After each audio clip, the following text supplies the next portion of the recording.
Frequencies are meant to be UV. Ultraviolet trying to see through me. I care when you don't see. I care when you don't see. Take care when you don't see too. Frequencies are meant to be UV. Ultraviolet trying to see through me. I care when you don't see. I care when you don't see. Take care when you don't see too.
you're so blind, like the sun in your eyes make you cry. All of your sighs, but it's alright. Living your life, baby, I'ma live mine. Every time, but you're so blind, like the sun in your eyes make you cry. All of your sighs, but it's alright. Living your life, baby, I'ma live mine. Frequencies are meant to be you, living your life, baby, I'ma live mine. Don't you right, try to see it through me. Living your life, baby, I'ma live mine. Frequencies are meant to be you, living your life, baby, I'ma live mine. Don't you right, try to see through me.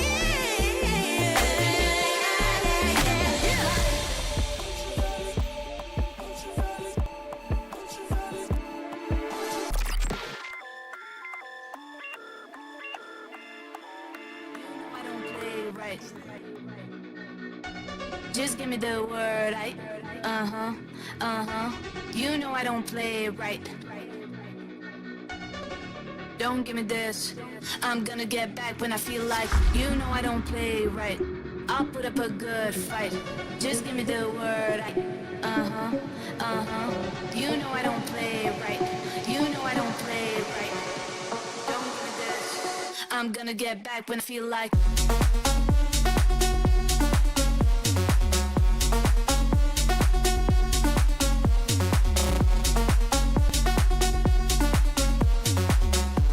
Don't give me this.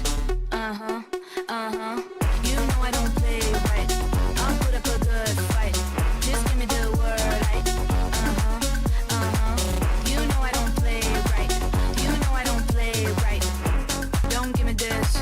I'm gonna get back when I feel like. You know I don't play right. Just give me the word, You know I don't play right. Don't give me this. I'm gonna get back when I feel like.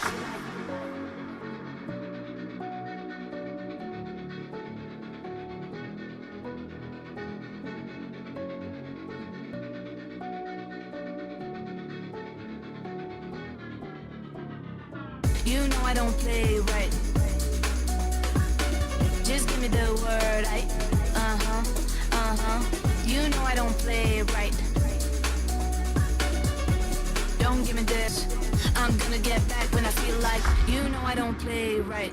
I'll put up a good fight. Just give me the word, You know I don't play right. You know I don't play right. Don't give me this. I'm gonna get back when I feel like.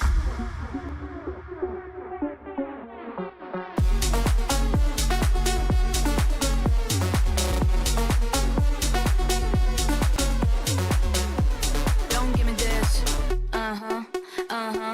You know I don't play right. I'll put up a good fight. Just give me the word, You know I don't play right. You know I don't play right. Don't give me this. I'm gonna get back when I feel like. You know I don't play right. Just give me the word, You know I don't play right. Don't give me this. I'm gonna get back when I feel like. I never see the lights out. They got me overdrive. Fancy on a fast car. This is how you make me feel. Don't stress me now. I got the other thumbs. I'm feeling it in my bones. And if you say that I'm lying to you, these habits are killing me. I wish I could fall asleep. The problem is you.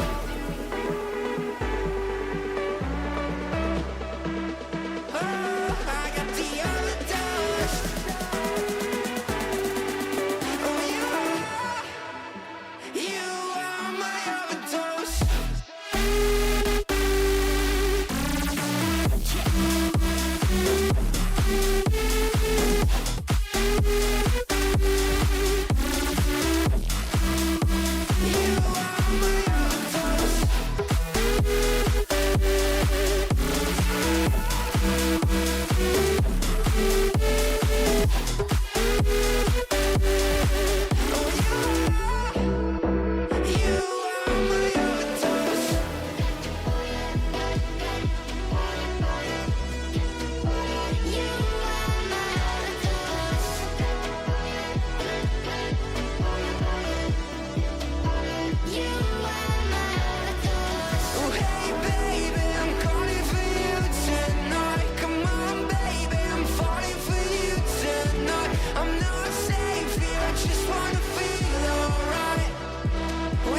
This stream contains fast-flashing images that may affect viewers who are susceptible to photosensitive epilepsy and other photosensitivities. Viewer discretion is advised.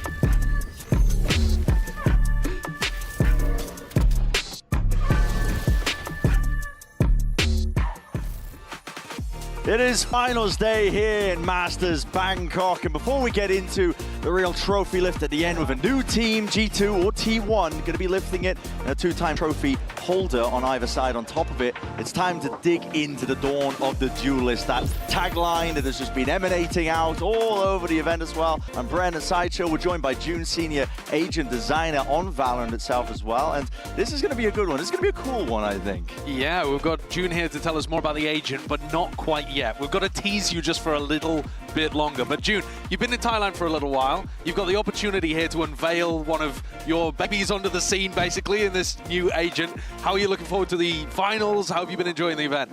Oh, it's been fantastic. I've just loved the city of Bangkok. I've loved watching the matches here. My favorite team's in the finals, G2, so I'm very happy. Okay. All right, G2 fan. NA bias on this dance.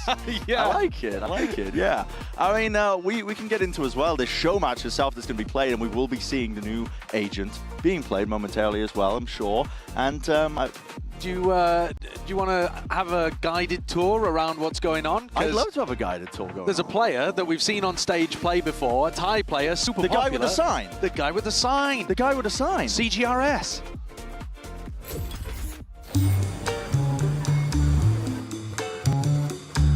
Hello guys, I'm CGS. You guys remember me? We will do it again. We will go to Masters Bangkok on stage. Let's go! Hey! ผมขอเข้าไปข้างใน Masters Bangkok ได้ไหมครับ นี่อันนี้คือผมเลย อันนี้คือผมเลย อันนี้เลยผมเนี่ย the best gecko in the world ไม่รู้โอเคไม่เป็นไรขอบคุณครับผมเอาหมดก่อน Hey, Stack. Oh yes, Nicola. You need 6 men? You need gecko over there? Any issue? You don't need your cup, Nicola. Sorry, cup. No, sorry. Hey, Stack. Stack. No, bro. No 6-man. No 6-man. I play Gecko. Get out of here. Get out of here. Get out of here. I think in this team we just try to enable all the players. That means you need to trust your teammates. No. No 6-man. No 6 men? No 6-man. No gecko? No Gecko, no 6-man, no wingman, no, only singlers. 6 men? Yeah. Guys? Anyone? I'm ready, guys.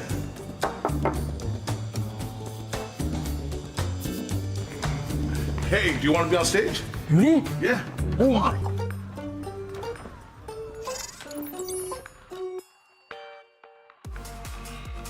But a guy with a sign has found himself on the stage. He's surrounded by Team Thailand. There's a hell of a team as well, Josh. You've been doing some digging. I have, these yeah. players. For anyone who's unfamiliar, this is Superbus, former Full Sense player with Minduka, who's a current streamer, former Game Changers player. Primi, I'm sure you're familiar with. Lightning star coming out of Thailand and APAC in general, and then joined by Hart towards the end there, who's a Thai singer as well. Okay. So that's a whole mix of people involved. Yeah. Who are you looking at there on that team, June, as being great with the new agent? On the Thai team, I'm just looking to see Prinny out there. Yep. Okay. Yeah, makes sense. Yeah. Hard mechanics as well. But I mean, who they're going to be going up against is Team International as well. Yeah. We've got Mr. Tens back on the stage. Viewership records broken here at the beginning of the finals for Masters Bangkok. Yeah. We finally got him back. Along with Denmo, who's previously been a Raise 1 trick and moved over to playing a bunch of Initiator stuff. Kohal as well. Zeta streamer, who's previously competed in Game Changers 2. John QT, you got to farm the Sentinels players for more of that. I assume you're looking at Tens again here, June. Yeah, of course. I actually had an opportunity to sit down with Tens and show him some tech on the new agent, so I'm excited to see if any of that comes out to play in this game. Nice. Tens is such a nerdy little guy. He loves the tech. He loves the agent tech. We'll see if it gives him an edge into this match as well as we're leading in. Is it a very high-tech kind of agent? I would say very creative. Okay. Okay, very creative. I cannot wait to get started with this one as well. So let's welcome our two teams here for the show match, Team Thailand and Team International. And the Dawn of the Duelist starts right now.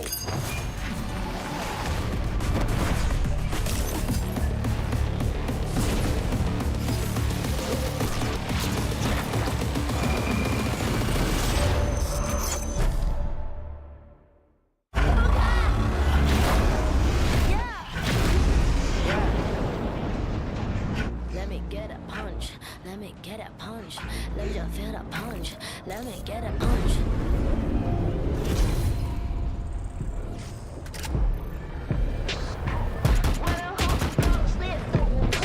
Don't keep getting me pissed before I make you bleed.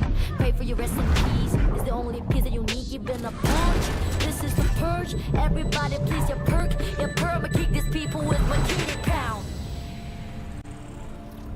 Play with the wrong gal pal พวกมันได้พุ่นเก็บไปพักผ่อนยาวพักก่อนนะเอามาใครจะยิงมาพับPack it out, back it out กูสามึงพับหลับ Yo how about now bruh จบบ้านนี้ไม่ต้องรอถึงกูพวกกูจัดมึงจุกหนักอ้าว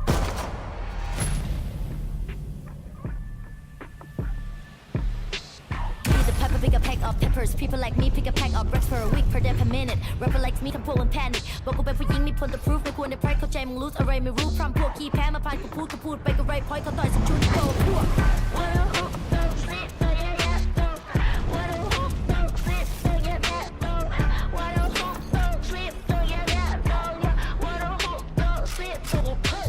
All problems proved in one punch. All battles are beat in one punch. Put you to sleep with this one punch. ไม่ใช่เตือนกูจะดีกูขอ sleep with one punch. You whip ที่กูโดนกูโดนมามากกว่า one punch. วันนั้นที่กูช่วยกูสักคนมา one punch. One day, one life, one dream, one punch. If you have one shot, better have one punch.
Good to see you haven't changed, T.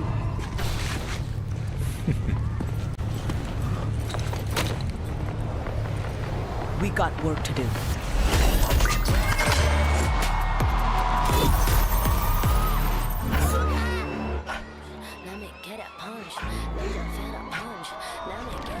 What's up, folks? It's Brennan Sideshow here to talk more about Waylay with June, Valorant Agent Designer. Now, that's shot from the cinematic with Waylay backlit, illuminating the entire area. Is that a real key feature of the agent kind of feel? Waylay, when we were, designing the agent, like, obviously, fast-moving character and we wanted light to be like a big motif for the character in the same way that wind is a motif for Jet. Right. Right, or like electricity for Neon, like trying to emphasize that kind of like fast-moving, agile duelist character. Yeah, I mean, I want to jump into the kit, to be honest, because she looks incredible, just from the glimpses that I've seen as well. I guess we'll start with a signature ability, which is the Refract, and we saw some glimpse of it in the cinematic, but it looks like a bit of a, like, almost just a pullback, you know? You can go back and not undo something, but it's almost like you can get in and get back out again. Yeah, you activate it, you place kind of a beacon on the ground, you can go anywhere you want, you have a timer. You have to reactivate the ability within that timer, and if you do, you'll go back to where you originally activated the ability. Okay, so if Refract, the signature, is her way of getting out of trouble, then her way of getting into trouble, perhaps, would be the Lightspeed. Yeah, so Lightspeed is an equipped dash ability. So you press it, you equip it. When you use your primary fire button, you'll dash 2 times, and each dash will send you in the direction you are looking when you cast it.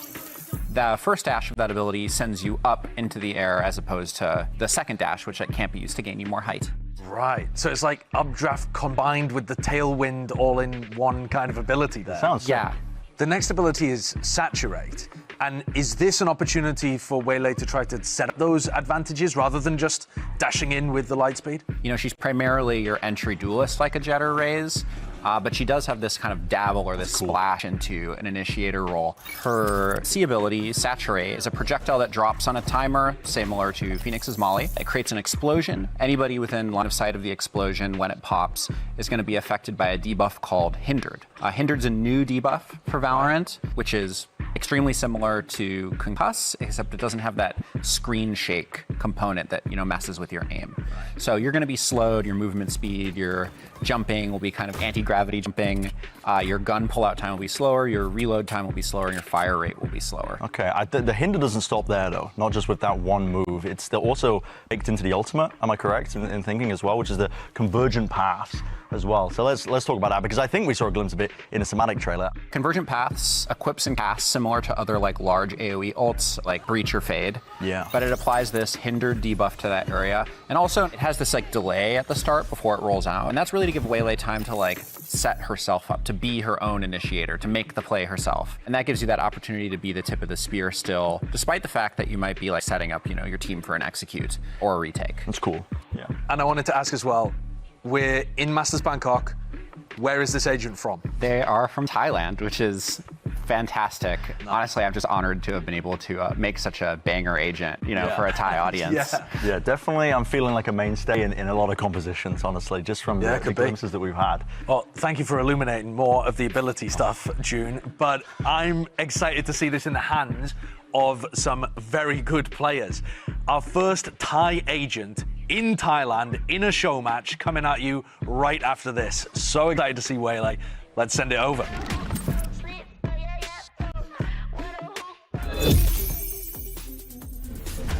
And we will be seeing Waylay soon enough as well when we get these teams onto the stage. But what a reveal, honestly. Actual chills with the cinematic from beginning to end. I mean, that was absolutely amazing.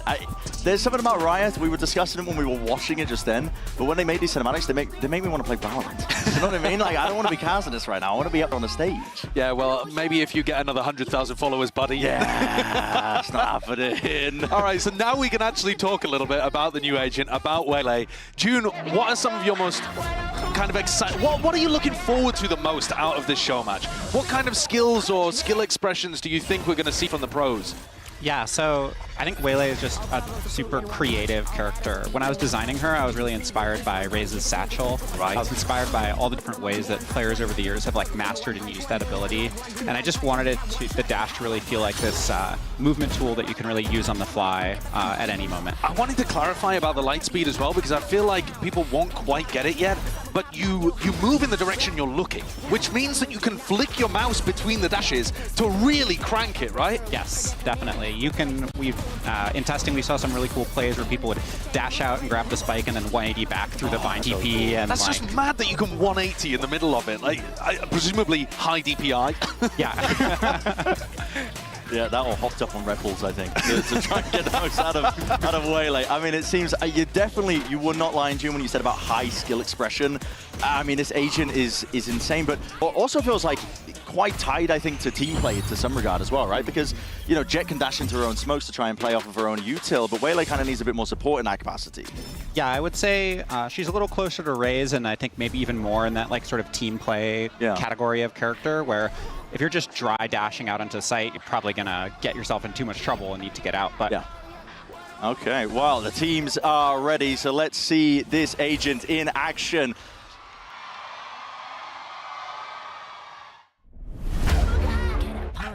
Let me get a punch. Let you feel the punch. Let me get a punch. Team International versus Team Thailand. It's going to be great to see these two teams matching up. So many fan favorites taking the stage. But is that cosplay at the front as well? That is awesome. That is very sick. Can you tell me a little bit about the design of Waylay overall as well? Kind of what were some of the inspirations for having the light motif and the kind of look of Waylay? Yeah, I think a lot of what we wanted to capture, you know, which I mentioned a little bit in the interview, is just that we always try to have a power source for our agents, right? Like, what is the metaphor or motif that makes them feel like their abilities all like sort of sit together? And light is just one that we felt sort of perfectly matches Waylay, given how light can bounce, right? And like refract, if you will, through you know, different surfaces. Is Team International getting together, discussing their strategies? With Wingman as the fifth man. Now, we should say as well, we should say as well, it's going to be on Ascent here. We're going to be playing a BO1 on Ascent. There's got to be some wild stuff you can do on Ascent. Even if you think about, even if you just thought about it as a Jet updraft dash, which it isn't, it's more. But even in that context, there's so much you can do on Ascent. It's a very mobile kind of map. So I assume you're expecting them to make use of that mobility. Yeah, definitely. And when I was designing Waylay, it was definitely a sort of agenda item for me to shake up a meta game that we've seen basically remain the same now for quite a long time. Oh, you don't think they're going to be running the exact same composition on Ascent that everybody has run for the last hopefully not after Waylay. Yeah, a lot of upward mobility, a lot of options to do some tricky stuff. I mean, I remember jumping into a custom game to practice the, I mean, should I say this? Banned in pro play, but the it's when you dash into the top roof onto the A side and you get further momentum into the back. Don't think you're allowed to do that in pro play. You can do it in ranked though. Yeah, you can do it in ranked. Yeah, but yeah, movement expression is it's going to be very important, and we're going to see it Primi versus Tens in that Waylay head-to-head. I mean, we've also just got some ridiculous compositions here. Why is CGRS not playing Gecko? The whole thing was CGRS Gecko one trick, and now even he has fallen prey to the Taeho meta. I'm glad that Team International have moved away from it, though. But a triple duelist composition on both sides. Okay.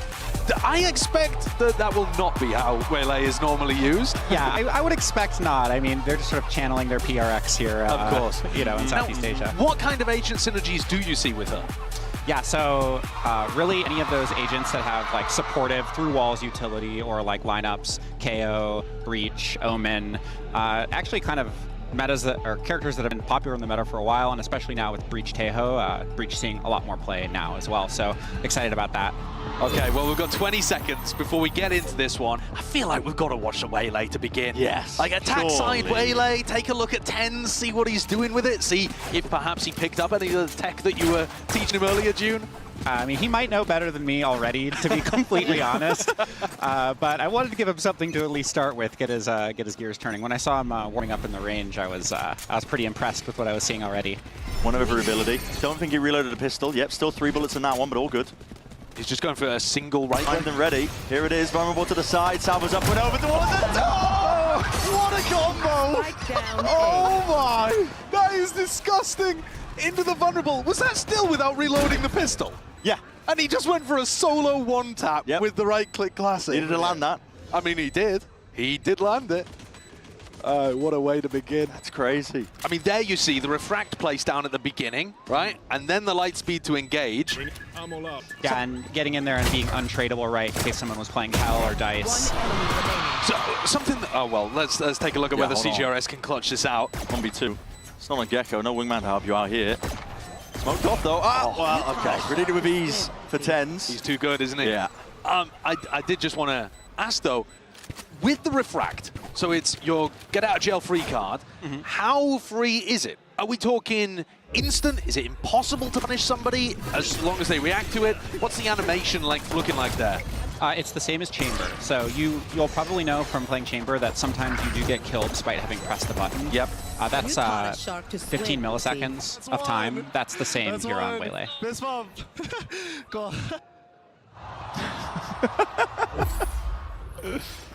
So there is some outplay potential, potentially. It's not fully get out of jail. Yeah, for sure. And you'll notice he kind of had to like 180 flick, and that gave Tens enough time to like get the kill there. Why do I feel like we're going to see Primi with a shorty? Dashing up or over somebody. In he goes. Maybe missed up the movement, I'm not too sure, but a refract to pull it back. Demo's already in there as well. He's drawn first blood, and this should be an easy cleanup. Are they going to try to... A little bit awkward. All good here. That's all cleaned up. I was going to ask if they were going to try to farm up the convergent paths from Tens. I do really want to see the ult in play. It's such an unusual ult as well, because you're almost like... I don't think we really got to see it in the video that well, actually, but you create like a light version of yourself that casts the ultimate whilst you can start moving already. Yeah, exactly. We wanted to sell this like delay that's baked into it, so it had some like, you know, in-world reason, right? That it doesn't just instantly roll out. Sure. And you know, given that the light motif on the character, it just seemed like a cool opportunity to like sort of show you like laying up for yourself, being your own initiator. Very cool visually. Yeah, and it gives you time to like equip your dash, ready your refract, and just be ready to get out there as your ultimate's rolling out. I like that punish from Team Thailand. Hunting the lurker. Casa goes down before the rest of the team can go for that exec on A. And CGRS is all the way pushed up the tiles. That's deep information in through mid. See if Team International have got the okay discipline, but no, I mean Pyramid and the rest of the squad putting on a squeeze through mid. That's flawless. That's very nice. All right, another question. How long does the refract last for? Because we saw Primi there place it down to take a duel in mid. You know, if you're thinking about Jet, you pop your dash and then you've got a certain window of time, which is really not that long to work with. Is it similar? Yeah, it's similar. On Waylay, it's 8 seconds. 8 seconds. Yeah, so you know, if you are pretty confident that the angle you're holding, you know, you want to commit to that for your 8 seconds. If you're on defense, you can. But ultimately, it's not quite like Jet in that you can't really use it to escape. It's oh my goodness! I mean, this is fast reacts. I'm sorry to interrupt, but that was just off the rip aggression. I was not expecting the double light speed off the rip. And still, yeah, I mean, it's a bloodbath, isn't it? He's farming. Primi's opted into it. Wants to try and take a few more. Casa steps up to the challenge, removes it. Bit of spam from Hard, okay. It's a big kill. It's going to force Kohan and Casa to back up, reassess. Now, Primi, I think, beefed the refract a little bit when he first took that fight. Forgot to place it down, and it was just kind of sat in A main. Hard with another one. Hard's kind of owning. I didn't know what to expect from Hard. No. I'm not super familiar, but I was reading kind of the bio. All right, he's a singer from Thailand, contestant on Survival. I was thinking, all right. Oh, this guy's incredible. It's just, he's frying people. Hitting all check marks in terms of being talented. Yeah, we saw Prinny there maybe interact with the ability maybe more like you would on a Jet, right? Where you putting that ability in safety is going to be key. Yeah. You can't just like put it where you're standing because you're not going to travel very far and you're going to be vulnerable when you come out of it. But also, crucially, what I wanted to point out is that even though Primi kind of beefed the refract at the start, he wasn't forced to take it. When the cooldown runs out, you don't just zip back to the refract position. You can actually choose not to enact it. Yeah, that's right. And then he was also able to get another one afterwards. So here he is, putting down the refract kind of in a bad place. Yeah. Uses light speed to disengage, but then because he got 2 more kills, he was able to get another refract to try to take a fight from a safer position. So, I mean, even when you make mistakes, if you're Primi, it's fine. My brain folded in on itself to try and figure out what happened in that engagement in May. Like, genuinely, there was a lot going on. The light speed dashes. Yeah, you got 2 Waylays dashing around. A lot to keep track of. It got chaotic quite quickly here, Primi. Outlaw in hand. Won't be seeing any tags up through mid, though. That's going to be the dimensional drift. Demo trying to set up the rest of his team now. Spotted now, no one's out onto the side, so open ground to be taken. ISO ult, preemptive. This man from John, and then attempt by Subas. Just had timing, refract him back. He's going to be safe. Then posted up, 4 position, but out through heaven, Mintuka. Very clean from Mintuka there. Team International left scrambling after Hart got the kill inside of the ISO ult as well. After winning the pistol, attack side on Ascent has been difficult. It's going to need something incredible from Denmo. Casa trying to play off of it. Oh my goodness. Yeah, Denmo's barely alive there, just trying to scramble and run away. Does have the spike. Options. See if Denmo feeds the kill into Primi. That would put Primi 1 away from having the conversion pass online. That's all I'm You're not even worried about the clutch. You're just, you want to see the ult being used. I want to see the ult. I want to see Primi get a kill and a defuse, and then, I mean, it does. I would assume starting the round with a conversion pass doesn't make too much sense. You never know. Never know. Do some aggro main control. What kind of usage did you see, June? I think like playtesting, iterating on the agent. For the ultimate? Yeah, just for the ultimate in general. Did you see it much in like playtest, people using it off the rip at the beginning of rounds? Or? Yeah, I mean, I think you would play it typically how you would expect, right? With like Sova Dart, Fade Eye, contacting off contact off a drone, things like this. The main thing is that the places you're gonna want to use it, they're gonna have to be more like, it's not quite as large of an area as Breach or Fade. You have to call your shot a little bit more than that. It's not like the whole bomb site, right? It's just one piece.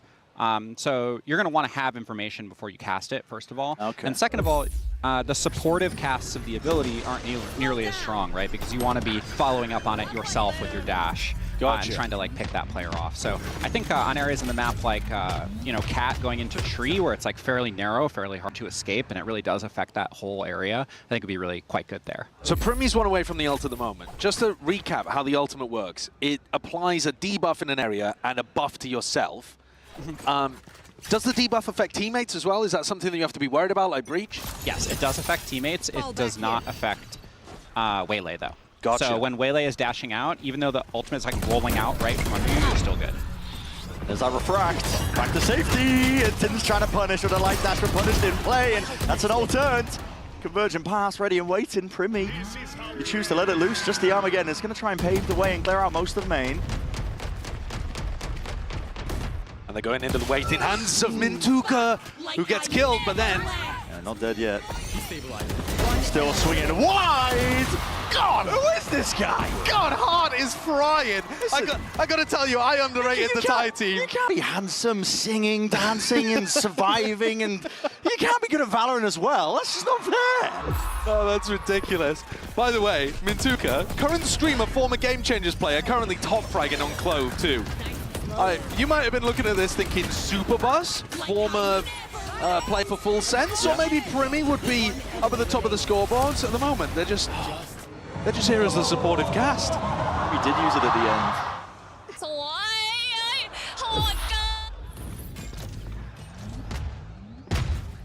Slow start to this one.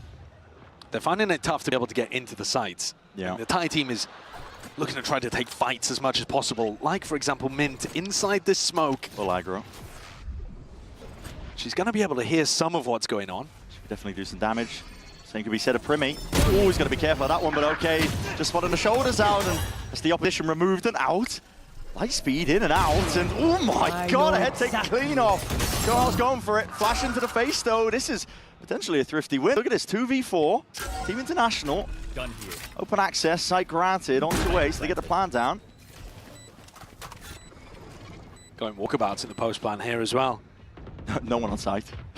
No. Everyone's just... I mean, set up for the gone. show match ninja defuse. Ugh. G2 and T1 going to be watching this.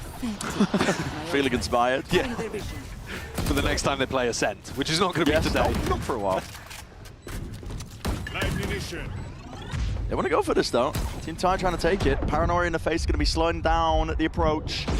Cage on top of it. It's all a little bit too predictable here, but the smokes obfuscate. Delay, a bit of random spam. Dismissive forwards, I respect the play, but yeah, that time is ticking. That spike is imminent. The Team International grab themselves a third round. And a big thrifty win there, despite the fact that they all go down. So it's not like John gets to keep his weapon towards the end, but that's a big one.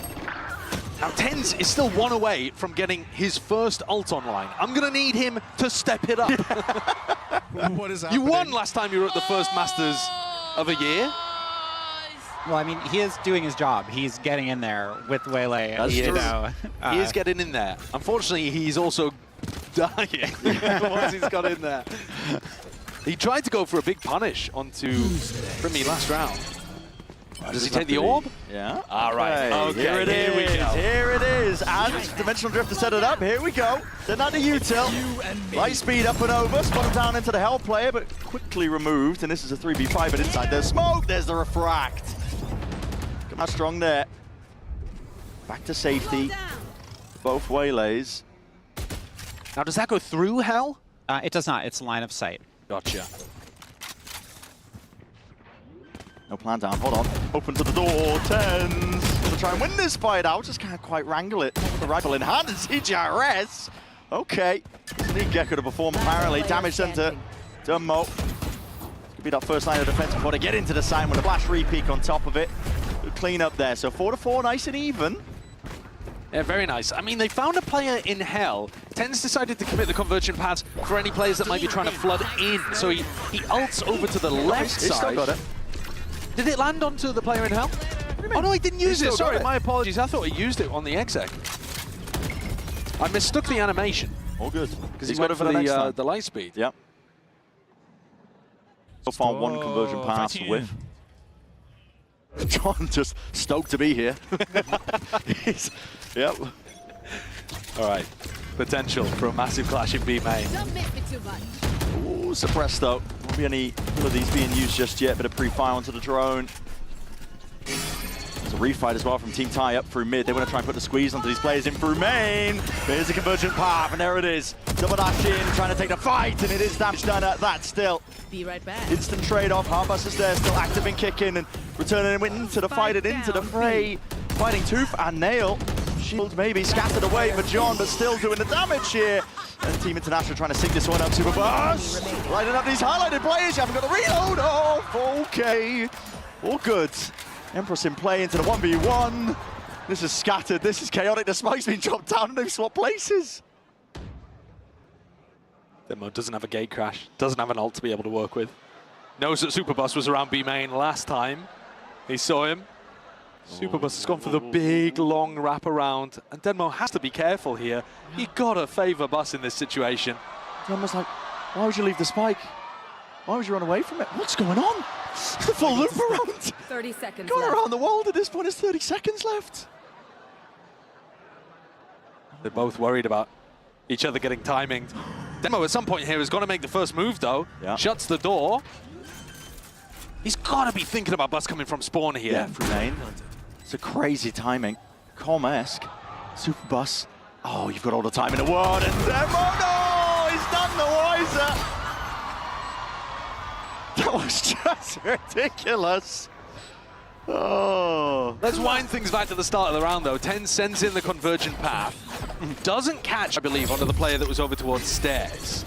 Now, if it had caught this convergent path, walk us through what kind of debuff Hinder is. Because it's a brand new one. It's different to, like, Breach's Concuss, for example. Yeah, so Hindered, you can kind of think about it as like a nearly universal player slow. So it's fire rate, reload speed, your jump gravity, your movement speed, your gun pull-out time. Really, just everything about your gun and your movement gets slowed. Do you still have the screen shake that you do with Concuss? No, you don't. So you'll still be able to, you know, I mean, if you can hit your first shot, then, like, I personally don't usually just hit my first shot when I'm shooting with the Vandal. But, me too. You know, but, you know, you kind of get this, like, advantage duel, right? Gotcha. Demo spotted it out. It's a lovely flash as well, and a peek with a Bucky. Rolling back the years of that, I remember seeing this guy in the raid. He was doing filthy things with the shotguns in hand. Still doing it. Superbus trying to contest and tangle with these players in through main, just making it nice and awkward. That's a 3-2-1 swing. Pulling discipline like that out. They need to take down Team Thailand. Yeah, all the stops. It's a very difficult retake. Primi, no more util. Oh, so nerdy. Off to the sides. Yeah, look at this. Tripled up into the smoke.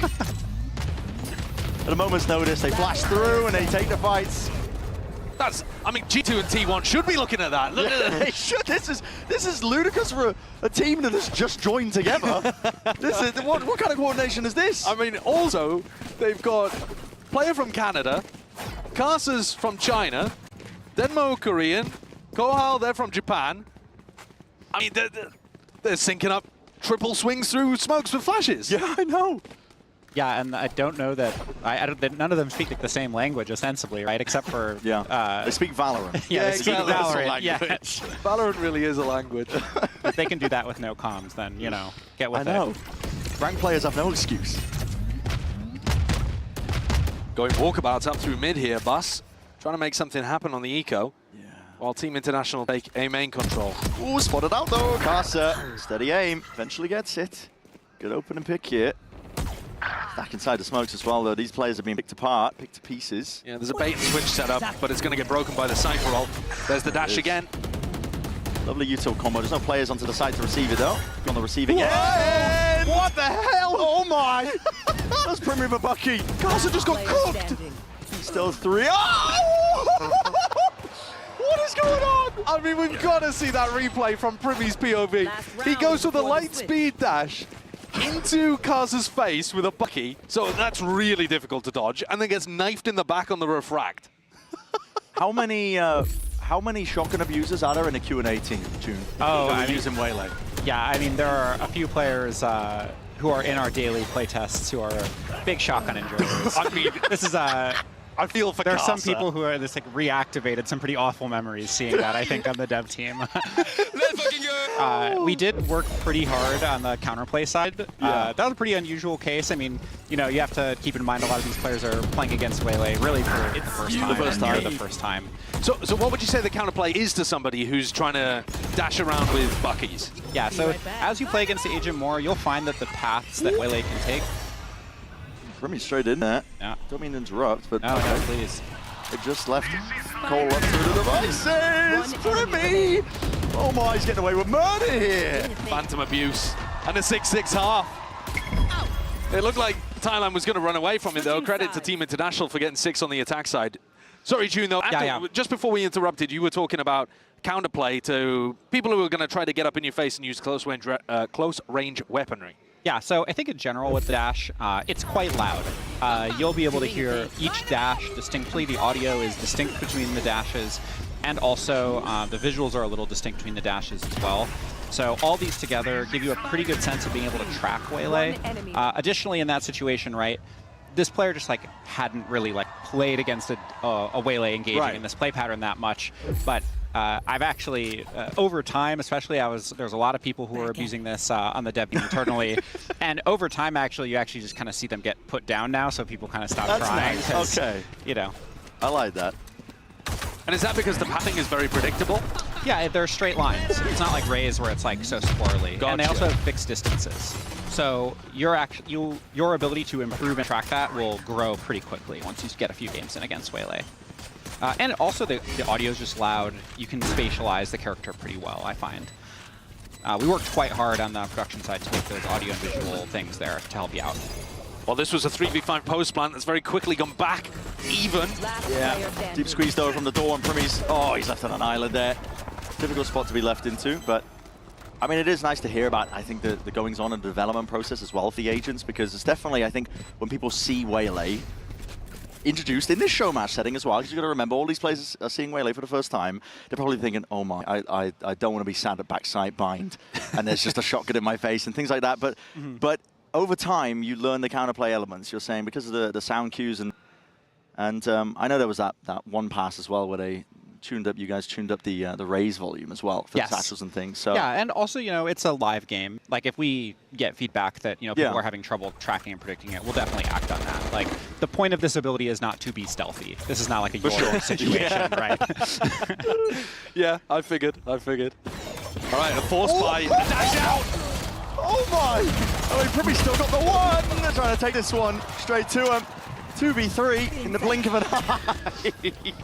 I mean, we are channeling that SEA ranked experience here, Bucky in hand. Both teams did pick 3 duelists. That is true. Yep. There's only one way to play that, and it's sending it. CGRS is going to bring this back to Paper Rex. It's like, guys, got something magical for you. But CGRS just setting up the team for success. It was a nice little three-piece. 7-7. It's so even between these two teams. And getting good value out of the force buy there. I got to imagine Team International were hoping that they would just be feasting on ecos as they dashed in. Oh, the team blind as well. I didn't even realize that Tens got a bit unfortunate with that. It was a vulnerable setup, flash setup. Yeah, overshot that ledge too, right? If yeah, more time on the agent, a little more practice, I'm sure he would have been able to land atop that ledge and like really take advantage of it as well. Just to go back to what you were talking about earlier, you were saying that one of the large differences between the satchel movement and the light speed movement is that you're not as swirly-whirly in the air like you are with Raze and a bit more unpredictable. What are some other ways in which Waylay differs from Jet and Raze? Because those are definitely the two space-taking duelists that people are going to make the strongest comparisons to in the game. Yeah, definitely. I worked really hard to really think through what makes each of those abilities special, right? Like the Jet Dash and the Raze Satchel. But one thing I wanted to capture was sort of... I didn't want Waylay to be like quite as strong on the off as Raze, right? For example, Gotcha. or even as Jet, or even Raze. Yeah. I think Raze, as we've seen as time goes on, people have mastered the satchels. They've gotten a lot better on those as well. And I also want it to be like an equipped ability. It's not something you can do instantly. It's not like the old Jet quick cast dash that was... Yeah, or even satchels where you get some quite instant movement. Of course. Out of the satchel. So I think I wanted it to be something that was a little more premeditated than either of those abilities. Do you see her getting used as an offer? It does seem a little difficult to disengage because you're only able to dash forwards, at least the way that you're looking. So if you did kind of proc that, you'd have to be unscoping, swapping away to an alternate direction. 16,000 DPI. Yeah, and it's not like you would really put the frag down to go for the op line because it only lasts for 8 seconds. Correct, yeah. And you have to put it in a safe place where they're not going to be able to just run you down. So I think in general, Waylay is a decently weaker offer than Jet or Raze. I still think it's probably fine, especially if you can like DP into a safe place and then like dash away. You know, thinking of like, I don't know if you have B-main control on Ascent and you're across the entrance hiding. You can probably have time to equip your light speed and dash away after taking a shot. But in general, it's a lot more difficult. With all of the odd characters, it helps if you hit your first shot as well, so that first person isn't trying to run you down immediately. Correct. Yeah, we actually saw there Prinny utilizing the timed drop of Saturate, Waylay's grenade. It's similar to Phoenix. It has a timer when it's in the air, and when it expires, it drops straight to the ground. Tens was using this on attack to hit back dice. Yeah. So you can throw it on a lineup, and it lands in pretty predictable positions. Yeah. Well, seems like a nice bit of solo setup for the duelist, right? Exactly. Being able to play off it. I mean, we literally just saw it from Primmy there. So. Yeah, exactly. And I also, you know, one thing about duelists that the design team thinks a lot about is like they're characters that put their body on the line, right? We don't want you being super nerdy with a lineup, throwing out hindered across the map for your team. We want this to be something it's affecting local space, and you're the one who's trying to capitalize off of it. Definitely feels that with the kit. I mean, you're following up off your own ultimate, you're following up off your own saturate as well. And then you have the abilities to get in and get out. Yeah, and not only that, right? Like, these things are sort of like tuned for Waylay in that way, but I would say that like Waylay brings something really unique to the team that Jet and Raze doesn't. Tens missed again! He hit it last time. He was up over onto the top, but it still fights being taken in a dismiss back and a refract back, but you're out in the open, son. Not long for the world is Tens. Primmy's been sitting on this convergent mouse, doesn't need to use it though. Caster's the last one left alive. I mean, do you, because it's a show match, do you run him down? Yeah. I mean, normally you'd see teams go for a free plant, I think, but yeah, you're 4v1, just run at him. One of the things that I'm noticing, okay, so when we saw Jet kind of develop, Tens was actually one of the first players that figured out dashing into smokes for an exec was super powerful. A lot of the Korean Jets then kind of innovated by, as you dash in, flicking to one side for information on your entrance. One thing I'm noticing is that when Waylay is using Refract, I think you're missing the info during the Refract, right? You're not seeing player positions there. No, so we hide player positions and util being used. You're really only seeing the level. That's really to help you spatialize where you are in case you forgot, right? So you're like kind of aware of your orientation when you're coming out of that teleport. And additionally, it has some gameplay texture that's pretty interesting where you know, if you're dodging a Vice ult or a Breach ultimate, because you're sort of teleporting for more time than someone like a Chamber, you actually can dodge the ultimate like quite cleanly with that ability. Right. Demo. Backside. Yep, all the way back in. That was a gate crash to get back into the back of the side here. Demo's locked away here. He's getting no support, no help out, but still manages to land the kill at least before the trade comes through. And Primi, that suppressive fire. Oh, that's huge. The line of lead in the air. Here it is. Convergent path slowed to a crawl. And Primi, it's time to take over. Leading the charge here for Team Tai. Still a jar with a movement. Tens. Trying to get tricky with it, but too much to overcome in that spot there. So a 2-round lead now for Team Tai. Another thing about Hindered that you'll experience when you're in game is you are very, very, very slowed for the first, you know, quarter to half of the duration of the debuff, but it does trail off pretty naturally into your normal, into like your normal movement and shooting speed and everything. Really, that's trying to signal to you that like, hey, you need to seize the opportunity here. And you can see there, Prinny was not able to hit his first or second shot.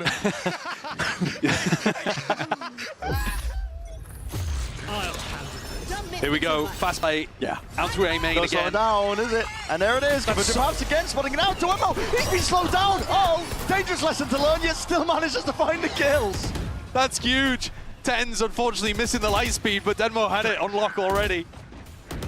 Almost just fighting for his life in through the back of the side, but Primi on the heels. How the hell has Dortmund found that one? Still, Primi's there. Not dead yet, but he's the last one left. Refract out in the open, but you do not want to take that. Not sure where it's landed back to safety. Spike dropped down behind. Tens and John rolling back the years. See what they can do side by side. Primi! Oh my goodness! Yeah, world's first Waylay ace right there. Well, he's 23-12, absolutely dominating, and that was off the back of a gorgeous set play from Tens and Denmo at the beginning of the round. When he completely caught Bus and Hart. So the hit, there's just a little bubble around your heads if you're going to be hit by it as well, right? Yeah, it'll look similar to Concuss. It's just more of like a light bubble effect to show you that it's a different debuff. Yeah. So of course, if that was Tens following up on his own, he wouldn't have been caught by Hinder. Correct. But Denmo, because he's come out of his ultimate a little too early there. Yeah, exactly. And you can see some of the mastery here that's not quite there yet. You know, give these guys a break. Mastery? It's their first game. So, but as time goes on, I think we'll see those plays look really cool once people figure out the set plays you can do with Waylay. And I really built Waylay with team play in mind. I wanted it to be an agent that, if you put in that little bit of extra effort in your ranked games with your duo or just in pro play where that level of coordination is very high, Waylay really, really shines in that coordinated context. All eyes on Primi. Yeah, all eyes on Primi again. He's going to be sending it deep into the sides. Okay. Good one, Got that in through the back. Yeah, it's just a little bit messy, but all good. That's Team Tai up to 12. Home field advantage for them, but they're really just running away with it at this point. All off the back of largely Primi. I mean, see the scoreboard, he's 24-12. He is feasting, but the other players on Team Thailand are not doing a bad job either. Mint was at the top of the scoreboard for a hot minute. And yeah, as soon as Primi got onto the attack side, he's just found so many opportunities to be able to get in and take his fight.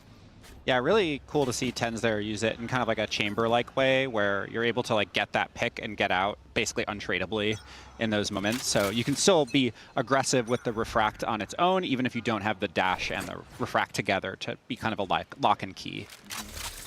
Gonna need to see Team International step it up 4 rounds in a row to take us to overtime. Convergent pass. No one going to be in the line of side angle for that one. A lot of ults and a lot of abilities where that came from. Casa, bit of spam down in through the smoke on top of it. It's a neural theft to point the way and pave the way, potentially. Primi's here, door closed in the face of a few of these players. Just moving around here, light speed, up and over the top here. Tens! This is it out against the counterpart. Still needs to take a solid fight, but a refract in time. Pulls his way back and plays Casa in. It's traded though. It leaves Tens in a 1v1 to survive in the show match. Quick reload, soundbait, and CGRS. head swiveling, but I think he's just been spotted. Yeah, just a barrel. It's barely enough for Tens to get a hold onto him. That's lovely audio bait there as well. Tens jumps down and then Silent jumps back up, making the drop noise, making the reload noise, completely baiting CGRS, thinking it was coming from a different direction. Great 2K as well from Casa. Yeah. Playing around the smoke. I don't know whether those were just blind spam kills or what, but found a lot of success. There's the first of 4 that Team International would need for us to extend the game further. There are so many pings on the mini-map. Team Thailand is going for something wild. They're all over the place in mid. Okay. Salvos is the first wave of it. Clears it out in case somebody was hiding. Still a trip here. Still a paranoia off the trip from Kohal. They're ready for it. Who's going to be swinging? That's the question.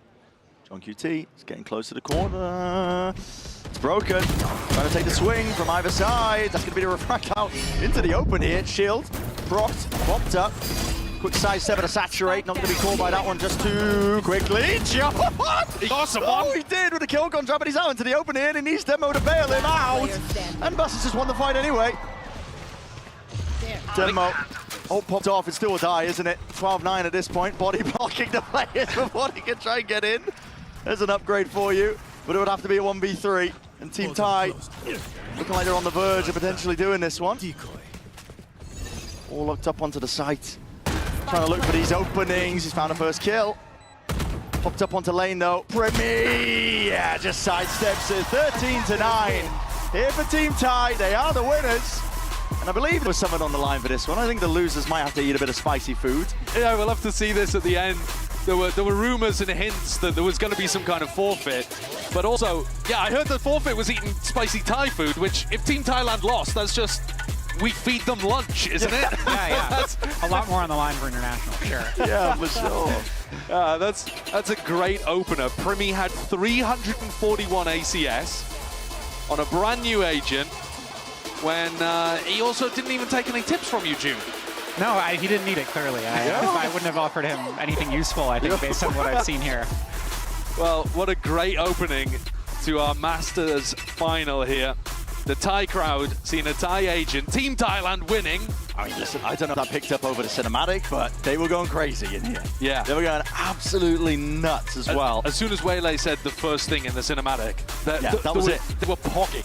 Yes, there was rumbles throughout the arena, all around here. So Team Thai, your victors here in the show match here. I mean, what an opening as well for Waylay. That's going to be one of the most memorable agent openings that we've had, I think, just in terms of Waylay's definitely going to be a mainstay. I would imagine so. I feel like the fun factor is so high that people are going to be, at the very least, trying her out. She does look viable. It's always very hard to say at the beginning. I'm going to feed so hard on this agent when we get back. Oh.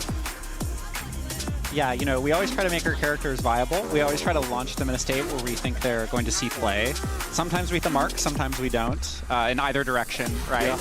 We're not releasing agents overpowered on purpose or anything like that. The intention is always that players feel like they have a fun new tool to play with. Yeah, they definitely seem fun.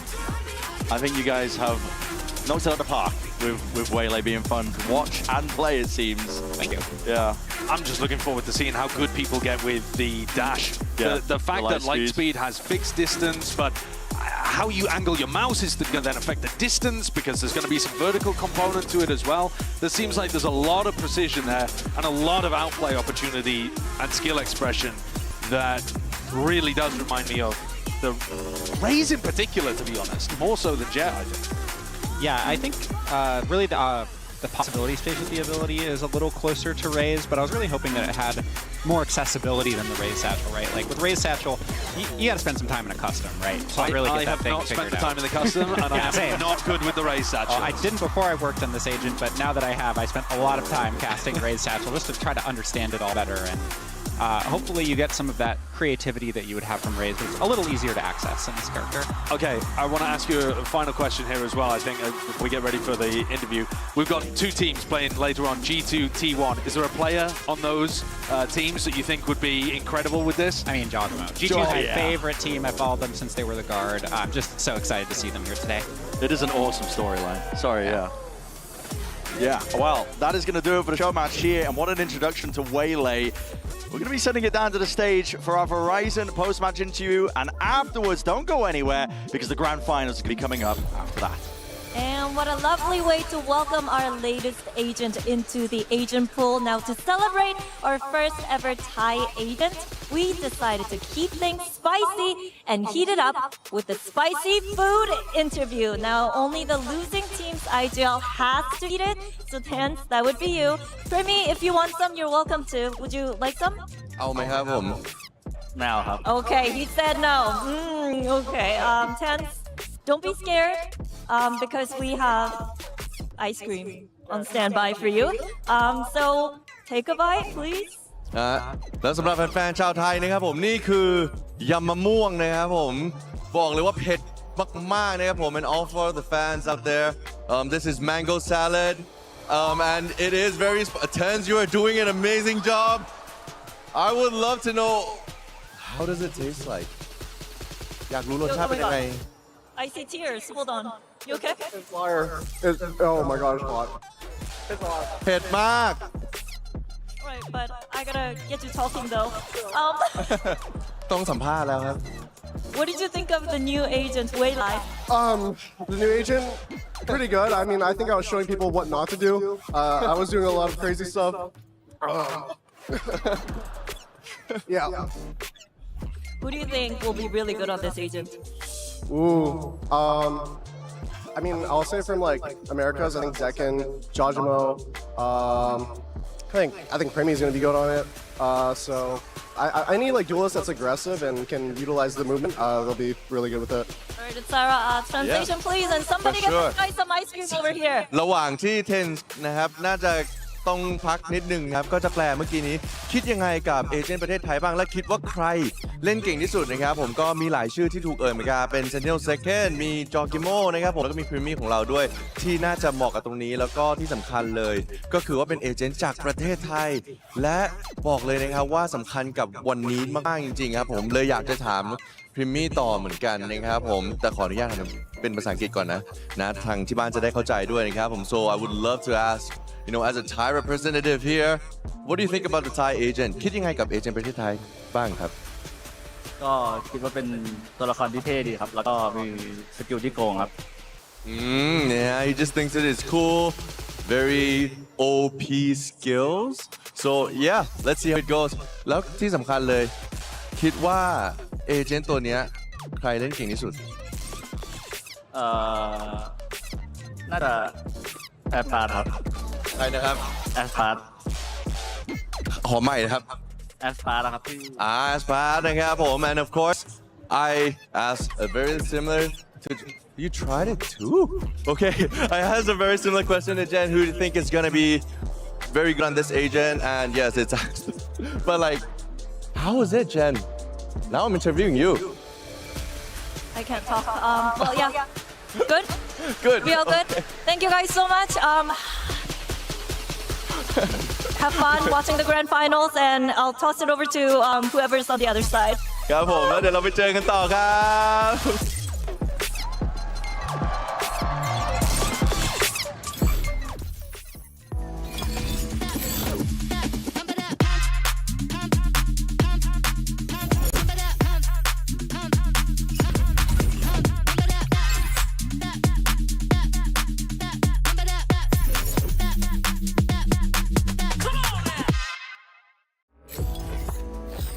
Welcome back, everyone, to Masters Bangkok. It's our grand finals, and of course, I'm Golden Boy here with two very special guests here. You might be familiar with them. It's the global head of Valorant Esports, Leo Fadia, as well as our studio head of Valorant, Anna Donlan. Hey, guys, thank you so much for joining me here today. I have never been happier to not see a bowl of spicy food. I like spicy food, so I kind of want to try it. So if we can get it up here eventually during the course of the day, that would be absolutely brilliant. I think it's great that you By the way, that. Anna, did I notice something there with a scent? I don't know what you're talking about. Why are you always coming at me with the questions? Oh, okay. I don't know what you're talking about. And I'm just here. I'm just a little guy asking questions. That's all I am. Take a shot. I had to try. I'm a journalist after all. Now, in any case, though, let's talk about this. Waylay looks awesome. I mean, she looks like just an absolute beast when used properly. for you, Anna, what was the plan always to, because this is a Thai agent, Yes. correct? So Yes. it felt like divine intervention, this was like meant to happen here? Yeah, you know, like a lot of different things go into how we decide where an agent comes from. Some of it's play style, some of it's like, what have we done before? Where's the community really growing and thriving? This one was one where we were literally sitting and looking at the calendar for the year. We've been trying to move our calendar around a lot for a while. Yeah. And just trying to figure it out. We knew what this agent was going to be all about. And it's just the synergy was 100% there. Like it was 100% there. And I don't want people to think we're going to do this every time. I think that would be really predictable. Yeah, that's fair. But I think when there are moments to create a moment as special as the one that we just had. The reaction, how was that moment for you? Like, I think the community is starting to understand I'm a big baby, and like I am too. Don't worry about I cry at everything. Makeup had to redo touch me up because like I did. Like it's something about putting there are hundreds of rioters working on this game, you know, and they put a lot into these agents, and we take a lot of feedback and we hope we get it right. But when you're sitting with the players that you make it for, and you did something to honor them, and they have the response that they did, like in the stadium, that feeling, yes, I did cry like and believe it or not, it was the first time we launched an agent at their first country, time. right? Yeah, I was thinking about that because I thought we did that for Gecko, but I was wrong. Like we didn't. Gecko was launched in Sao Paulo, Lock-in, and we launched Sunset. That was in the LA. map. We launched That's Sunset. right. That was the first time. Wow, that is really cool. And it created a really special moment. You could feel it in here. Yeah, you definitely can. It was amazing. The sound was deafening once it was revealed. Super cool. How did it feel to see the agent play out on stage for you guys? How about you, Leo? Man, I actually can't wait to see because it's going to be available to play at the start of stage 1. Okay. So, I mean, it was Who do you think's gonna pop up with it? I like a good duelist with flashy plays. We all love the highlights and the big moments. So yeah, it'll be. I think she's definitely going to be one to watch. Yeah, for sure. I mean, it seems like she has so much potential to have the flashy plays, but also can create some really fun dynamic moments here. It's really cool to see Waylay being played out there, and I'm pumped to see any. We heard Tens earlier. Anyone on the America side? 'Cause we're a little America's bias in this one. Who you think? Second. That's what I was saying. That's what I was saying. I just want to see second. I just want to see second. I want to see Buzz on it. I want to see some of the best of the best on that agent. It's gonna be dope. Now, speaking of players, though, okay, something that we're doing real special here, and might as well reveal it, is our MVP bracelet. And this is just a really cool thing. Place it right there. Look at that bad boy. It's super cool. I've been working in esports for well over a decade now. And, you get the MVP award given to you in a variety of different forms. Why did you guys aim to make it a bracelet? Was there a specific reason behind it? Look, first of all, MVP, it's a 5th year of the sport. Yeah.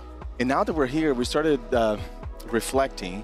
Yeah. A lot of what we're doing is building legacies and building stories, right? And what better than celebrating not only the best teams are raising a trophy, but celebrating the best players who rose above everyone else and giving them something that feels special and unique.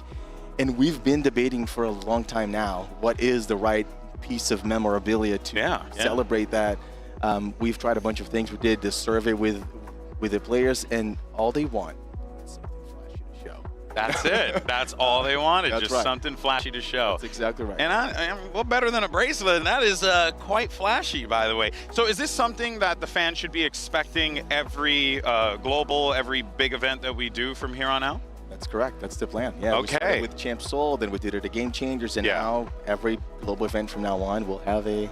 And then I'm wondering, once someone gets multiple MVPs, right? How do we create like a buckle that then, is like they're like Wonder Woman, but on steroids, Not a bad idea, but the plan is just stack them up, baby. I love it. I love it. Like a lot of the players actually look to NBA and the NFL and how some players had like a handful of rings. Yeah, that's true. And that's the now idea. You kind of have that vibe with it. the bracelets. Yeah. And for you guys here in Thailand and being a part of this event, how is it for you? You've gone to all of these different. We've done this a few times now, as a matter of fact. What has made this event particularly special for you? I think it's the community, honestly. Like I say it all the time, but like every country that we go to brings a different type of energy. Yeah. They're so very specific. They always bring something really authentic and genuine. The Thai community has just been exceptionally welcoming and warm and lovely. And I think it's brought, I I don't know, the vibes are always hype. Like the vibes here are like super hype in the stadium. Just even outside the stadium, just meeting people, it's just been, I don't know, it's been an incredible energy. And this isn't a region that we always hoped that we would pop off in this region. Yeah. But we did right out of the gate. Like this was an area that took to Valorant really, really quickly. So it's just been really special to bring a big event here, honestly. And the food is so and the food Always, is man. very good. love. Oh yeah, no, I mean I've been eating my body weight in pad thai and Thai tea. You know what I'm saying? It's delicious. No It's delicious. insects though. I know. No, I can't do that. Had it one time back in the day, never again. I can't do the bugs. Yeah, I can't do the bugs, but I respect it. I respect it. I do. I respect all of you. Well, if we got a little bit of extra time here, I do want to ask just about the year as a whole. How obviously we've had a bit of a crazy year with LA and all that stuff and the fires, but just getting the league off the ground across all the different regions. Leo, how has it been for you this year? Because it really feels like this season we're coming into more of a form with our players and our teams and our fans and where we're going. It really is incredible. Man, it is. Look, it's a special year for us, and I'll let Anna speak to that. But the whole theme of the year is we've been iterating and we've been trying different things. I feel like, to your point, this year feels like we're finally getting to a place where we feel good about a number of things, right? We extended the calendar. Champs now in October. We no longer have a 5-month off season. Thank you for that. Of course. I believe we spoke directly about that a few times. I got you. Yeah. We made changes to the format, so now the groups are easier to understand. We made changes to championship points, so now more teams are rewarded for doing good at Masters. All the top 4 teams are going to be awarded championship points. We're also doing a bunch of new things, innovating on the esports hub, being client, and the broadcast and our website that definitely deserves some love. Oh yeah. So, it's just the overall evolution of the VCT that we're feeling. It's a really awesome thing for sure. Well, guys, real quick before we go, who's going to win the grand finals? Oh. Are we allowed to say? Look, I would say G2. Okay. It's a better story, But right? That's a good story too, no, though. T1's a great story. But look, I gotta be honest. I was not a believer in T1. Now you are. But they have just That's proved true. me wrong He's become a time T1 and time stan, again. for sure. All right, well, you heard it from Leo, you heard it from Anna. There you have it, folks. But let's go ahead and hear from one possible MVP contender. And I thank you so much for both of your time, as always. Let's do it in another country next time, all right? Now, of course, we spoke to One Leaf about making the grand finals in this Omen player moment. Hey guys, G2 Leaf here, Sentinel for G2 Esports. I'm feeling just kind of tired right now after making grand finals. We've played many best of 5s as a team, We played one in kickoff, we played multiple last year, even at the international stage, and we all we came up short up until this latest kickoff, so we just need to make sure that our focus is just at an absolute peak, and we'll let the game come to us.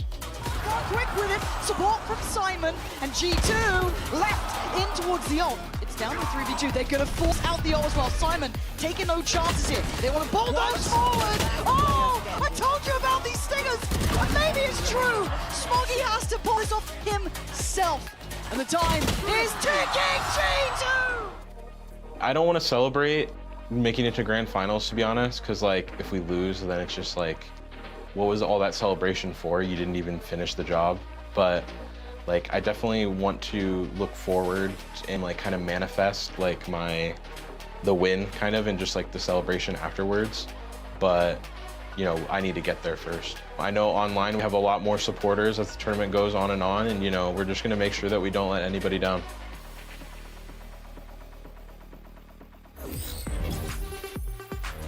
All right, everyone, and welcome back here at the Grand Finals of Bangkok, Thailand. Of course, Golden Boy here, now joined by my incredible analysts. We have Kakuka as well as Mimi, and we're going to break everything down. But before we do that, though, today's MasterCard fan poll is pretty straightforward. I mean, you guys kind of know what I'm going to say here. Which team is lifting the trophy today? Scan that QR code, cast your vote. We'd love to hear from you because we love your faces. Also, tell us who's going to win using the hashtags Valorant Masters and VCT. And today, I'll give you permission to only send us okay stuff because we got to get everyone in here. Okay, good, whatever. Just, not the bad stuff. In any case, though, folks, guys, real quick, before we go do anything, Waylay.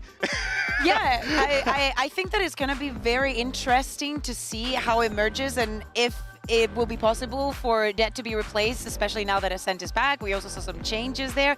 And I don't know what you're talking about. Hannah didn't mention anything. Oh yeah, and definitely some players that were very good, I believe, last year with the Neon and whatnot. Like, for example, I'm thinking of Minibu that didn't have a good start in EMEA this year. I think that could be his saving grace. Good to see another agent with really high skill ceiling, a lot of room to play with the micro on that. Super excited to see more and more pros get their hands on it. Yeah, that's just going to be another agent that I won't be able to play because I'm trash. So we're going to have to Boomer Stone for me, baby. But hey, look at this. T1, well, they made it here with one hell of a lower bracket run. Taking down Vitality and EDG along the way. This squad, Mimi, has looked incredible, despite the fact that no one thought they would be in this position to begin with. Most people had this team ranked dead last. No one gave them really a chance heading into this event, the second seed from Pacific, but they have been so good throughout this tournament and have come into their own in the playoffs, playing a unique style with the double duelists, finding form for individual players, and now for the organization, making their first global final in Valorant. Absolutely, and they've played so much. The road to get in here has been so difficult, and throughout the way, they've been taking down the Titans from every single region, but today is the final boss for them. It truly is, but it's also a big demon for these two guys to overcome in Buzz and Stacks. These are two players that have a massive milestone opportunity ahead of them here, Mimi, because they can hoist that trophy, something they have not been able to do. They've already made history making a finals. Their previous was top 3, but they always fell short with DRX. Missed out when the first Asian team lifted a trophy last year. It was another Korean squad, Gen G. But now they're here with a new jersey on after a very long career in Valorant, with a chance to make history for themselves and win their first ever trophy. And when we speak about Buzz and Stacks, we're reminiscent of like the good old days when everything was still up for grabs and we were still trying to determine which was going to be the region on top. But for them too specifically, the last time that they won a grand final was even before we started this whole partnership era. So it could be so different today. All right, but then over on the other side, you got G2. They're looking to make history here as this is their first global final, and they could be the first Ascension team to win a global title. I'm a big fan of G2. I've always been a fan of this squad. And Kukuka, this is a massive opportunity for this team and organization. Absolutely. For them, as we're saying, winning to Ascension, demonstrating that this entire plan, this whole ecosystem can work, utilizing from the beginning of the year every single tool that they had. Last year was good, but what we're seeing this year, how they're ramping up, how Juggernaut is fitting so well onto the plans, is really good to see how well the system works.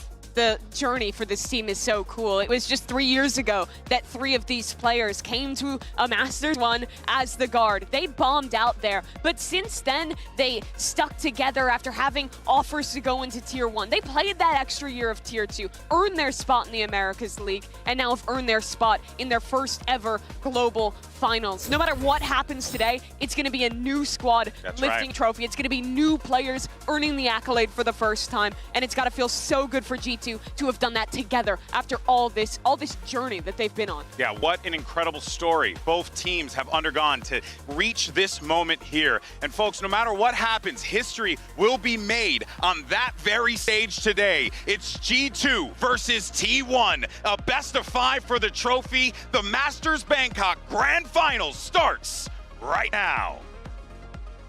G2 on the verge. Valen takes away nobody at all on G2 now. And the time is singing the tune of G2 right now. And he knows it. Time to face the music. Time.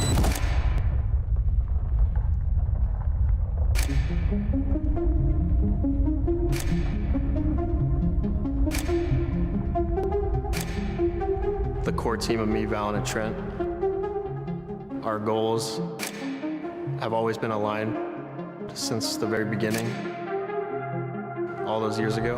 The Guard, literally our youngest average team. And we unfortunately say goodbye to the Guard. Didn't feel like we saw much at all. We've always had what it takes to win. The Guard, you're Ascension champions in the Americas region. But Valorant, it can't be a perfect game. And the hopes and dreams of G2 have come to an end. G2, the Ascension Dreamers, reaching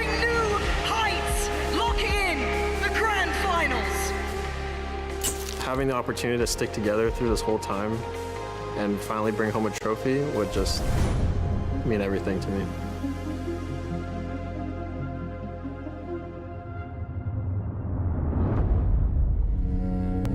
이 순간을 제가 항상 꿈꿔왔는데 For Stax, somebody who was absent for so very long from the global stage.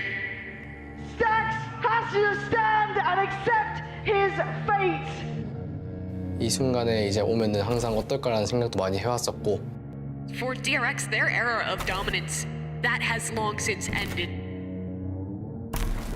DRX에서는 좋은 시간을 많이 보냈지만 그래도 만남이 있으면 이별이 있는 법이니까 DRX cut down. A statement win, this T1 team, the Usurpers. T1! They smoke Vitality. Who's the best team in Korea now? The wildest dreams coming true. T1 are going to the finals. I'm proud of the boys for getting the win versus EDG, but now comes the bigger test. 인생을 살면서 가장 힘든 순간이 상대팀이 트로피를 들었을 때인데 트로피를 두 번 다시 놓치고 싶지 않습니다. We both worked hard to get to the finals, but believe me, we worked harder. 저희 T1은 여기서도 역사를 써내려갈 것입니다. Will you? Let's see.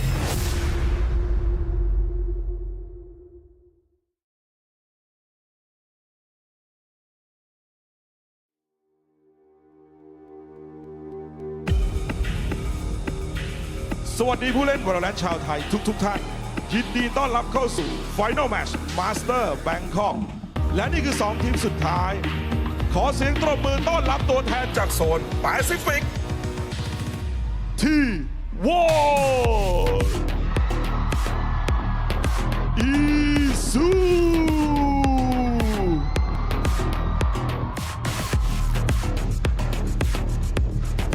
Boss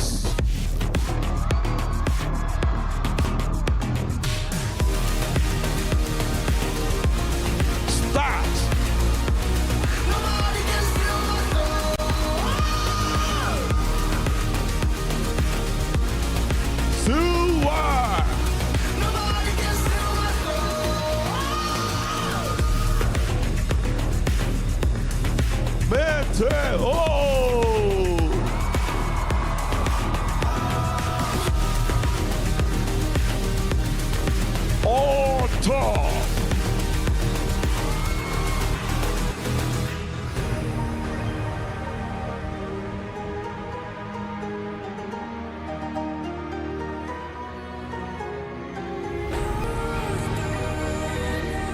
และนี่คือคู่ต่อสู้ของพวกเขาตัวแทนจากโซนอเมริกา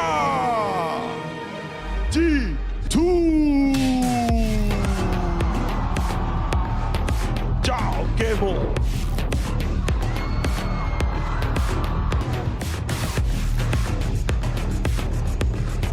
เทรนด์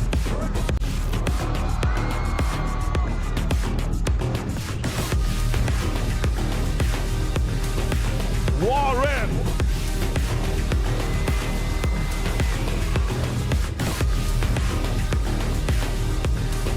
โจนาพี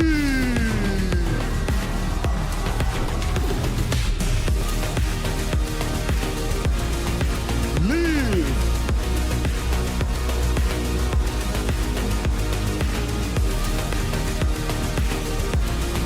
จอร์จอาร์ที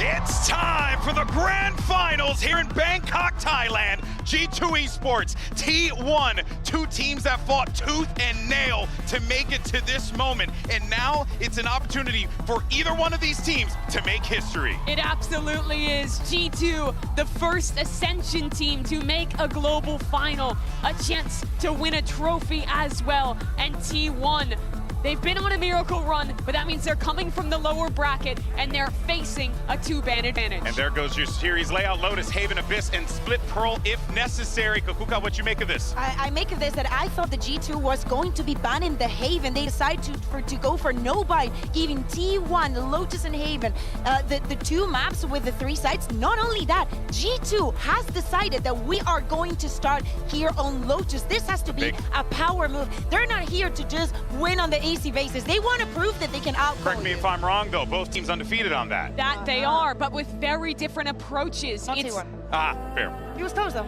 Close. almost there, yes. But for T1, this map has looked so good. It is the ultimate way to see the style clash between these teams. The Breach, Teo, Yoru, the meta that G2 has been defining versus T1, playing the double duelist that no one else is really playing, but it's a meta they've defined for themselves and have made such good on this tournament thus far. Exactly. The stats, as you're saying, Mimi, are very different. And if we look at the individuals, as also you were mentioning, Trent and Jonah P, the way that they combo everything, we've seen so many things. Right now, Trent is leading with 13 kills with those salvos. Very, very further away from even the second place, which would be nobody with 7. And with the little amount, well, compared to the rest of them, of rounds that he has played, it is amazing to see this kind of combination between the two. A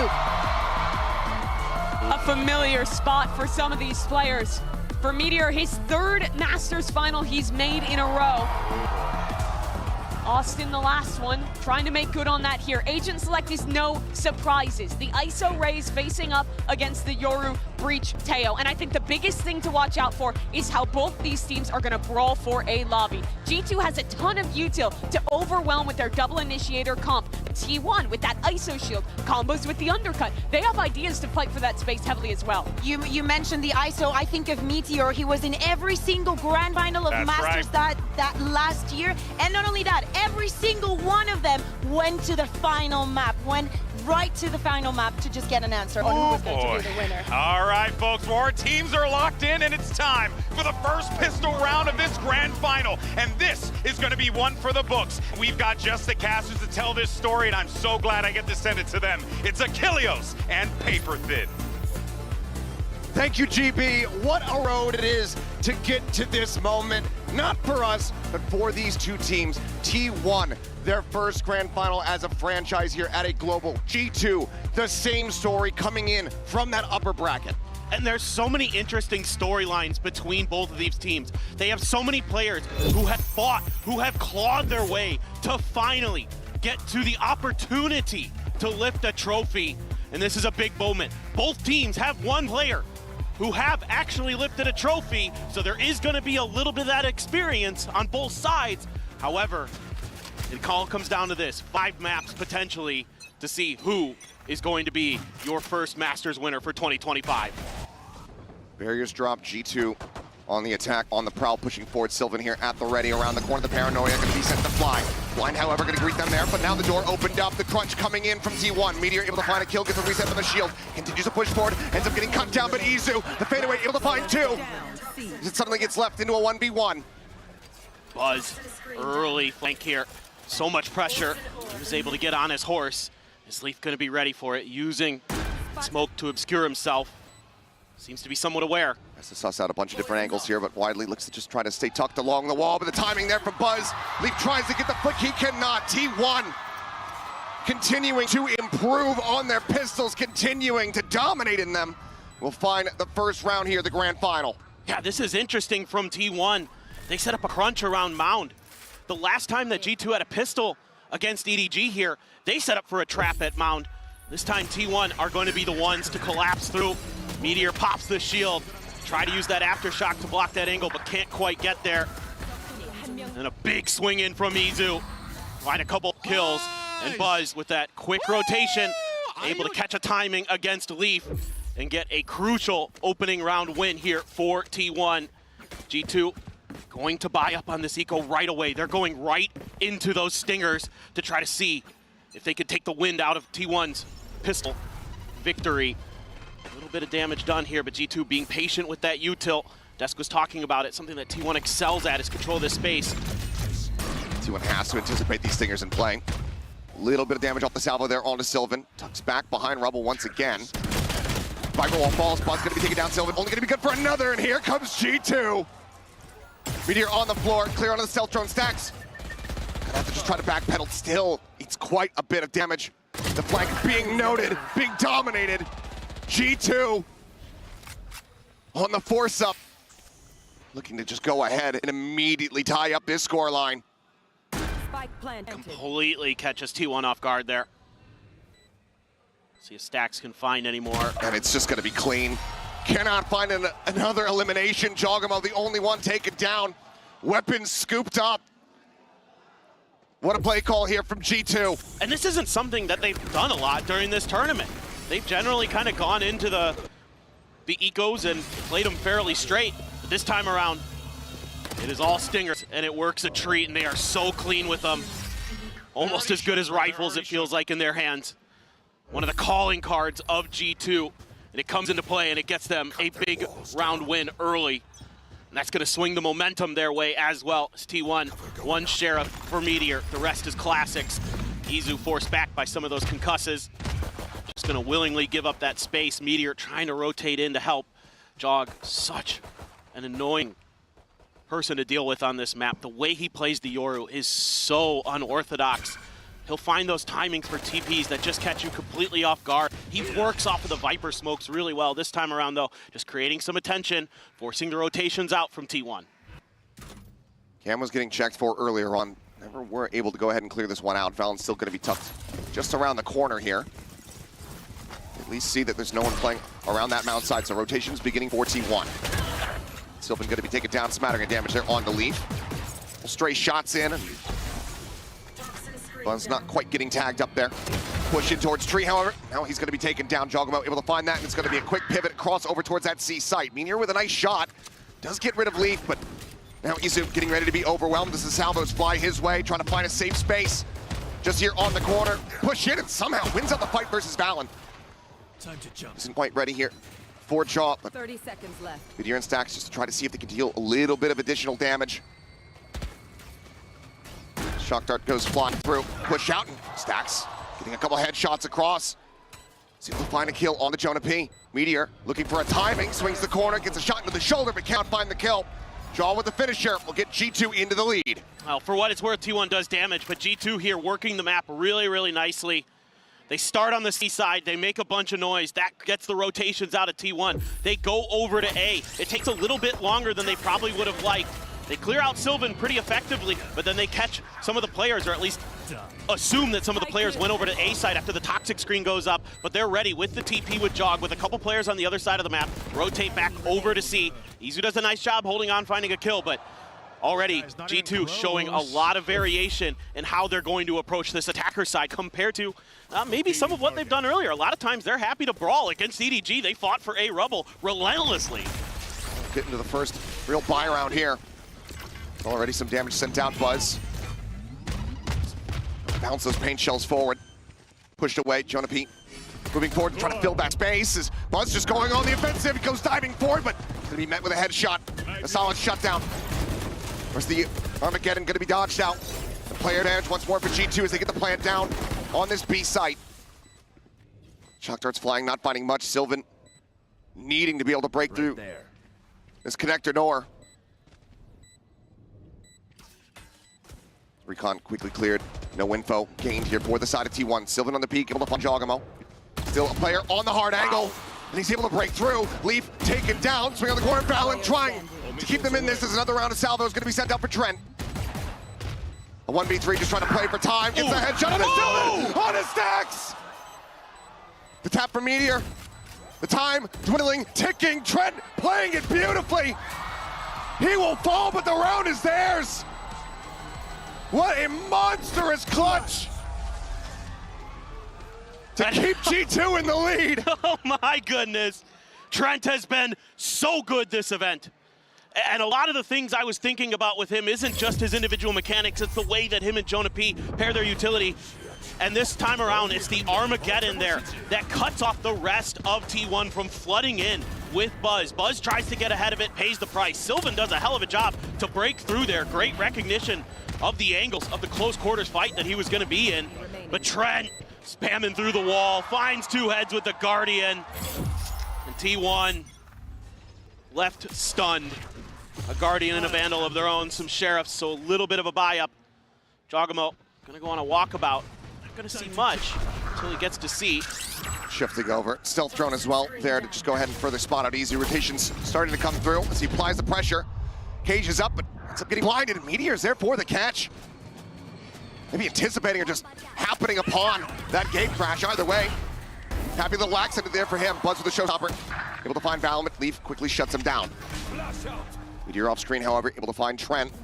And we go into a 4v2 as T1 off the back of the Red Bull clutch from G2. Trying to pull off a Thrifty. Meteor just here along the outskirts. Finds the first, finds the second. Instantaneous with the headshots. And with minor investments, T1 will answer back. Man, Meteor's all over the map on this round.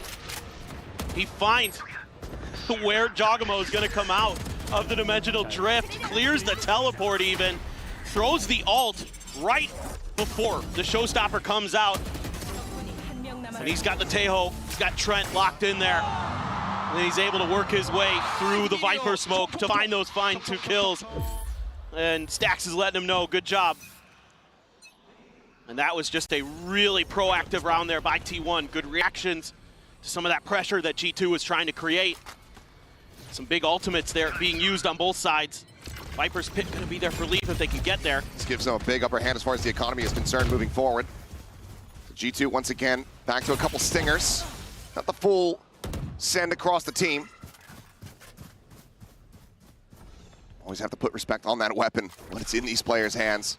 Here. Somehow, some way, they just managed to make it hit different. Dude, it is unreal what they can do with Stingers. It is so impressive, and it gives them so much versatility. I mean, one of the most impressive things about G2 is just the wide range of guns that they're able to employ. I mean, you think about Leaf with the Outlaw, the Stingers across the board. They're great with Sheriffs, they're great with rifles. They have so much that they can bring at you, and they're so aware of negative space. One of the best things about this team is just understanding when they've left space open. Just look at Leaf right now. He's double checking C. He's re-clearing Mound. A paint shell from Buzz here to try to delay. Swings onto the corner. He's good for 2. Trent, however, answering right back as Buzz and Sylvan will hit the floor. It's going to be a weapon. 2 weapons, in fact, that can be picked up. It's a bit more even firepower for G2. They look to maintain this lead. Izu's still a world away, wary about that late lurk potentially there from Leaf, but he's here on the site. He's catching Stax completely off guard. Here, tucking back, swinging around over towards this drop side. Slides down the ramp, double face. Jonah P there to collect. Now everything on the shoulders of Izu to try to tie it up at 3-3, but he's got to get a 1v3 to make that happen. Couple players weak. Has an opportunity if he can get Leaf. But he cannot. A MasterCard Thrifty. G2 keeping themselves out in front. Well, it wouldn't be a T1 match unless they were dropping against Thrifties. That tends to be something that has happened to them. To be fair, it was often against EDG. Both of them trading a lot of those Thrifty wins, but this is something that G2 excels at, winning in Thrifties. Again, it comes down to the way that they play together, the way that they can utilize some of those weaker buys. And they're able to brawl on Rubble. Trent, so good so far on that Tejo. 8, 3, and 4 right now across the scoreline. This is going to bring a timeout from T1 early to try to reassess the situation. I mean, some decent ideas, but you got to figure out how you can avoid some of that damage from the Stingers and things like that. And G2's working the map. I would say T1's actually moving with them pretty well. Yeah. They're getting beat at the punch. They're getting beat in firepower. These last few moments in those rounds, that clutch from Trent. This one here, the 2 kills off the back of Buzz's heroics there at Rubble. T1 just letting these moments slip through their grasp. And he's so dangerous in so many ways. I mean, I just have been floored with Trent. Watching him in Americas, watching the way he plays in this event, whether it be on Sova or Tejo, he is so destructive because he's so good with his utility, and him and Jonah P combo the stuns and the damages. I mean, you've seen so many aftershock kills from Jonah P because they're able to combo off of Tejo's stun into that. Things like that that are just so well orchestrated, and they talked about it in one of their interviews that they just do it on the fly. They just figure it out because they've been playing together for so long that they just know. Just got that mind meld going. Get the hive mind online for a team. It's when they become the most dangerous team in the world, when they can become the best team in the world. G2 certainly want to prove here today. Quick exit there from Jaw. No damage taken. Stax just playing forward here. Trying to catch somebody off guard on a bit more of an open angle. Izu hearing that stealth drone moving forward. Plays forward into the smoke. Now we'll look to reposition. Jonah really teasing this corner. Looks like it's going to be Jogamo to try to lead the charge, though. Stax cannot line it up. IGL going to be taken down. One of the Guardians purchased out of their hands. Still decent firepower available to T1, but G2 continue to play this very slowly. That's going to let T1 figure out that B is a little bit empty, so they're actually rotating back to A. They have no idea. They've had no contact at C either. It's just a pause here from G2 that opens up the space they need to take this site cleanly, force T1 into a retake with bad numbers and a Viper's Pit to boot. As that util flies, T1 get the bad news. Meteor trying to go on a timing, but Jogamo locks on. Now the Vandal on the floor. Two Sheriffs, a Guardian. Against a Pit and a full 5-stack from G2. Pretty much impossible task for T1. The cam quickly gets cleared out. No vision gained. No advantages eked out. Then picked up, but just spamming up in towards upper. Able to find one. Sylvan will be able to answer one back, but Trent quick to reply. It's not a flawless, but damn near one. Is Izu gonna see if he can find a little bit more. It's a nice headshot on the Jonah P, but G2 just overwhelming. Willing to just slow down the pace and constantly make T1 doubt to rethink their reads. Yeah, I really like the game plan that G2 has come in with today. Something that T1 can kind of be guilty of is overcommitting or over-rotating. So if you play really patiently against them, reminds me a bit at times of what Vitality did to them in the opener of Swiss Stage. It throws them off guard. You know, they're not really winning these Rubble fights when they take them. They maybe come out even at best. And on top of that, they're just getting out-rotated at times. Allen going to be able to TP safely. No real congestion from the side of T1. A little bit of util thrown that way.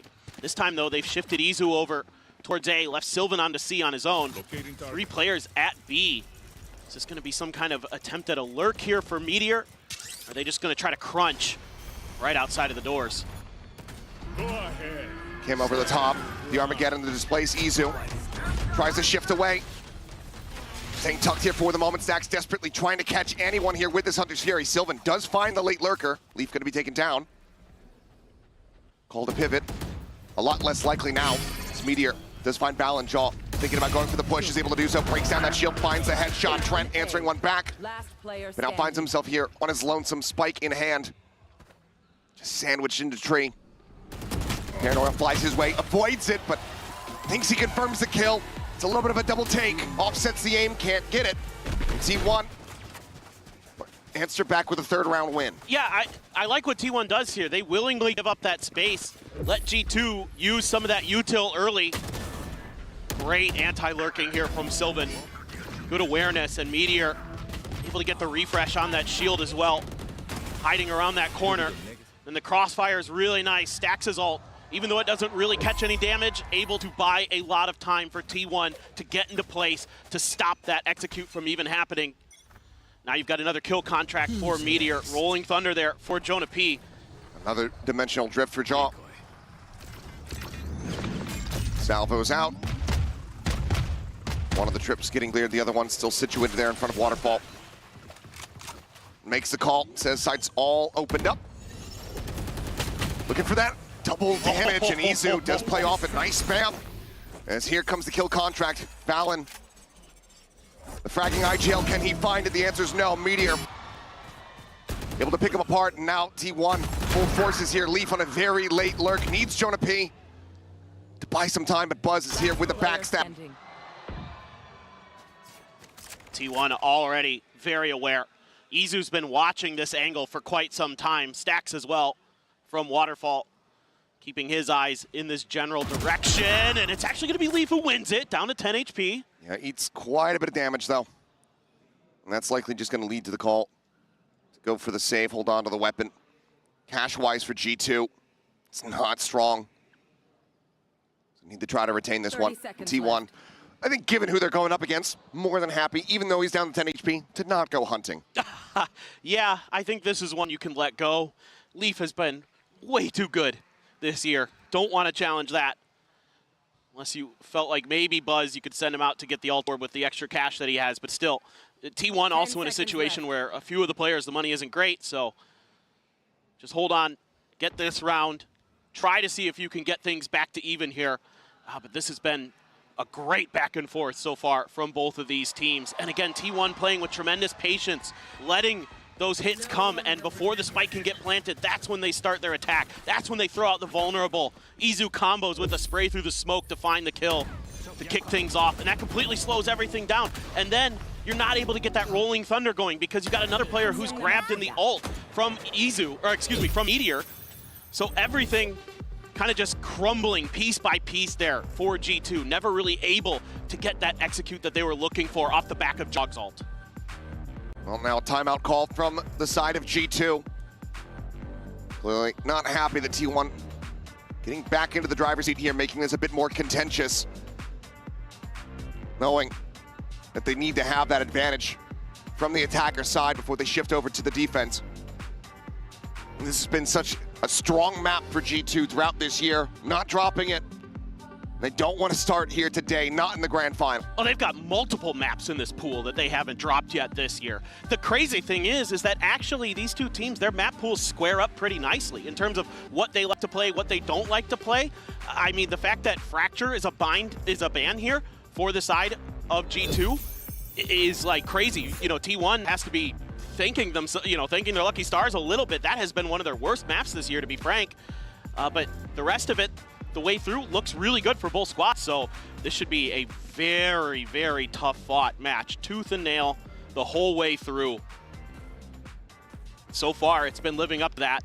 You can already see the parity between the kills for the most part here. Meteor, Trent out in front for their respective teams. Once again, T1 eyeing up this fight over Rubble just a bit. Not heavily committing to this one. They just do stay back a bit as Valen swinging in. Tries to put that Singer to use, does take Sylvan so very low, but can't quite confirm that kill. They're so fast with them too.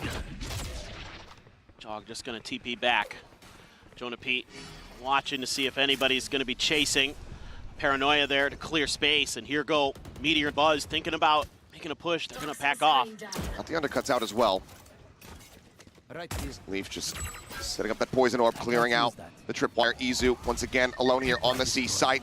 The stun, he's getting the daze. Flash gonna be avoided. Everything kind of flying his way. Swings around the pillar into Cyber Cage once again. Izu, he's been so successful with this, but this time it's red and shut down. A Rolling Thunder at the ready over towards Waterfall, and that's gonna connect to just about two players, and Leaf turning back towards that defender's side. Access is able to find Meteor. G2 off the timeout call. Looking to turn the tides here. The showstopper from Buzz is able to find Trent.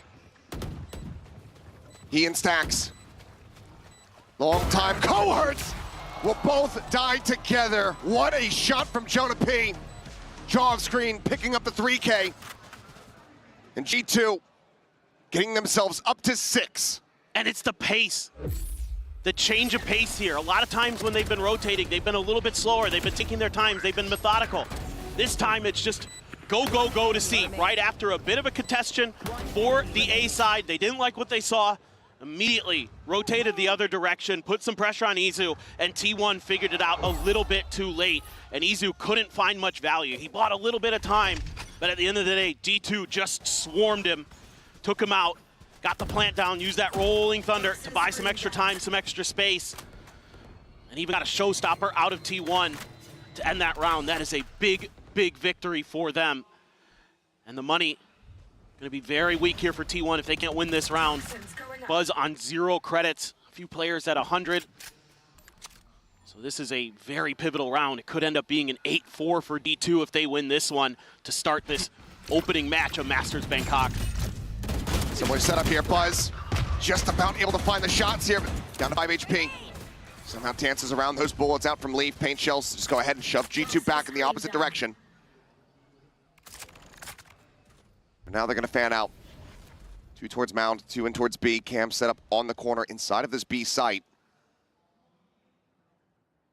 Izu doesn't have any eyes or ears out over towards C.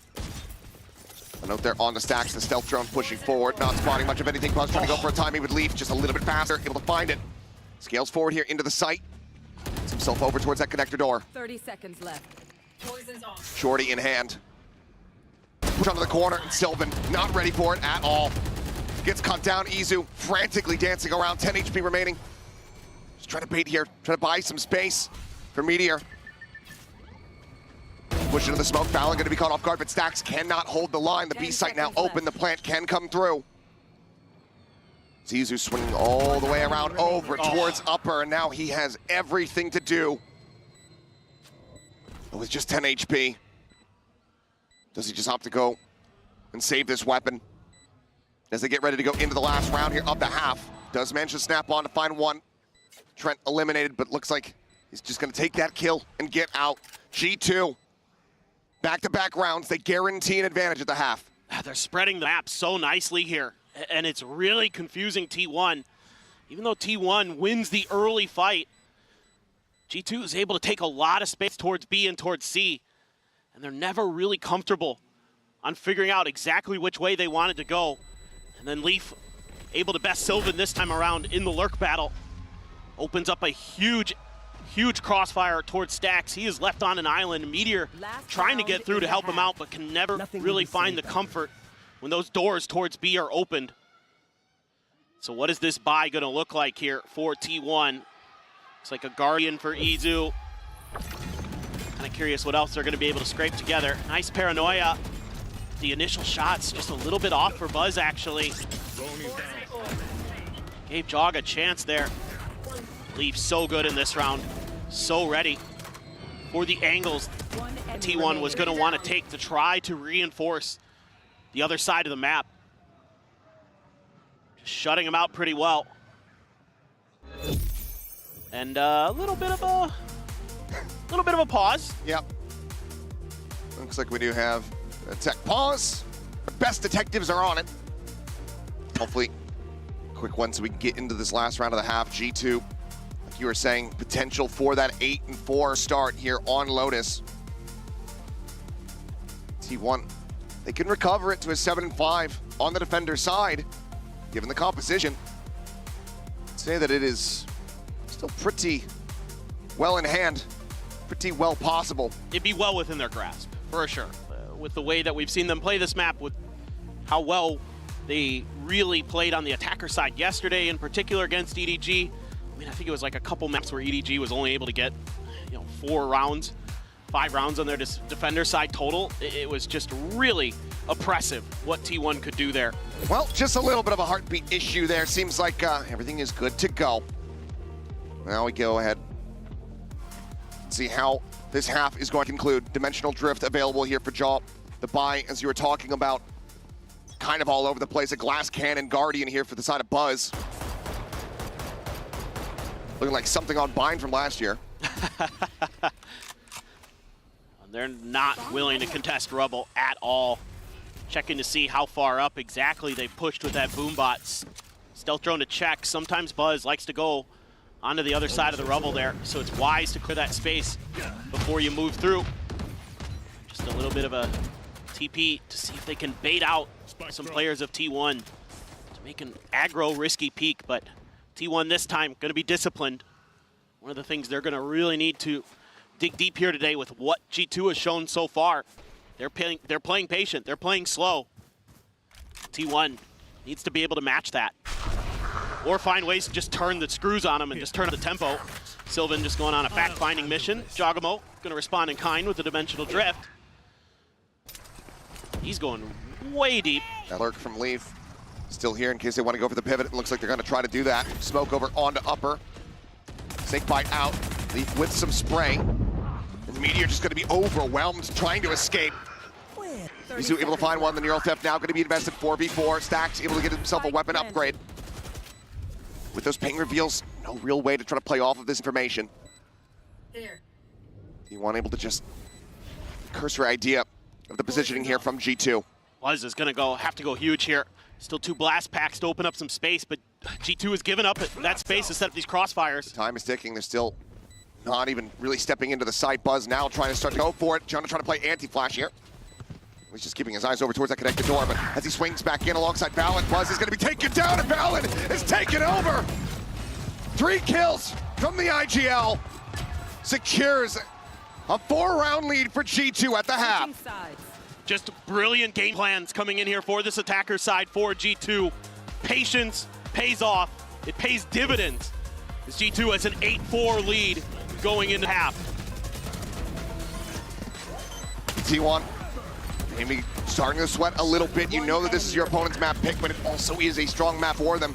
Need to be able to rally back on that attacker side. We'll see if they're going to be able to do it. See if they can pick up another pistol round, but 4 rounds after closing a pistol, not the scoreline you want to be seeing if you are tier 1, if you are T1 rather. But now, as we go into the halftime break, we have a very special guest standing by. You always love to see him. It's the one and only Ben Kai. สวัสดีครับโอ้โหกลับมาอีกแล้วนะครับผมในช่วง half time นะครับผมหรือว่าพักครึ่งแล้ววันนี้เรามีแขกรับเชิญพิเศษอีกแล้วครับผม Ladies and gentlemen, I am here with Ben Kai คำถามแรกเลยที่ผมอยากถามเบงไคนะครับผมอยากรู้ว่าเมื่อกี้เนี่ยเขาเพิ่งมี walk out มาใช่ไหมก็คือว่าเป็นการเปิดตัวนักแข่งถ้าเกิดว่าใครดู VALORANT มานานจะรู้นะครับว่าเขาเป็นคนที่มีศิลปะเรื่องนี้มากเลยอยากรู้ว่ามีคำแนะนำอะไรหรือเปล่านะครับผมเบงไค as we all know I think I consider you as one of the players who have the master of walkouts. You know you've mastered the art of walkouts. Is there any recommendations or advice for the walkouts? I mean, the last time I played against G2, I walked out as a penguin, so I thought that would inspire them or something. But it was so like, I don't know what to think about their walkout. Alright ก็สำหรับเขาบอกว่าครั้งที่แล้วที่ไปพ่ายแพ้ให้กับ G2 นะครับก็เดินออกมาเป็นเพนกวินเนาะก็ไม่รู้เหมือนกันว่าทำไมไม่มีอะไรประมาณนั้นนะครับผมเป็น walk out ที่ธรรมดานะครับผม and yeah just one more question which team are you rooting for อยากรู้ว่าชนะคิดว่าทีมไหนจะชนะนะครับ I mean I'm dressed very appropriately because I came to pay my respects to G2. Wow โอเคนะครับผมก็ใส่ที่แต่งตัวเรียบร้อยมานะครับผมก็เพราะว่าอยากที่จะให้เกียรติ G2 นะครับผมก็ไม่รู้ว่าจะหมายความว่ายังไงนะครับแต่อย่างไรก็ตามเดี๋ยวเรากลับไปเกมครับผม Ladies and gentlemen that will be it for now we'll go back to the game Always love to see him. We'll see though if it's going to be respecting G2 as Masters winners or if it's going to be putting them 6 feet under. Well, it's a very strong start for G2. Let's see what T1's got dialed up here. G2 already looking to really gum up the works, either towards B or towards C mound, and that's the direction that T1 is going to be leaning. You've got both the Breach and the Taeho util available to slow this hit down.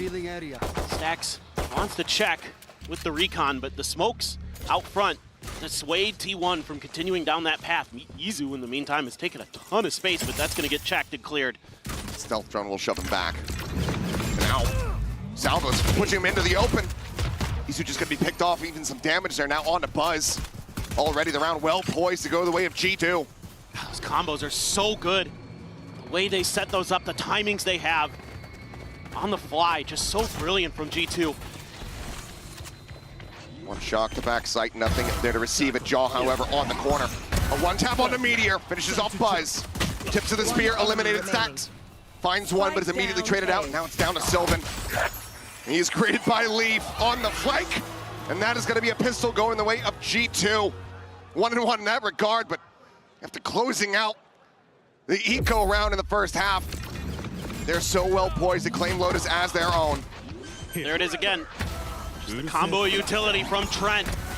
Gets you a free kill, basically, and it was right at the moment that T1 was trying to come through the door to help Izu out, and it completely stalls the space take from them, and then it just all falls apart. G2's able to get into those positions to deny the plant, and T1 is left with just a Sheriff for Meteor as their buy. Val at this range, somehow he's still so very favored. Put stacks down to 40, Meteor trying to intrude on that B site. Met by 2, quickly falls. And the Stingers are annoying against ISO as well, because they're going to deal with that shield very quickly. So in that regard, G2 has a bit of an upper hand. Closed. Time to Jog with the Outlaw. Usually you see Leaf with it, but with him being on the Viper, going to go for the Duelist instead. Can he get him on the peak? He absolutely can. Snappy there from Jaw. Gets a little bit of damage, able to exit. Sylvan cannot find a catch. Leaf stays alive. Orb just going to be picked up here by Buzz as he tries to get that showstopper online. Hugs along the wall. Manages to collect them both. Wow. Leaf Trent going to be eliminated, but now Buzz, a recovered Bulldog, asked to do absolutely everything, and Jaw's just stomping on him. What a round from Jog. Doing great work with the Outlaw. And then breaking Buzz's ankles at the end. He is so tricky on this Yoru. One of my favorite to watch in the world, just in terms of how he's able to TP around you, how he's able to use information against you. A lot of times you're seeing him work off the toxic screen. This time, he's just waiting. Gets the kill. There's a smoke there. TP's right back. I mean, Buzz is kind of ready for it, but it didn't matter. Ooh. He was bunny hopping his way towards him. Oh my God! yeah, I agree. Even the coaching staff, and that's the thing, when Togamo gets going, no one is ready for him. Hard to get a read on what he's gonna do because he doesn't have a plan. He just sends it. And oftentimes it is working out for him. Esso salvos once again. So much value. Sylvan at 41, Buzz 29. Meteor not gonna be able to get any kind of reset here on that double tap. Buzz around the back, trying to watch this position. Scales forward in front of the smoke. He does manage to actually catch Valen off guard. Down to 6 HP. Zizu tries to break things open through this connector into the B site. Dodges the stun, forces Trent away. They've got Jonah P. He's out here with the smoke, the fake out. Pops just in case, and Jonah does get taken down. Continued spam here. Maybe Izu anticipating that Jaw was going to be pushing off the back of his own fake out. Comes away with a free gifted kill. I like the tap of the door here to sell that you're still going A.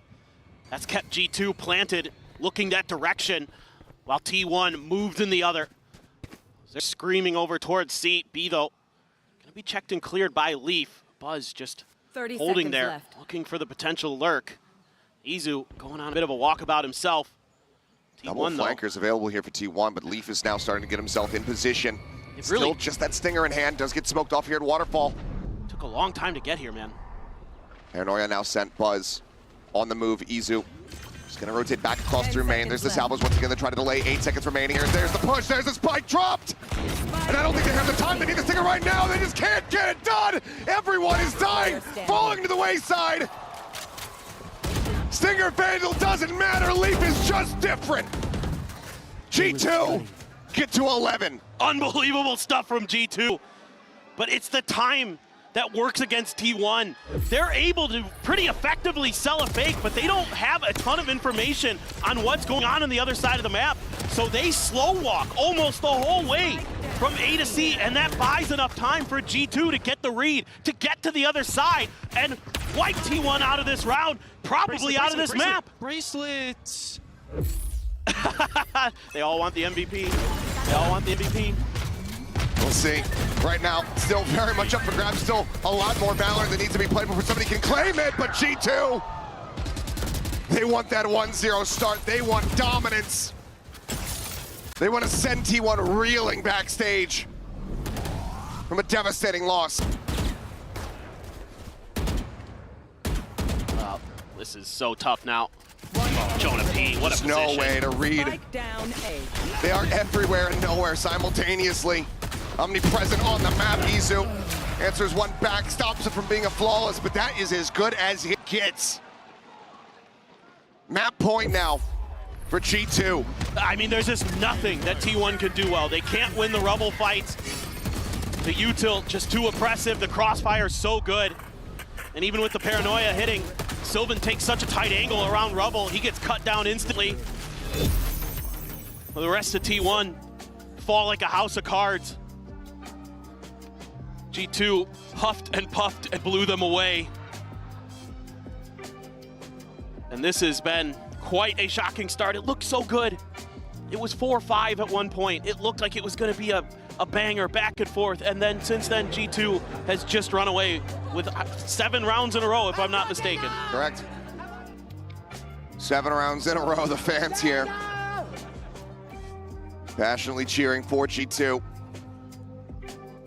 Final timeout call from T1 to see if they can get anything that they can then glean and try to push forward into the second map here of this series. But economy, once again, not going to be in a very strong place. There's a showstopper, a neural theft. Jog him on the opposite side. Dimensional drift. It's a bit reminiscent of the way things went against EDG for T1 on that split, where they were just kind of getting blown out, and then they were able to string a few more rounds together, get some confidence in the next map, make it a series. But right here, right now, you know, it's all about just that momentum, just trying to find a few round wins, you know, a big play from one of your big playmakers, Buzz, Meteor, who knows, Izu, Sylvan, everybody's got the potential.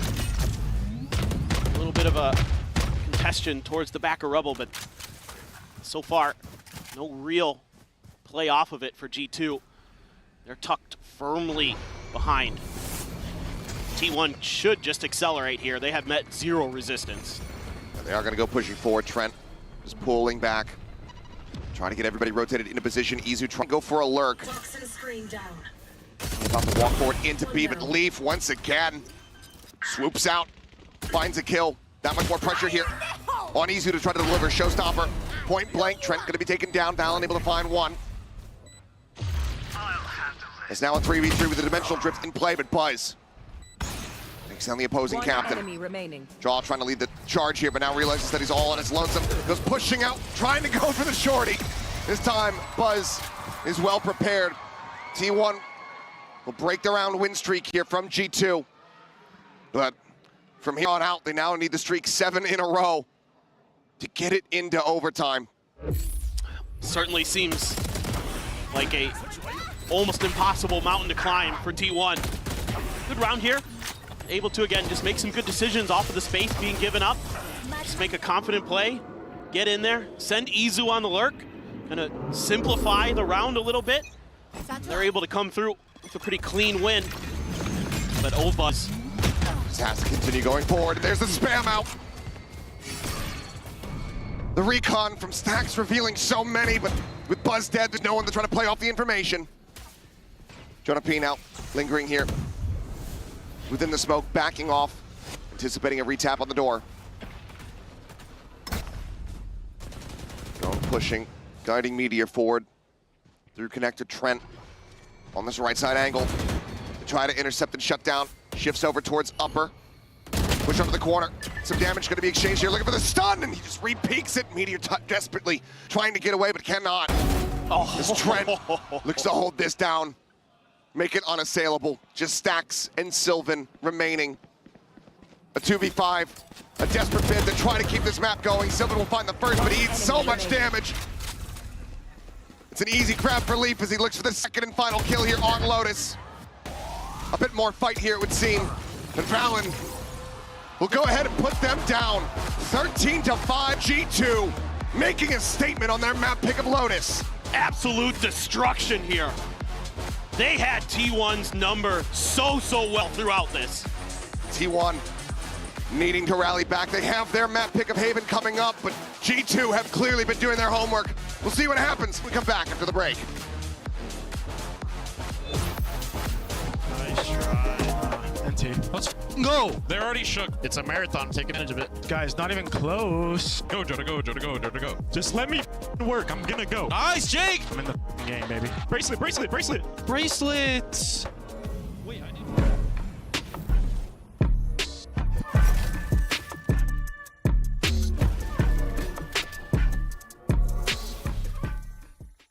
Face your death, cause you play a roulette with each step I progress, no less. Go ahead and place your bets, cause we know where we at, we know we top tier. Cause all the hate that you bring, we know it stops here. I'm sitting off like a rocketeer, ain't stopping here. It's strange how they cannot see the future, but see profit here. Wait up, we gon' always win. Promise that that's not a promise, yeah, that is a threat. You know that I promise to bring the team commas. When the whole team win, that's when you flex. Win, and I'ma do it again.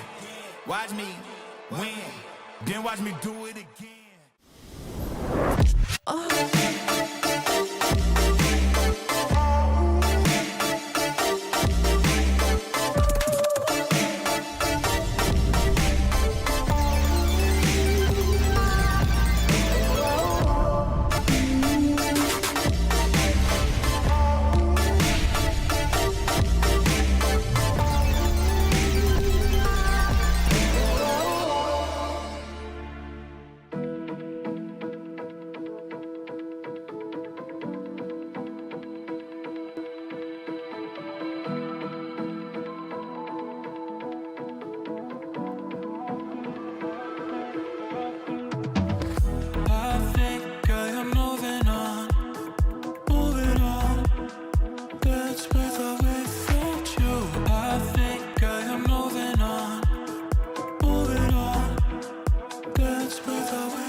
Hey guys, Jen Lee here with Josh RT. Now Josh, first global grand finals for G2. So far, so good. Now this time you have Giacomo with you, the guy that's been there, done that. So, you know, what do you think he adds to the game, especially in a big one like this?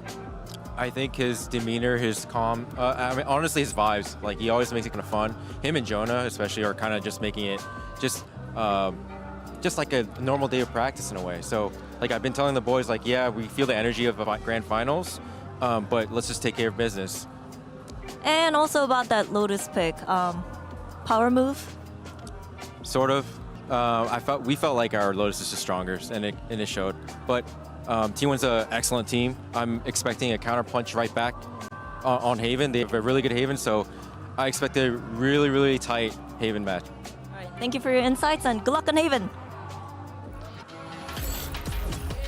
And now it's time for our HyperX Reflex moment, and this one is going to go to Trent, and G2 picks up the win, looking rather good in the process. And Kukuka, gotta say, Trent looking like an MVP player out here. Absolutely. We've been talking about it every single day, how good the utility is, how much impact they have. And actually, especially on this post plans, G2 was extremely effective. They only lost one, and it was on that pistol round right at the beginning of the map. That was also a round that T1 couldn't convert into the second one. It wasn't a first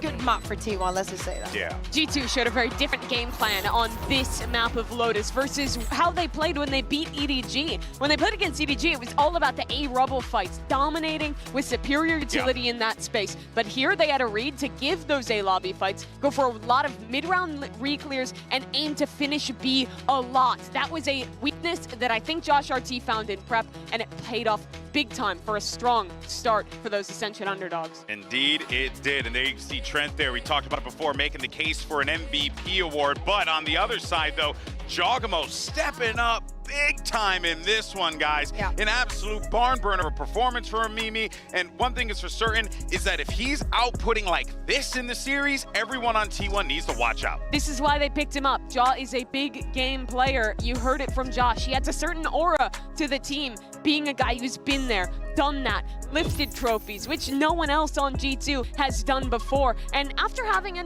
solid tournament, to see him returning to peak form in this finals just makes sense. Yeah, and having him potentially joining Sassy and winning champs and also a Masters title today. And also with the performances that he's been having during the Swiss days and most of the tournament, he hasn't been the #1. Oh my God, this is the guy I'm going to look at. Exactly, because he hasn't needed to. But I think he really understands the way that T1 plays and the playstyle that they have, because back in the day when he was in EG and all of that, they used to run that double duelist on split. They also played a lot with the duelist and the chamber, which we could also put the similarities there to put him with the duelist. So he really knows how to play against this playstyle. Yeah, and he was also almost always playing Raze back when he was on EG. He was that hyper proactive dive player. Now he's on the Yoru, has to play a lot more for the team, has to take more 50-50 teleports, where he's sacrificing himself to give G2 winning positions, but he's still putting up performances regardless. And he's going to go back to the Yoru on Haven. And like you mentioned, this is another stronghold for T1, another double duelist comp for them here. Yeah, that's right. There you can see the series layout. If you're just joining us here, 13-5 conclusion from Lotus there for G2. And you heard Josh RT earlier talked about how they felt confident in that map. They knew that they could take it, and the proof was in the pudding. But they also know that Haven is going to be a challenging one. And speaking of, let's actually send it over to Jen Lee yet again, who's standing by with Coach Autumn. Hey guys, Jen Lee here with Coach Autumn. Now Autumn, Abyss has been T1's permaban. You don't have to tell me the truth, but how many times have you guys actually scrimmed Abyss? Or how much practice did you guys have on this map after you got here in Bangkok? 감독님, 어비스가 고정밴이었잖아요. 이제 해야 될 텐데 얼마나 완성도가 있는지 궁금합니다. 뭐 스크림이나 연습 어느 정도 하셨을까요?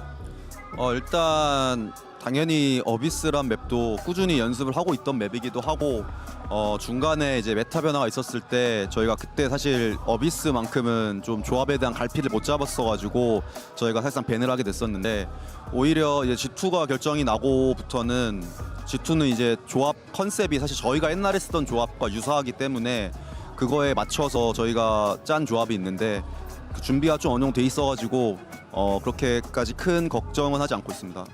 We've been consistently practicing and scrimming on Abyss, and of course, when the meta kind of changed around Abyss, we kind of struggled to get the hang of what suits us and what was working for us. So we have been banning Abyss for a while, but looking at G2's comp and what they run and how they play it, it's kind of similar to what we were doing with our Abyss before. So we had a great counter to how they play, and I feel like we have a great chance against G2 on Abyss. Now, thank you, Autumn, and good luck.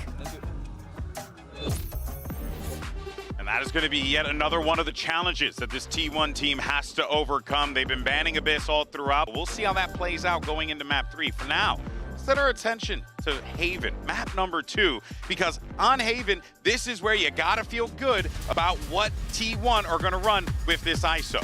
Yes, you do. Meteor is a master on this agent, and I think when you look at the defensive side for T1, one of their biggest keys is the cross-map support. They do a really good job of sending Yoru ults, ISO ults or Sova ults cross-map to support players on top of undercuts, paranoias. They do a really good job at aiding their players in these brawls, and I think that's something G2 has to look out for. And even though G2 has not yet to lose this map, they haven't had as many reps as T1 has on this. But on the first map, I saw T1 scared of taking some of those initial duels and leaving everything for the later round. But that also comes with a lot of conditioning coming from G2. They have to do it from the attack right at the beginning. Couldn't agree more, ladies. This best of 5 is far from over. Let's go on and get into map number 2. Send it back over to your casters, Achilles and Paper Thin. Thank you very much. As I was saying, T1, plenty of reps on this map, but that is plenty of tape to be studied by G2. And for T1, the composition that G2 is bringing to the table, not one that they're going to be the most familiar with. Yeah, absolutely. I mean, even though it looks familiar in terms of what's the meta on a lot of different maps here on Haven, it is a little bit off kilter compared to what T1 is normally going against. And a lot of that util that comes out early from the breach, from the Taeho, so impressive. Able to take space off the back of it. Stacks on an island here. Gonna see that arc grows. Gonna go for a check. Oh, after shock as well. Kind of doing him a favor, stopping them from extending a bit there, perhaps. Yeah, stealth drone getting a catch. Shock dart going to be locked down, trying to beat. Does eat the lion's share of that damage, down to 33. Sylvan set here behind the box. Push forward, though. Valen able to find one. Dragamo getting another. Jonah P, despite the HP disadvantage, still coming away with a kill. Now a 2v4. Spike planted. Buzz swinging around. Does he read this angle?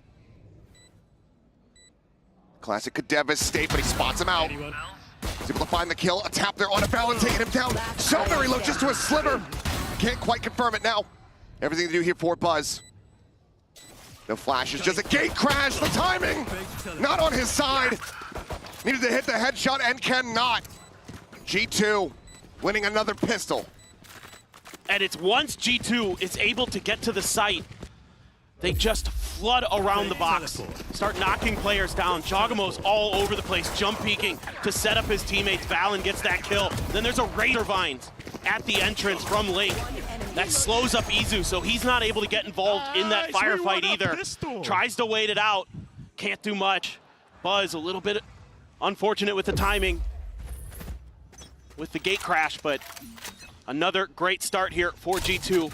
And pistol rounds so devastating to give over to G2, not just because of the way it plays out in the economy and in the map and everything like that, but because they're so good at converting bonuses.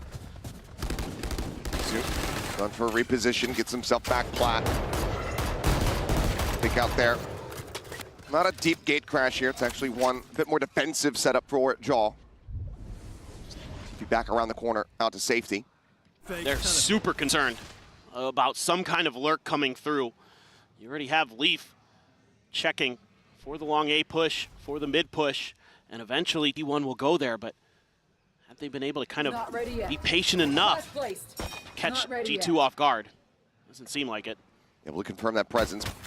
T1 now well aware of Leaf's position, but still going to be heavily relying on Izu to try to stem this flood into the site. The push forward, and yep, Jagamo just going to be able to pick him off with ease. Leaf on the reposition. Hearing the footsteps coming his way, and Stax is not prepared for it. Well, I was hoping that somebody's going to come pushing forward, and Leaf is just piloting this absolutely gorgeously. Meteor However, it does tuck back up into the window. Losing track for a brief moment, but still has a very strong suspicion. As they play ring around the rosy here at the spawn, and Leaf will still have the timing, still have the kill. As Buzz swings the corner, a shorty in hand, nothing to be done. G2 start off T1's pick of Haven with a flawless anti-eco. I mean, again, it's just the antis, the reads here for G2 are so good. Now, I was gonna say, I'm pretty sure Sylvan got spammed through a smoke.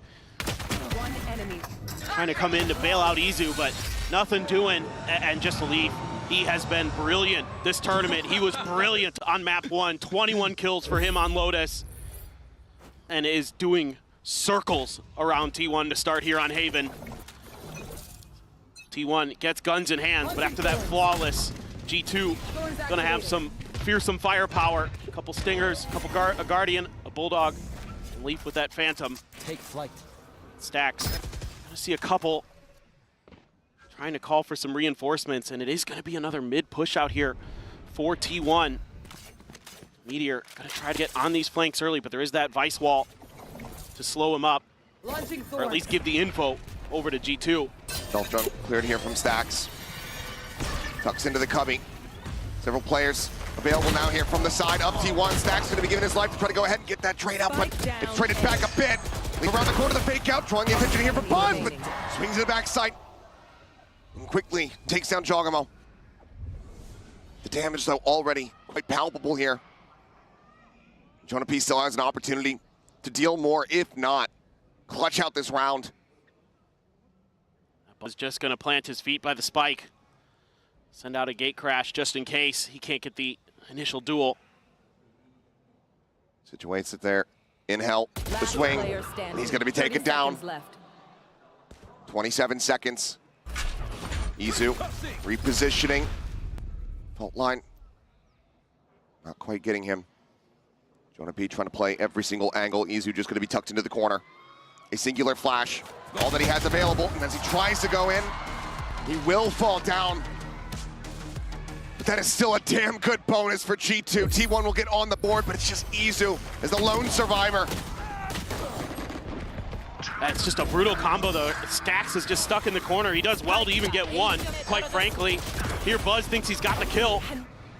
Has to swing back, but does a nice job finding two. God, Jonah P, he has been just so brutal at times. I mean, the firepower, outrageously good for G2. On top of just brilliant util usage to boot. That's what's got them here. That's what got them through as the top dog, as the team that's allowed to pick the first two maps to ban. Now another A hit. Smoke deeper for Valen. Stacks has to check over it. G2, they're anticipating this. Go for a push here. Does get a headshot on the Jogamo, putting him down to 5 HP, but Valen there, that covering fire, gets him the advantage in the round. Try to push him out. Spots one, hasn't necessarily read that Buzz is inching closer and closer. A flash out here from Jong, swing onto the corner. Buzz will be able to collect one, but advantage maintained now. Extrapolated upon. His Meteor had no idea about this lurk here from Leaf. Gets himself in around the back. And T1, barring a miraculous clutch from Sylvan, are not going to be tying things up. G2 looking for an early lead once more. I mean, I think Sylvan's should be considering a save at this point.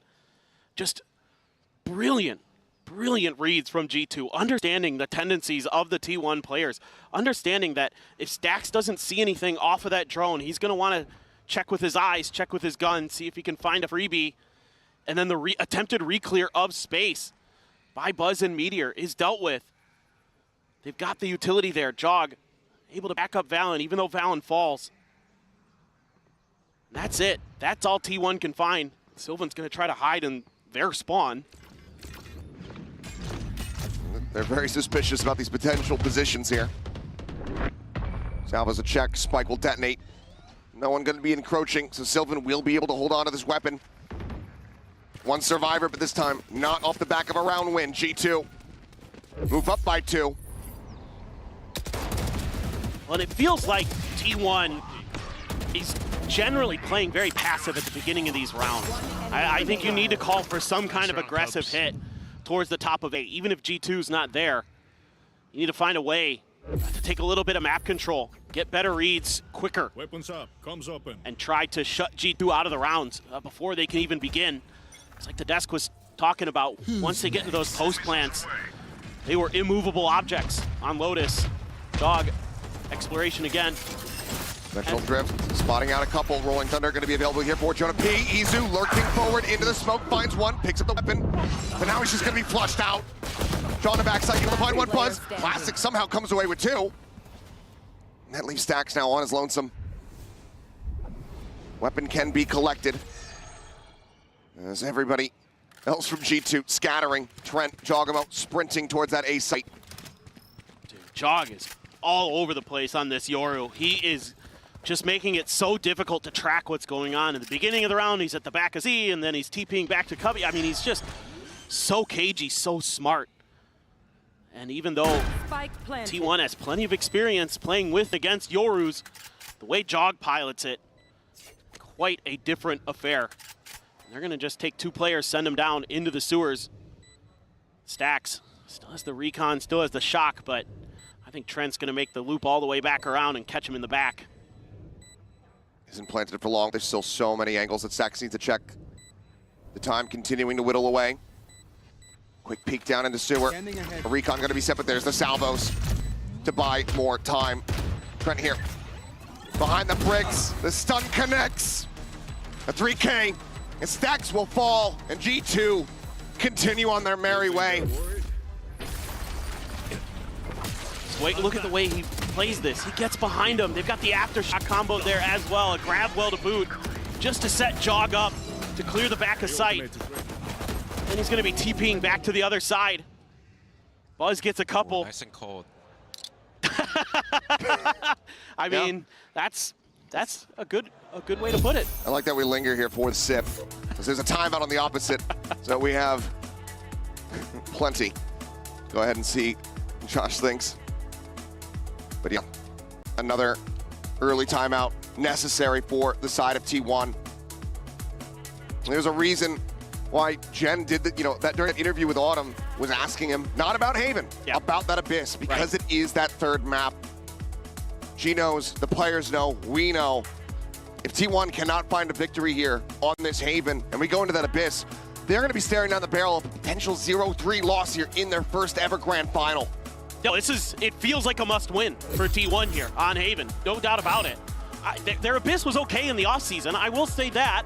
T1, when I was preparing for kickoff in kickoff for Pacific, I was like, their Abyss isn't that bad. They really don't want to play it. It looked pretty okay at Red Bull Homeground and some of the other tournaments, but they've been hiding it. I mean, Autumn has alluded that they might have something prepared, but that is neither here nor there because you don't have any on-stage experience with it in 2025, and that's a huge gamble to be taking, no matter what. Especially if you can't win your map pick here on Haven. Trying to set up Buzz for the op. Seems like G2, though, very much ready for this. Just avoiding this A lobby position. Flash down towards that sewer. Just pushing him off the angle for a brief little moment, and the TP out. Joins in with the rest of the players. Leaf wanting to try to push forward in towards Garage. Two players watching the angle for the moment. Stealth drone gonna move up, try to check out this site. Nothing seen quite just yet, though. Oh, Leaf, if he finds the right timing. Gate crash in the back. No, just right there in front of the box, in fact. Armageddon trying to clear. Izu, however, holding close, finding one, repositioning. Dodges out the Hutch Fury now, coming through off the back of that Nero theft as they frantically look for some kills. Counter spam, however, Jonah P gonna be coming away with one as Izu gets taken down. Buzz on a deep line outside of A lobby. Looking for the spot out, doesn't fire. Trent able to confirm that position though. Look at the awareness. Again, eats that full flash. Has a dimensional drift for a potential exit, but it's just gonna be swinging into multiples. 30 seconds left. Mask now on, playing it safe. Sylvan able to react, finds Trent and Valen. Applying back, Jonah P gonna be taken down. And now Valen sandwiched in. Shorty around the back from Buzz will be able to put him down. T1, the timeout call. It works a treat, it gets them the round victory. But 3 ultimates had to be invested. This is more T1 Valorant. If you can get them in the mud, if you can get them spreading the map all over the place, keep them guessing, it's going to give you a little bit of confidence. That's where they thrive. And Buzz there, under a lot of pressure, plays it nicely. A big win for T1. You're going to be able to keep that operator. Have to buy down to a Guardian for Izu. But still, big sniper rifle available once again. Similar push out towards Sewer to set Buzz up, but this is looking like B all the way. They're even going to set up the Cosmic Divide. Still pacey hit. They know that Hunter's Fury, it's been expended, so no chance to really just spam that across to try to interrupt this. Yep. A Paranoia will fly. TP up and over the top. Sylvan going on a peak. They do manage to go ahead and interrupt this, but now Rolling Thunder called in, connecting on the 2, forcing them back. Strogamo this time can go ahead and stick in for the plant. Flashes up and over the top, able to find one, but Zach with the crossfire, takes him down. Fallon, trade up for Sylvan. The defuse starting to be held, the wall to try to escort this forward. They're just going to be trying to stick for this one. Izu holds it to completion. This Buzz, a last little kill there on the back end, and T1 retake the site as quickly as G2 were able to snap it. Yeah, that's just a great call here from Stacks and company. Wait for those ults, and then rush in. And it's also Stacks who plays that anti-flash. He's awaiting Jogamo's flash in the peek around the corner. He's going to be the one who steps up and kills him. Nice timing from him. Valen getting a couple big ones. Those Razor Vines don't matter too much once you're already sticking it. Buzz, Stacks keeping it light. Vulnerable, back him up a little bit, and the shot goes wide from Buzz. Swift breeze right past Jogamo. But they've already gotten past. They're already on the other side. They're into long. 3 players were able to make their way through. Drone, not going to get a ton of info, I don't think, here. Does manage to spot out, I believe, Isu perhaps might have been behind the box.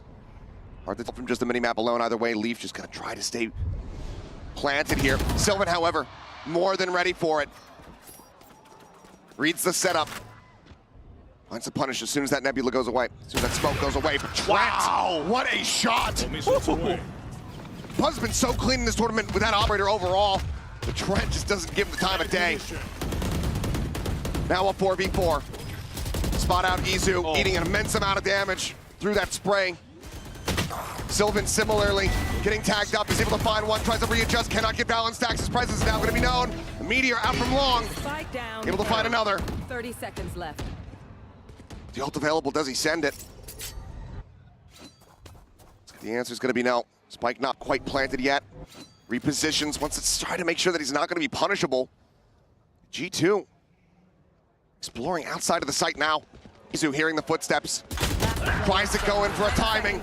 Ends up falling down. Does he get the pull? It does! Spike, I believe he might just have it.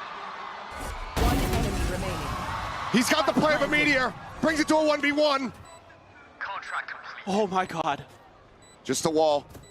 Noise made. Jonah swings with Meteor! What a shot! What a play! And when you need your big stage players to show up, T1's Meteor finally does his 3rd Masters Finals in a row. And he's not going down quietly. What a Red Bull clutch. Oh my God. Oh, the barrel just sticking out. And Sylvan had the idea, but didn't even need the read if it was provided. Good from Jonah P. Knowing that he was going to have just a sliver of time to try to get that through, but Meteor clearly also not quite believing in how crisp that was. And the timing on Meteor's ult is milliseconds from just ending that round anyway. Well thought out there by Meteor. Immediately, my thought was once he got that ult online, just save it, just save it. They have him planted, and he reads that so well. Crazy, crazy scenes. This is a lot more of the action that we've wanted to see that we didn't really get there on Lotus. Now tied up here at 4-4, G2, their first time out on Haven. Looking to once again just course correct. The last timeout call that we had from G2. It's right there, just before that round 10. That's when that 7-round streak began from half to half. And that's something that Josh RT has been so good at as the coach for G2. Going back and watching this event, you look at when he takes timeouts and look at what happens after that. Look at the score lines. Generally, it's G2 going on a tear. He's so smart. Understands exactly how to get his team back into things, and Valen does a great job processing it, understanding it, and implementing it for G2. Singer here for Jogamo. Handles across the rest. Push forward, trying to just dog walk into the garage. They end up falling down, and Sylvan sticking around, finds himself a second kill. Paranoia sent cam, situated here on that B side Meteor. From that A connector angle, slowly scaling forward, getting aligned with the wall. They know a lot of times T1's gonna play off angle. That's a good Nova Pulse. Concuss is here, recovering fire is as well. Sylvan will find a third, giving his life to buy time, to buy space for Izu, but through the door, Jonah P. A solid shot, but now a 1v3. The fault line set. Buzz with the op shot will be able to put him down. T1, for the first time in this series, having a lead for themselves. Yeah, I don't mind the idea here from G2. Challenge the garage space. This is a great pivot point for T1 on this map. You know, Izu, Meteor, Sylvan, going to be some of the players you're going to have to potentially deal with in that space typically. And they love to play those off angles through those doors, hide players behind the box or behind the doors themselves. Kind of find those timings where you try to take that space and they just rip it away from you. Keeping my eye on Buzz and that operator again, but mostly full weapons. Trent with the Guardian. Seems like G2 is a little bit wary of what happened in that previous round with the eventual push out from B, but the way those trips are set up, they're going to clear one of them. Very aware of the way Izu likes to have those placed.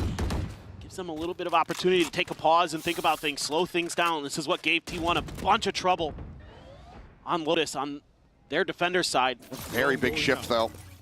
T1 ushering multiple players over towards that C site. As not going to be able to get that tag. Buzz not going to be able to escape. There comes the push, and he won't be able to get it himself. A point-blank shot. G2 just far too quick. Buzz overstaying. And now suspecting that they have these rotations back across to reinforce the A site. Who's next? They set their sights elsewhere. Jiggle out there from Izu. I believe he does pop that vice wall. This is a great read, though, from G2. They haven't heard a damn thing over here. And now Jog's going to get the info. There's only one. They're pushing forward into the cage and wins out the fight. Down to 85 HP as well. Not much. Dealt as Meteor absolutely handled on that attempted flank. The 2v5, the fight, it's called off. T1 not willing to lose any more members, knowing that there's some critical ultimates just about to come through here for the set of G2. Yeah, absolutely the right play. They're going to be able to scoop up the operator potentially as well. Stacks, not known for his opping, but puts one through the gut of Jonah. We'll be able to hold on to it. Looks like the remaining members here from G2 not going to be going on too deep of a hunt. Just wanted to get the ult charge for Jonah P, get the Rolling Thunder online, because the rest of the team, the economy, not so good. Going to be able to bank up a little bit coming into this next round. And just the patience again. This is what is killing T1 on this defender side sometimes. Just a great understanding that if they can get that stealth drone, Buzz doesn't TP right away. He opts to try to clear it with the op. At that point, it's too late. It's already caught, not able to use his util. They punish it. Gets that solid interruption. And then everything in the kitchen sink thrown at him. Another op is afforded. Still do have that as a factor here in the round, but right now G2 full cluster up on this A site. Potential for just a very quick send. They can get forward at long. That Rolling Thunder just crash across, escort them in. Flash out a turn, an aftershock, and a forced peel back. as now the Steel Garden going to be called in. Not many safe positions. A lot of weapons going to be lost here. Now the site very much in the hands of G2, and I think it saved the Rolling Thunder for the post plant. This round is as good as theirs. The wall there to identify the lurk. TP over by Sylvan. Izu's going to try to wait it out a little bit longer. Cosmic Divide now at the ready. Rolling Thunder ready to go towards that B connector side. Sylvan able to find one. Meteor on the peek out. Finding Valid and Buzz down into hell. Caught the shorty, finds Jonah P. Last player standing. And then suddenly, this round has somehow gotten away from G2. Trent still alive. Looking to try to clutch it out. Has been ping revealed. Quick little push and pull the wall into his face. Steadies for one. Looks for Meteor. Tries to take him down. But the spike defuse held there by Sylvan. Ensures that T1 get themselves back into the lead as they look for a 7-5 half. G2, an opportunity to keep things neck and neck. Well, that's just a classic Flood retake here, but it's the ability to get past that wall initially. God damn, Meteor. Unbelievable. But the way they get Sylvan past that Vice utility is what allows them to start picking apart the flanks of G2 and opens up that first kill. Kind of sends them into disarray. So nice read there by T1. And a great retake despite that Steel Garden giving the space that G2 needed to get into the post plant. Oh my, that's a lot of pings. Allen just caught scattering off the back of that. This time Buzz, good for the kill. The Astra dead. Fake teleport. Just gonna have to be a force from G2 to really try to get themselves into a winnable position to tie things up. The dimensional drift now in play here from Buzz. Meteor trying to play off of that, but Jogamo has other ideas. Force indeed. 2 kills found, point blank, catches a fake out. Does have a shorty as a backup, looks for the shot, cannot get it. It's chaos incarnate. But G2 are the ones persevering. Jog is just so slippery, man. Getting out of there. I mean, I thought G2 was in trouble. Jog just bails him out. Izu still maybe a chance, but on a 4v1 with all these crossfire positions, with the late deep lurks, he's got one. Snappy for the first, the swing back in, finds his second. The neural depth gonna be sent out. Getting worried about Leaf there from behind. Holds at the half, looks for the shot, but Jonah P. a bit faster, a bit crispier, and that means they're tied up at 6-6 at the half. Well, definitely a better showing here for T1, but still G2, the trickery. Oh, what a transfer from Jog. Leaf finds another lurk. I mean, seems like it's a repeating story.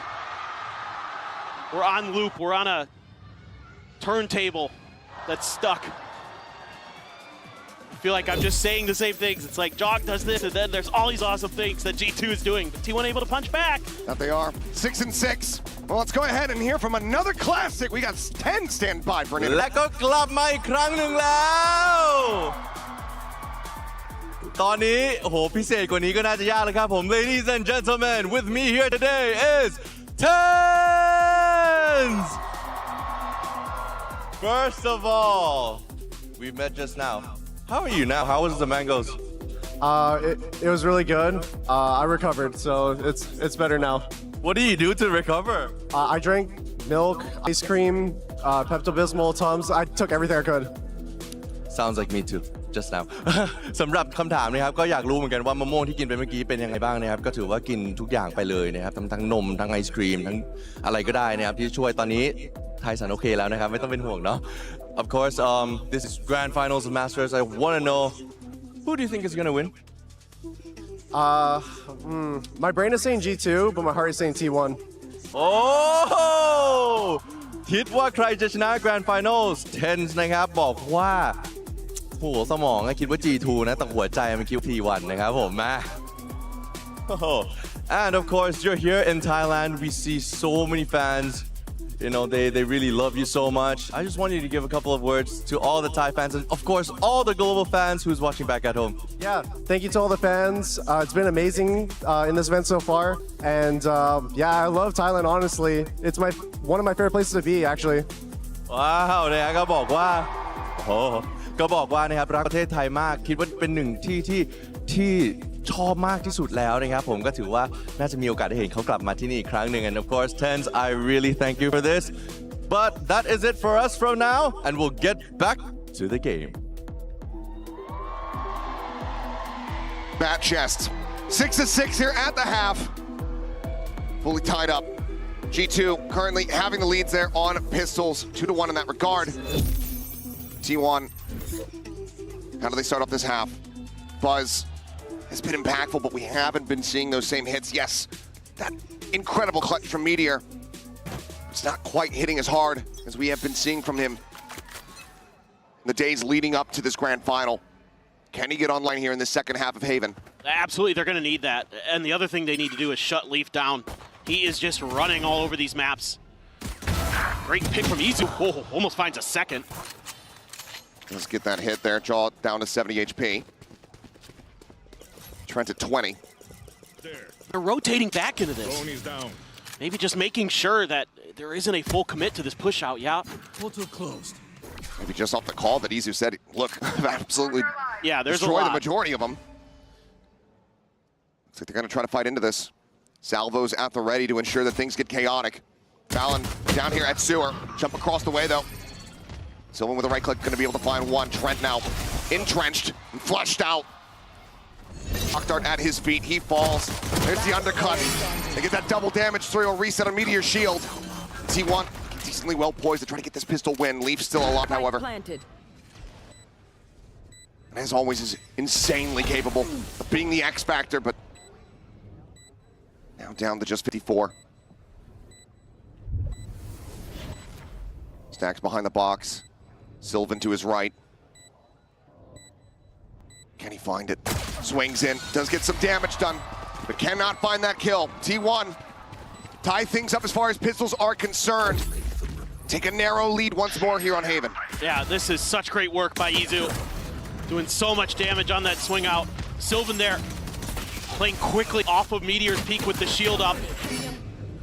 Able to keep them rolling, steaming forward towards that A site. Able to get the plant down relatively effectively.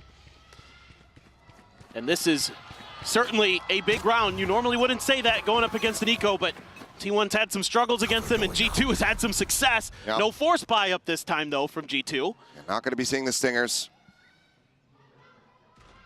Sheriff, Ghost, classics for the rest. Majority of the G2 players clustered up here around that B site. Cam out into mid for Izu. This is classic G2, and I love this cam position. They love to get aggressive out towards window. See if they can get into your flanks early. With the cam there, should be able to get a decent read on it. Izu just keeping track just in case. It's a slow march forward for the rest of T1. Try to see if they can get through Leaf cleanly. He's not even gonna mess with it. Yeah, has to just back away. G2 probably figuring that the best option is going to be some stray shots through the smokes, otherwise a death ball push into the site. If not, just a call to fully save, just go down to the spike. Smoke and Heaven going to be dissipating, and they're going to look to go for the push. Meeting, however, able to find two. Look at that Phantom, the decent use, but turn to the classic. Finding another. Stacks cannot steady the aim. Two weapons going to be carried forward, but still some decent damage dealt here by G2. So much util there. Dumped to the back of the site into hell to try to clear T1 players, and it looked like they were going to weather it, but then the aim gets a little bit off. G2's clean. Meteor doing what he can, but look at that. The fake out, the salvos, everything in the kitchen sink. Nice shock dart from Stacks. You can see, though, they're just a little bit off at times today. Good job, guys. We haven't seen that T1 that was just starting to steamroll. It looked like they were crisp, they were accurate. Here today, they're getting beat by G2 in a lot of those situations. It feels like one of the things that needs to be borne in mind. the lead up into this grand final, another best of 5, 10 out of 11 potential maps played by T1 in their series to get to this point. They have been non-stop competing for the last 4 days. Oh, and then think about what they had to go through in Pacific as well. Yes. They had to play 2 best of 5s, went the full set both times, barely beat Gen G, lost to DRX in the finals. Oh boy. 3-player cluster here into window. Buzz tucked down just below. Oh. Salad on the peek out is instantaneous. What a read. Utterly fantastic shot. This Meteor Thorns activated. locked in from the Vice wall, locked in position from the Thorns. Wall to try to lead the charge. Sylvan forward into the site, going to be taken down here in that cubby. Able to find one, finds 2. Stacks now eliminated. Down A. And the rotations are already here. G2 have already taken this site back over. Destabilizing. Izu finding one. The spike here on the floor. Izu finds a second Meteor. Now in to try to clutch it out, but it's going to be Valen who shuts this down. Bonus conversion cannot come to fruition. G2 shortened the gap once again down to just a singular round. What a great round from Valen. Love the way he plays this. Just knows that Buzz is going to be there. Did his homework. Got an A+. And then Leaf tucked into that corner. It catches T1 off guard. Oh, it's okay, a little whiff. Even though they try to fight their way through, it's really good reads here from G2. To be fair, T1 doesn't really make it that confusing. But once that wall goes up, that traps Meteor behind that smoke. He's stuck while the rest of T1 just has to wait it out. That allows all G2 to get over there. Maybe that's a round where you can pivot as T1. You can try a different angle. I know you lost Buzz over in the garage, but with that wall there, and you got to know that G2's got something tricky with that wall that close to that ramp. It's much more proactive time out here from the side of Coach Autumn, to say the very least. That massive win streak on Lotus, no intervention until we had seen G2 get up to map point. Wants to prevent that, wants to get involved very early on here. Which I find surprising considering that round still very close for T1. Clearly not happy with everything that he's seeing. See what the change-ups look like here for T1. So we get back into the action. G2, things weakened a bit after several casualties in that previous. Feel like a stinger still in the mix here. Trent making up his mind. Buys down for a Bulldog, so still good firepower for G2. This looks like G2 wants to contest A, wants to lure T1 into a trap. They've got all that Vice util there again. They've got the Tejo, they've got the Breach in Link to set up for the stuns or things like that, but this looks more like the pistol round a bit, except this time thinking about B. There's that Vice wall there in front of Meteor. Stacks checks garage, smoke to cover in towards the window. I'm not seeing anything. As the salvos go flying by. Izu thinking that he was gonna get a catch, but Leaf is there. The damage widely shrugged off, not too much dealt. Pivot cross now into that C site, opened up, but G2, 5 players to be in a decent position to go for a retake. No ults online for the moment, but Leaf just a kill away from having that steel guard. Valen from having that cosmic divide. Meteor's got the kill contract. Gonna be crucial, the positioning that he fires it off from and who he can catch for G2. Long lurk again for Leaf. The rest of them setting up for a big retake through the choke point. Sylvan, deep lurk back around, try to re-clear over towards garage. Quick exit, the gate crash coming in. Sylvan not going to be able to find the timing. Leaf gets his way forward, and Meteor, he's the one leading the charge. Didn't want to try to invest the kill contract here at all, it seems. But now the spammage is coming through. T1 need to try to counteract this, but that Hunter's Fury is far too late. It's already over. G2 have absolutely robbed them blind as Trent comes up with 4. And whatever was discussed during that timeout, it sure as hell went out the window. I'm just very confused. T1 does find the open space. They're able to work the map nicely. A little bit whiffy here from Izu, but there's 2 players there. They're covering for this push out. The Hunter's Fury way too late. There's a kill contract there. You can sit in cubby, wait for them to try to go for the defuse or something like that.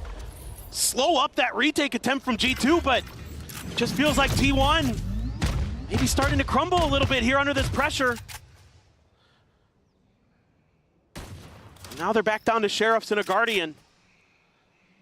For everybody on this T1 squad other than Meteor, it's the biggest stage they have ever been on. 897 days since Stax and Buzz were eliminated in third place at Champions Istanbul. Now here, desperately trying to fight for a potential first place finish. But you have to suspect those nerves are going to be working against them in a major way. Now they're going to be able to get the plant down most likely. There's a few stars there. See if there's any delay that comes through. No. Just going to try to set up for the retake. Steel guard and invest it. For the most part, Meteor with that Guardian. So for the rest, Sheriff's at hand and Buzz. Off the reveal, finds his second through the smoke, weapon recovered, draws down the Phantom. Finding himself a third, tucks back in towards Hell. The shots just going with me all over the place. And somehow, T1, they managed to answer back. Finding stability after that baffling previous round. And a lot of it comes down to Buzz. He's playing off his util, showing that crisp, raw aim. They're gonna need more of that. Finally able dig deep, and again, it just gets so chaotic, so scrappy there around the entrance to the site. And that favors T1. They're really able to get those crossfires going. Some good damage done by Jog. Damage done by him, but damage taken as well. This thing's already starting to get very chaotic. Neural Depth getting the ping. 3 players gonna be noted. Double tap shield gonna be taken away. Stax able to find one balance, bouncing forward. Gets rid of Buzz, gets rid of Izu. Oh, it's Fallon in this window. Is a man to be feared. Will eventually be put down. Strogamo gonna be caught on a timing. Trenton out. A 1v3. Meteor. Not gonna be going for the push. Stax re-swings the angle. I thought he would wait for contact from the rest of the players. A little bit tough there. Bit of an opportunity. Sylvan gonna have to be repositioning here. Push out of the smoke. The crossfire set up. Meteor with 3. Closes out the round. Once again, scrappy, chaotic G2. So very close. T1 are able to get up to 10. But again, I said it earlier. That's where T1 is gonna thrive here. They just need to drag G2 down with them. They need to run at him sometimes. They need to bully him. They need to use that oppressive firepower that this team should be capable of bringing to bear. The snappy reactions, the quick decisions. You know, G2 wants to take their time. They want to be methodical against you. They want to set up that util to smother you out of positions, to make the rounds borderline unwinnable. And T1's comp is built to brawl. They need to get in there, and they need to throw some punches. And they have. They've started to. They need to keep it up. They need to keep G2 off balance. But G2, again, these timeouts generally have gone okay. So let's see what the answer is going to be. And it's been tough, G2. When they've tried to play retake other than the one round, it's actually not gone great for them. Sure. T1's held the line really nicely. So do you try to just put a little bit more trap plays early, try to see if you can get that man advantage, try to find those picks, you know, maybe at the top of A or out through garage, things like that? Or do they just want to shore it up, play a little bit more default, just try to wait T1 out, play a little bit smarter? Because when things get scrappy, that's when T1's been winning. Full arsenal afforded here for the side of T1. G2 desperately looking for this round victory. Economy just going to be working again if they can. TP forward for the check on that C side here. There's the grab. It's going to be Jogamo pulled in alongside Meteor. And he's rushing forward here. So there's the fake out. He's actually escaped. It just grabs the fake out. Oh. Today I learned. Yeah, TIL. Literally have never seen that interaction before. So our bad, but hey, we learned something new. Either way, site opened up a bit. Buzz going to be taken down. Jonah P. Able to find him there, just banging through the box backside. Shot starts at their feet. Jogamo tagged up a bit, has that regen shield, and is able to find a freebie. Stacks just randomly getting picked. Sylvan now dead. Meteor backpedaling. 2v3 trying to hold the line. The salvos flying forward. Izu trying to wait the push up there at Lumber. Finds the first, finds the second for 3 overall in the round. Feel like I'm losing my damn mind with the things that are occurring in this map.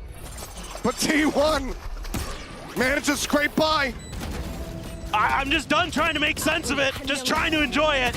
And Izu puts on a show for us. He's been so good for T1 and able to hold the line. I think there's a few mistakes here, though, in this post plant for T1 that almost gives G2 the round win. I think Sylvan over peaks there around the corner of the C box. Oh, leave. You're just done. Absolutely destroyed. Double tap shield now. Pop, push forward into the smoke. Valen falling to the wayside very similarly. 3 players about to be noted by Tripwire. Well, we'll be able to bounce over it. There's going to be another in their way. A cam out in mid to spot if they cut over towards garage. Portal closed. Camera taken out. Great diligence shown by Izu. Clutch in the previous round, this round, the util there to make sure that all of G2 is tracked and identified. G2, I think, just looking for some exit frags at this point. Meteor right around the corner, has one, can't find a fourth in the round. Yeah, it does put Trent down to 5 HP. 4 players still alive. They opt to try to go for anything. Well, that'll seal the deal on it. Trent likely just try to go down here. The spike, see if he can get any exit frags there with the salvos to try to slow them up. And will not be able to do so. T1 get themselves now up to map point. Match point. Well, I think T1 starting to feel themselves. They're just going at them. And even though this is an eco, that's been working. And Meteor in particular, able to be the tip of the spear to really break things open. But it's going to be a ton of ults that G2 has in this round. Everything but the Steel Garden available. So this is going to be tricky. Stax does have that Hunter's Fury again. If they can get to the post plant, keep him safe, maybe there's a world where you could just win it on that. They're going to have every advantage in the retake, RG2, if it even gets there. For now, Cam placed in towards short. The majority of the forces of T1 going to fan out for long. Is down. I think he saw 2. And you saw the 2 duelists, so feel pretty likely this is coming. Stax is going to let it loose and try to clear the site. Just Fury, yep, just trying to spot him out. Buzz, so very low here at Hell. Will eventually get taken down. Trying to be at 31 as well. Let's draw 45. Oh, the Armageddon. The Armageddon. It's going right toward him. They're not going to be able to escape. Spike down. They're running into it. The way somehow hits the transfer, gives him an opportunity. Looks for another. Can it make it happen, Izu? Can he go back to back? 43 seconds remaining in the round. The spike's still going to be dropped. Enough time for him to try to potentially go for a counter rotation. Spike. It looks like he's just going to play this forward here. You know, if he waits this out like another 10 seconds, he might be able to pull a player from G2 away, but just going to keep pressing forward. G2 going to play it wise. They want to play together. They don't want to give the opportunity to get separated. Now they have it all confirmed. The tripwire there, cleared out. Plant having to be stuck. Weapon drawn down. Camera for the spot. Tucks back around the corner. Knows that they are just absolutely stacked up. Wants to try to divide and conquer the jump out. Nearly finds Valen, but cannot.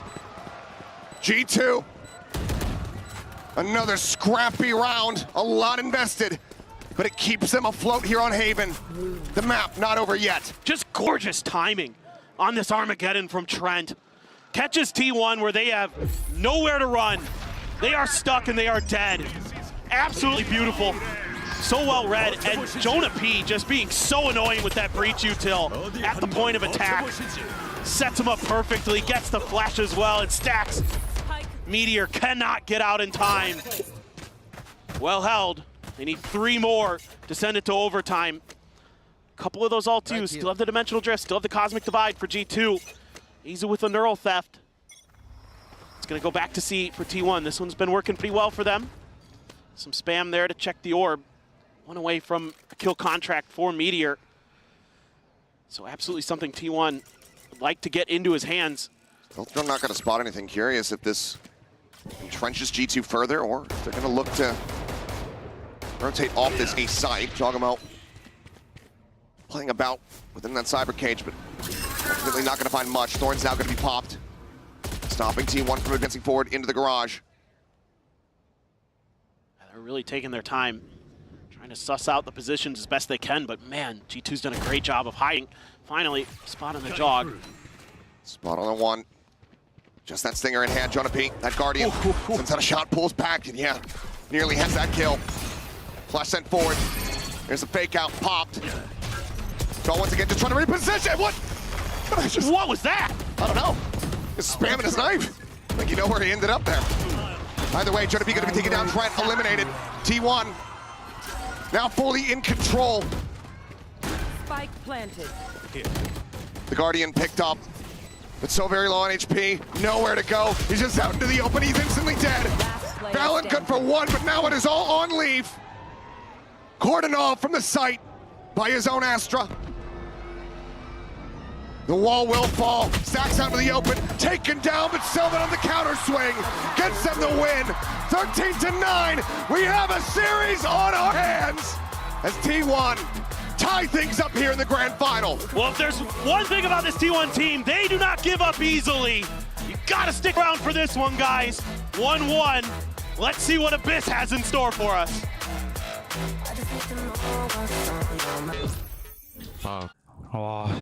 Nice! Nice, guys! Let's go! Let's go! Nice! Chong, chong, chong, chong, chong! Nice! Whoa! Nice! Holy shit! Nice! Nice! Oh!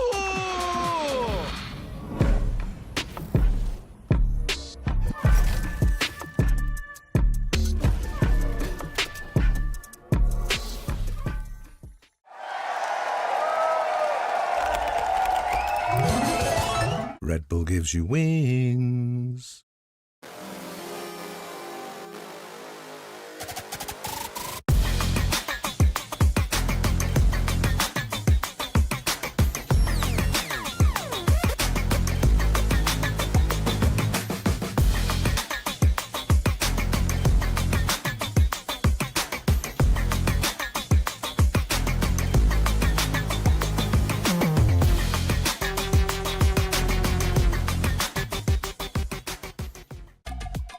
Had it with your old phone? We got you. At Verizon, trade in any old phone for iPhone 16 Pro on us, on any plan. And get iPad and Apple Watch Series 10, all three on us. That's up to $2,000 in value, only on Verizon.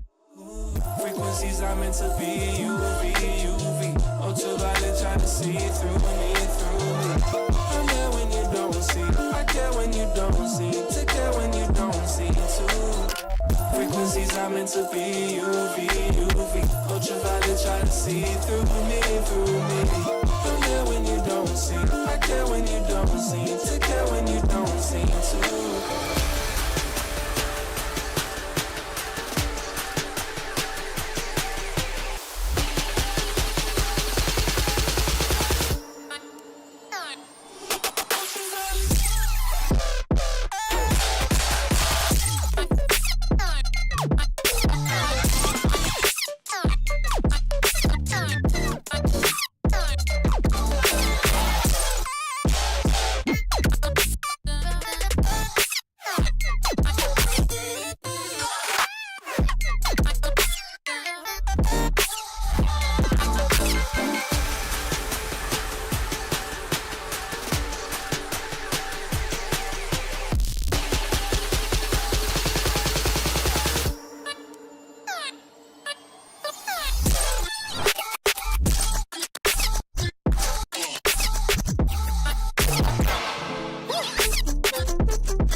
know I tried every time, but you're so blind, like the sun in your eyes make you cry. All of your sighs, but it's alright. Living your life, baby, I'ma live mine. Every time, but you're so blind, like the sun in your eyes make you cry. All of your sighs, but it's alright. Living your life, baby, I'ma live mine. Frequencies are meant to be you, you, living your life, baby, I'ma live mine. Don't you right, try to see it through me. Living your life, baby, I'ma live mine. Frequencies are meant to be you, living your life, baby, I'ma live mine. Don't you right, try to see through me.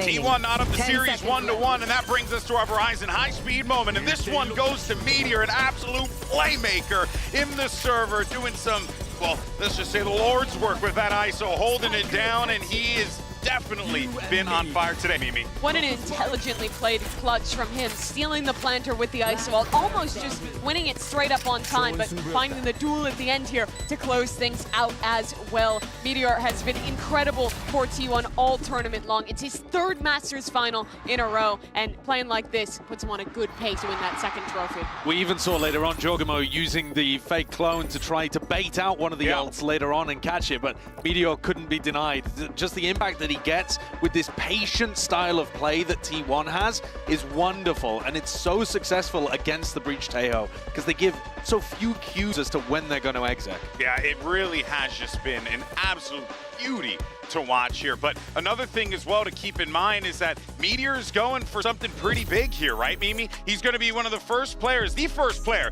to reach 3 Masters finals in a row. This guy has achieved something incredible, and if anything, it goes to show just how far he's come. And it has to feel so good for the rest of T1 to be around a guy like that. They have some pretty inexperienced players. This is Sylvan's first international tournament that he's attended as well. You have Izu, who's only made it to one event before at a global level. He didn't win a match there. His first global win was this event, and now they have a chance to lift a trophy here as well and give Meteor his second. He doesn't want to feel that feeling he did back in the Masters tournament they fell to against Sentinels last year. And he's doing a great job of it here. One of the things that I really feel like has been pushing them forwards is their success in the Thrifties. They've just had so many moments where they've been able to tie together with low eco and put insane amounts of pressure onto their opponents. And you need players like Meteor to be able to hit shots in rounds like this. You see in a round like this one where they turned the game around. This was 8-8. It's a Thrifty for T1 and they get the win. They've got an insane eco win rate overall. Meteor's the only player with a Guardian. He's also got the ult to be able to work around. And at the end of the day, what gets it done is that G2 give them the sight. And then from that position, T1 are able to hit shots and win in the post plan. This team is so interesting too because they're winning so many Thrifties, and some of them are just off of incredible individualism from some of these star players. But you also have rounds that are just well constructed, being willing to risk ults, to invest a lot into making something happen on these eco rounds. They are winning some of the most Thrifties of any team we've seen at the global level in quite some time. And I think one of the reasons is because they actually come into it with more game plans than others, and they treat them as winnable rounds. They don't treat them as throwaways or rifles. They come up with specific game plans and have plans to be able to get the best out of their small util. Oh yeah, and it's also, you know, that MR12 format, every single round is going to matter in this situation here, especially on that stage there. But that takes us, though, to our Mastercard fan poll. Earlier, we didn't get a chance to show it. Now we want to show it to you guys. Reason why? Because you all overwhelmingly voted for T1. Now, is that a matter of, you know, the fans just being into the underdog story, or a genuine belief that this team can win, especially after what we saw in Haven? For a lot of people, I think it has to be a genuine belief. That belief has been building all tournament long. But to remember that this is the team that was swapping their assistant coach into play, then swapping him back out for Sylvan, was having weird weird things going on with their map. Vito was losing matches regionally to now be here in the finals with a chance to lift a trophy. It is such an incredible turnaround for T1. The score's tied at 1-1, and we're going into the most difficult spot for T1 though, Mimi. This is a map that they have just been permabanning the entire event. And G2, they're doing all right on this map. They're doing pretty well, actually, but it's not their best. It should be one, though, where they have an outsized advantage playing Jorgamo on the Yoru, playing Leaf's Chamber. It'll require a lot for T1 to overcome them on Abyss. Autumn said they had a plan cooked up for this map, that it had special practice, and it's going to be a comp change. Double duelist! What is that? The Reyna is coming out for Meteor? Feast or famine, bro. Honestly, though, Meteor pops off with the Reyna. Anything's possible. The biggest thing they're going to have to deal with on their attacking side is Leaf's Chamber. G2 have a ton of different looks for him, getting aggressive with different Chamber TPs, setting him up with Jonah's fault line, being able to take fights no agent can safely besides that Chamber. You're bang on the money, though, Golden Boy. This is going to come down to whether or not Meteor can just feast. Is he in tournament-winning form? Is he looking to lift a trophy? Can he will himself across the line? Buzz is 10 kills away from breaking the global kill record that Durga already claimed this event. He's never won a trophy before, but he's that close. That's how good he is, and he's going to try and break that record on Jet. A lot is on the line for both of these teams. Let's send it back over to your casters to call all the action. It's Achilles and Paper Thin yet again. All the action, and based on what we're seeing in these comps, there is going to be so much of it.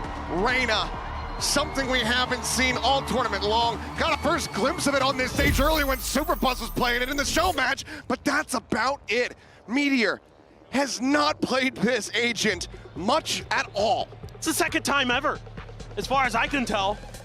This is completely unexpected. I, honest to God, thought they might run ISO on this map and just send it and just see what happens.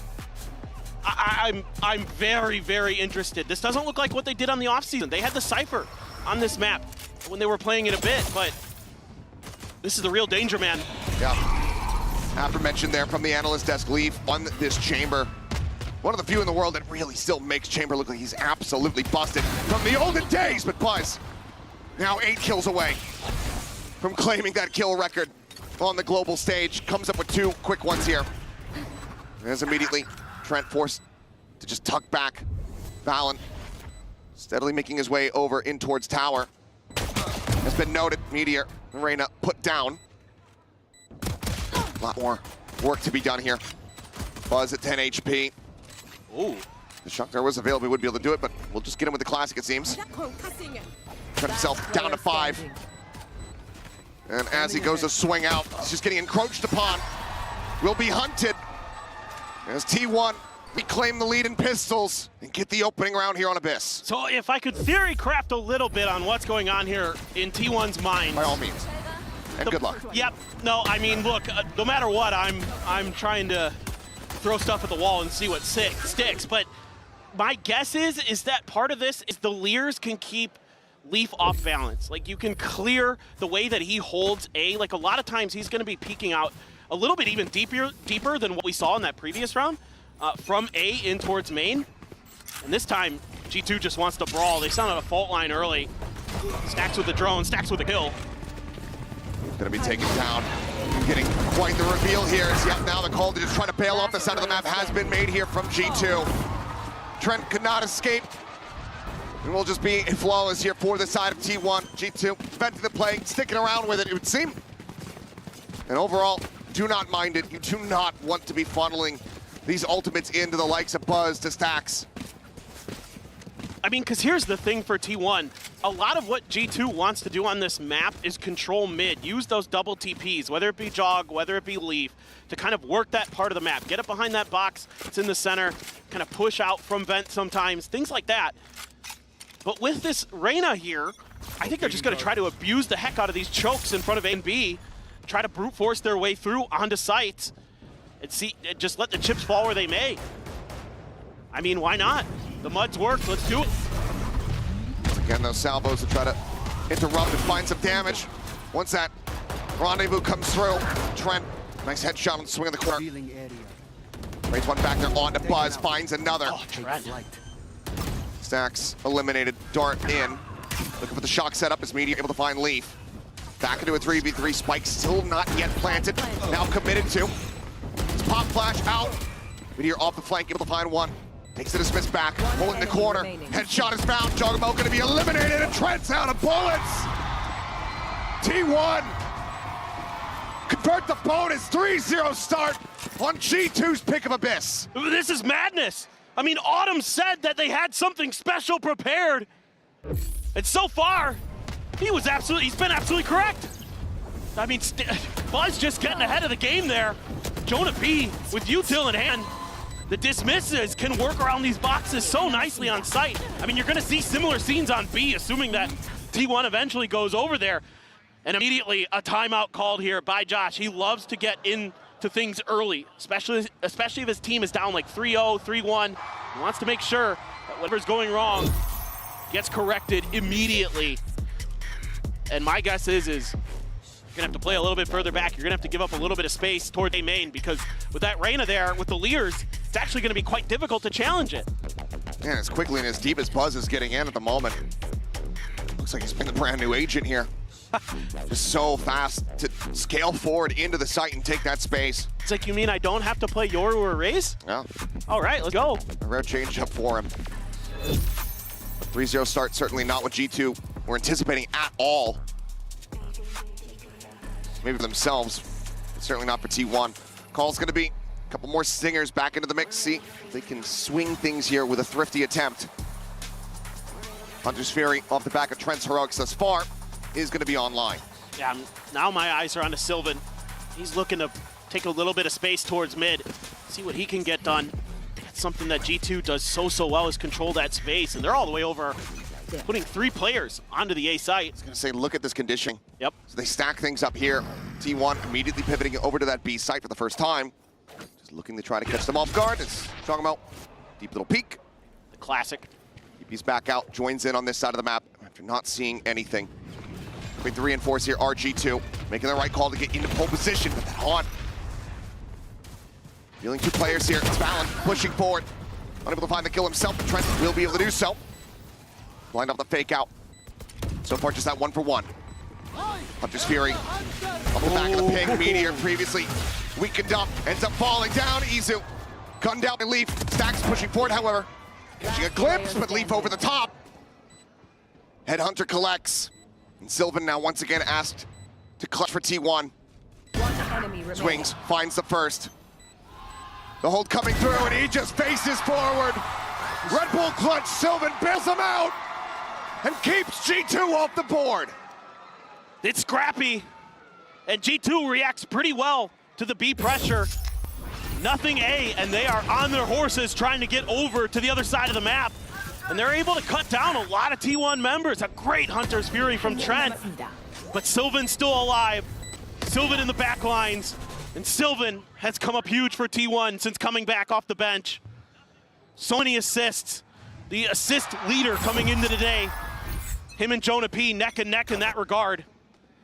And he's been instrumental in a massive clutch for T1. This time, a little bit further back. It's already pinged out. T1 has figured out already how Leaf wants to reposition. Since he's not going to play aggro in front of A main, he likes to play around the right-hand corner. See how they want to try to get him out of there. Maybe just a prowler to check. Sure is that there's no one playing forward. It's that operator. Another prowler to check. Tries to wait it out. Eventually has to take the rendezvous. Buzz once again into the back. The paranoia's there. Jonah P's going to be taken down. Smoke's now popped. Plant coming through. G2 getting situated. Trying to go for this retake here. So he's not going to connect. They have no idea. Positions here from T1. Recon going to be sent out. Buzz moments before getting flashed up. Able to find a kill. Dashes into the corner and snaps on the Trent's head. Pushes forward, looks for the shorty kill. Cannot find it, but it won't matter. The rest of the team has his back. 5-0 start for T1. And the diligence here. I was crediting G2 for some of their homework. T1 now getting an A+ as well. So aware of how they want to set up on this defender side. The Leer into the paranoia. Good luck, Jonah P. And Leaf has no choice but to TP out. And Buzz is just a monster, cleaning out players on the back of Zeit. And it is full throttle. And believe it or not, a second timeout for G2. That's both of them burned within 5 rounds. The 6th coming. Not something you want to see here for the G2 faithful. Believing in this squad. The arduous road that they have had to get to this moment. From ascending for everything that happened with the previous organization, getting picked up by G2, getting into Tier 1. They're close, but no cigar finishes last year. To now being in a global final. And on this map, that so many people would have said dead to rights, this is the one, Abyss, where they should be able to smash T1. I mean, it's not coming to fruition quite just yet. All I could think of when I saw this comp was what in the paper Rex is T1 doing? Because this is just madness, but it's working. And again, it's leaning into the strengths of this T1 team. Double duelist, create chaos, create space, let your fraggers frag. And they've been so good. The coordination in the heat of the moment with T1 is unparalleled so far this year in 2025. This time, we try to put a little bit more pressure here with Jonah P. Aftershock to dissuade the push. Do have Jogamo there as well on the Yoru. Try to cause a little bit of chaos. Another chance, another attempt here out of Thrifty. On point blank. TP out, Armageddon. Force Jonah P forward. Once again, Paranoia up. Regains some vision, but Buzz still able to go ahead and find one. Swings back through. Trent to go ahead and collect. Meteor dropped. Some solid trading here for the side of G2, but now player advantage in the hands of T1. Weapons not recoverable. Leaf slowly creeping his way over. The tour de force committed in. He needs to put it to good use. Look, they try to go for the close angle. Spotted the leg, finds the shot. Izu going to be put down. Slow field there, weapon recoverable. Just the stinger still. Sylvan. Oh, down. Out of the smoke, but Stacks with a reposition. It's not red! They get so damn close, but every single time, T1 denies them the win. Another Red Bull clutch, this time from Stacks.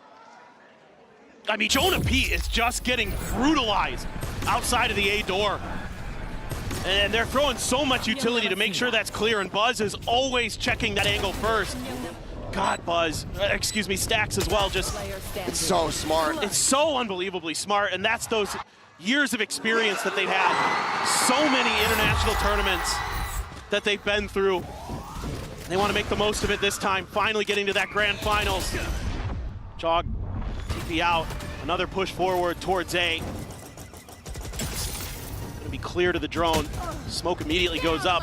You're still gonna push forward. Clear out, over the top. Buzz drifting, shot out of the sky. Jonah P through the smoke, able to find Izu. Their best opportunity! As one is at the Colette! Silva take it down.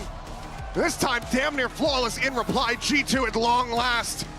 Break the win streak from T1. Yeah, like the ideas here. Just gum them up at the choke and just spray them down. Don't let them keep getting through there for free. Buzz, the flank angle attempted to be created with the up and over. The Blade Storms immediately shut down. Nice work by Jog. Jonah P there. Catches, I think it was Stacks or Sylvan trying to run out of that smoke and just gets them shut down. And yeah, you can see it's easy, guys. Just spray them down through the smoke. Let's do that every time. Because the rounds have been close, G2 have broken down the economy a bit here from T1. Oh, okay, yep. He's good. Waiting for a little while longer than felt comfortable. Just jog things. Loves to get that early info. Can check a few extra angles with those peaks that you normally can't get any. So let's see.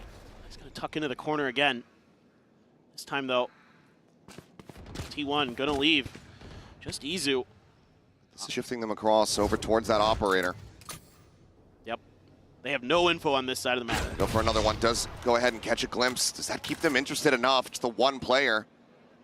They've been playing off these prowlers, off the haunts coming through. So for now, G2 not going to be rotating anybody over. Exactly. It's the fade. That's what's going to sell this. That TP might give it away. Quick little check. Zalir comes in, Leaf looking for the timing shot, Buzz up and over. Could be seeing too much. G2 needing to get clustered, but now rotate into mid here from Izu. 30 seconds left. Can he find a timing? Can he find a kill? Create that pressure here on the flank. He's watching to see if anybody goes pushing forward. Out from the spawn side, but Sylvan just goes up into heaven. He comes away with 2 eliminations. Draw committed here forward on the site, but is not ready for the flank. Buzz sticking around, takes him down. The Rolling Thunder committed, meaning absolute check. Buzz looking for that next kill, cannot do it. The Nor can Trent. 3 players surviving. Basically a thrifty here from T1, not allowing for G2 to get back-to-back wins. That is brutal, and that is going to set Buzz ahead of Durka for the current kill record at international events. What a player, and he is showing off on this jet. And no one else from the top 5 is here. And let me tell you, the gap from second to third, monstrous. Buzz looking to push about 350 kills ahead of Aspas. Yeah, let that sink in. I mean, that's just how big consistent, you know, those Vision Strikers, DRX teams were. Now this T1 team might do something they never could. This time Leaf able to find the backstab play here from G2 is absolutely gorgeous. Tearing this under his stacks. Tucked into the corner. But well, Red headshot stacks fighting back for one fight, back for another. Spike down B. It all comes down to Meteor, and he cannot find the first. Gets that kill on Leaf, maybe you start believing, but G2 getting themselves his second round win. Huge, huge stuff from Leaf. I mean, he's just been nasty with snipers. That's part of the reason he's so good on Chamber. Oh, just saw the dash from Buzz and was able to adjust. Spike down B. And a great read here from G2. Start taking advantage of the mid space being given up by T1. Something they've done to a lot of other teams, but because of, I think, the pressure and the pace that T1 was coming at them, they never really kind of figured out that that was going to be available. And now T1 aiming to try to re-clear that space themselves. They're the ones pushing up a little bit towards mid. Shot and a miss. Leave TP's out. Now they're grouping up. Jog there. That one ain't real. Still taking 0 chances. Checking around in towards mid. Trent obviously not going to see a damn thing. Once again, that Hunter's Fury online. Second one does get cycled up. Double stars right at the door. Could be a grab well there. A little bit tricky. Use Armageddon. Sends that over towards tower. Buzz drifting up and over the top. Tries to dash his way up into tower. Cannot do so. Hunter's Fury from Trent able to find one. Meteor going to be taken down. Buzz now just sat here waiting for the timing. The bow drawn out. Swings the corner. Looks for 2. Gets a head double Leaf and cannot find the kill. Leaf able to find that elimination. Joggerbolt spraying down one. Izu capitalizing as he runs out of ammunition. Stacks. Just trying to play around here. Around the sides of that nebula. Finds the first. Just a sheriff in hand. 3 bullets. The Cosmic Divide sent out. Leaf perched above. Finds the kill. T1 not able to find the round victory here, but still getting ultimates out of the hands of G2 with 2 more rounds to be played here in this half. I think the biggest thing right now for T1, finding a way. Yeah, Meteor again caught by the Hunter's Fury. What a shot from Leaf. It's a completely different story if Buzz is able to find that one. Yeah, and good on Leaf. You got to get this operator out of his hands. You got to find a way to shut this chamber down, and they've been playing a lot more passive than usual with it, and it's working a treat for G2. So for T1, you know, this bull rush that you've been attempting had been working, but now it's starting to get shut down. Now G2 is starting to find their timings to cut you off, starting to get the reads, starting to get their feet underneath them. What can you do in response? This time they're going to send the drone over towards B. Oh. TP. Yeah, Jogamo up close, but not going to be fast enough there, Sylvan. Trying to find that punish, but Izu. Catch just Leaf. Just trying to push forward. Yeah, that's the operator now on the floor. I have the spike. What a kill to be found. Nightfall online. Want to go for the push here onto the site. That's one way to get rid of the op. Jeez. Sylvan showing some presence here at mid. Valorant still continuing to scale forward. Jonah cutting back across over towards tower. Nightfall going to be sent through. Trent pulls all the way back. Able to avoid that. The shots ring out. Those know that he's going to be situated here. Nice seize. All this blind spray buzz. Catching Jaw right as he tries to set up the pop flash out of the smoke. Valorant around the back being noted. Stax watching on the angle. But tries to get himself covered. Cannot. Stax wins the fight off screen. And now it's just Jonah P. He finds one, but nothing more. T1 looking to lock G2 out of the remainder of this half. Potential for a 9-3, unless G2 could get one more round win. And Leaf is going to be one away from another tour de force. He's going to be scooping up a Guardian, it looks like. They thought about an Outlaw there, but knowing that the money is flush for the side of T1. I love the way Buzz plays this. Gets that kill. Gets the spam, knows he's dead, throws a smoke and tries to dump off the map to break their angles so that his other players can step in to get those kills. That's a really, really smart heads-up play from him. Leaf gets this one kill. It could be a very different round. Absolutely. Empress now popped. Blind shots into the smoke from Valen. What a timing. It's Meteor. It's a little bit of damage. Kill and assist, obviously, can devour to get his health back. Leaf just going to be shoved away from the window here at Heaven. Meteor chasing forward, considering a push out of the smoke. No more Lears available. Prowler not spotting. Gets recon down. Gets tech down so very low. 15 health remaining here on the Reyna. New trend. Izu noted up close. Trying to reposition, but as flank. Pulling this out, yes, Jonah P working his way around through their spawn. And right now, no sights on this whatsoever. Stax jumps back across the opposite way, but all eyes are turned toward their side. Jonah P able to find two, leaving Stax now on his lonesome. And they will just look to try to run him down. They nearly align, but he cannot find them. And a 3K from Valen will get G2 a 4-8 scoreline in the half. Absolute madness. Can this work on the defender side? I have no idea. We have no clue what this is going to look like. We're all going to find out together, so stay tuned.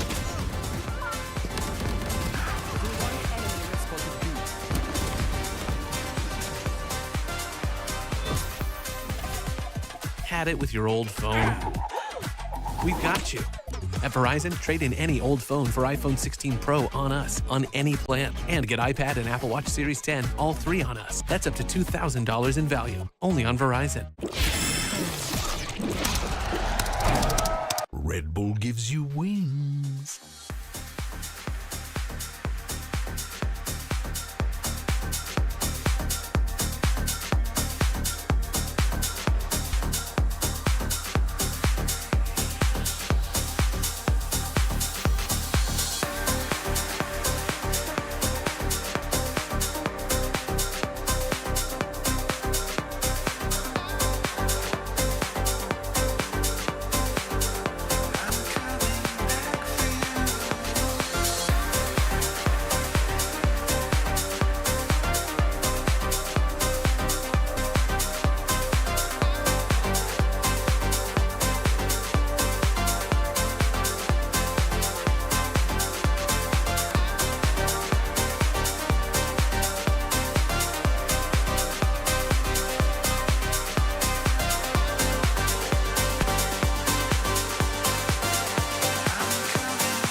We are back, about to jump into the second half on Abyss.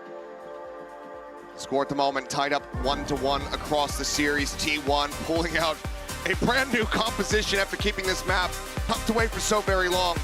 We saw G2 starting to understand it, starting to be able to break it down in the latter bits of that half, but is this enough damage from T1 as they move over to the defense?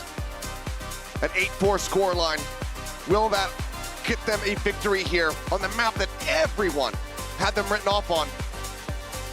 And how do they use this composition on the defense? Yes, I mean, I think my mind immediately drifts to the middle part of the map. How are you going to control that?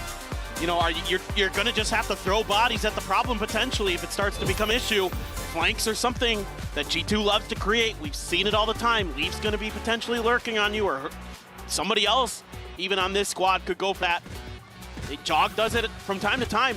Because of the TPs you have available, T1's going to force a bunch of players in towards that middle area. I mean, this comp's meant to brawl.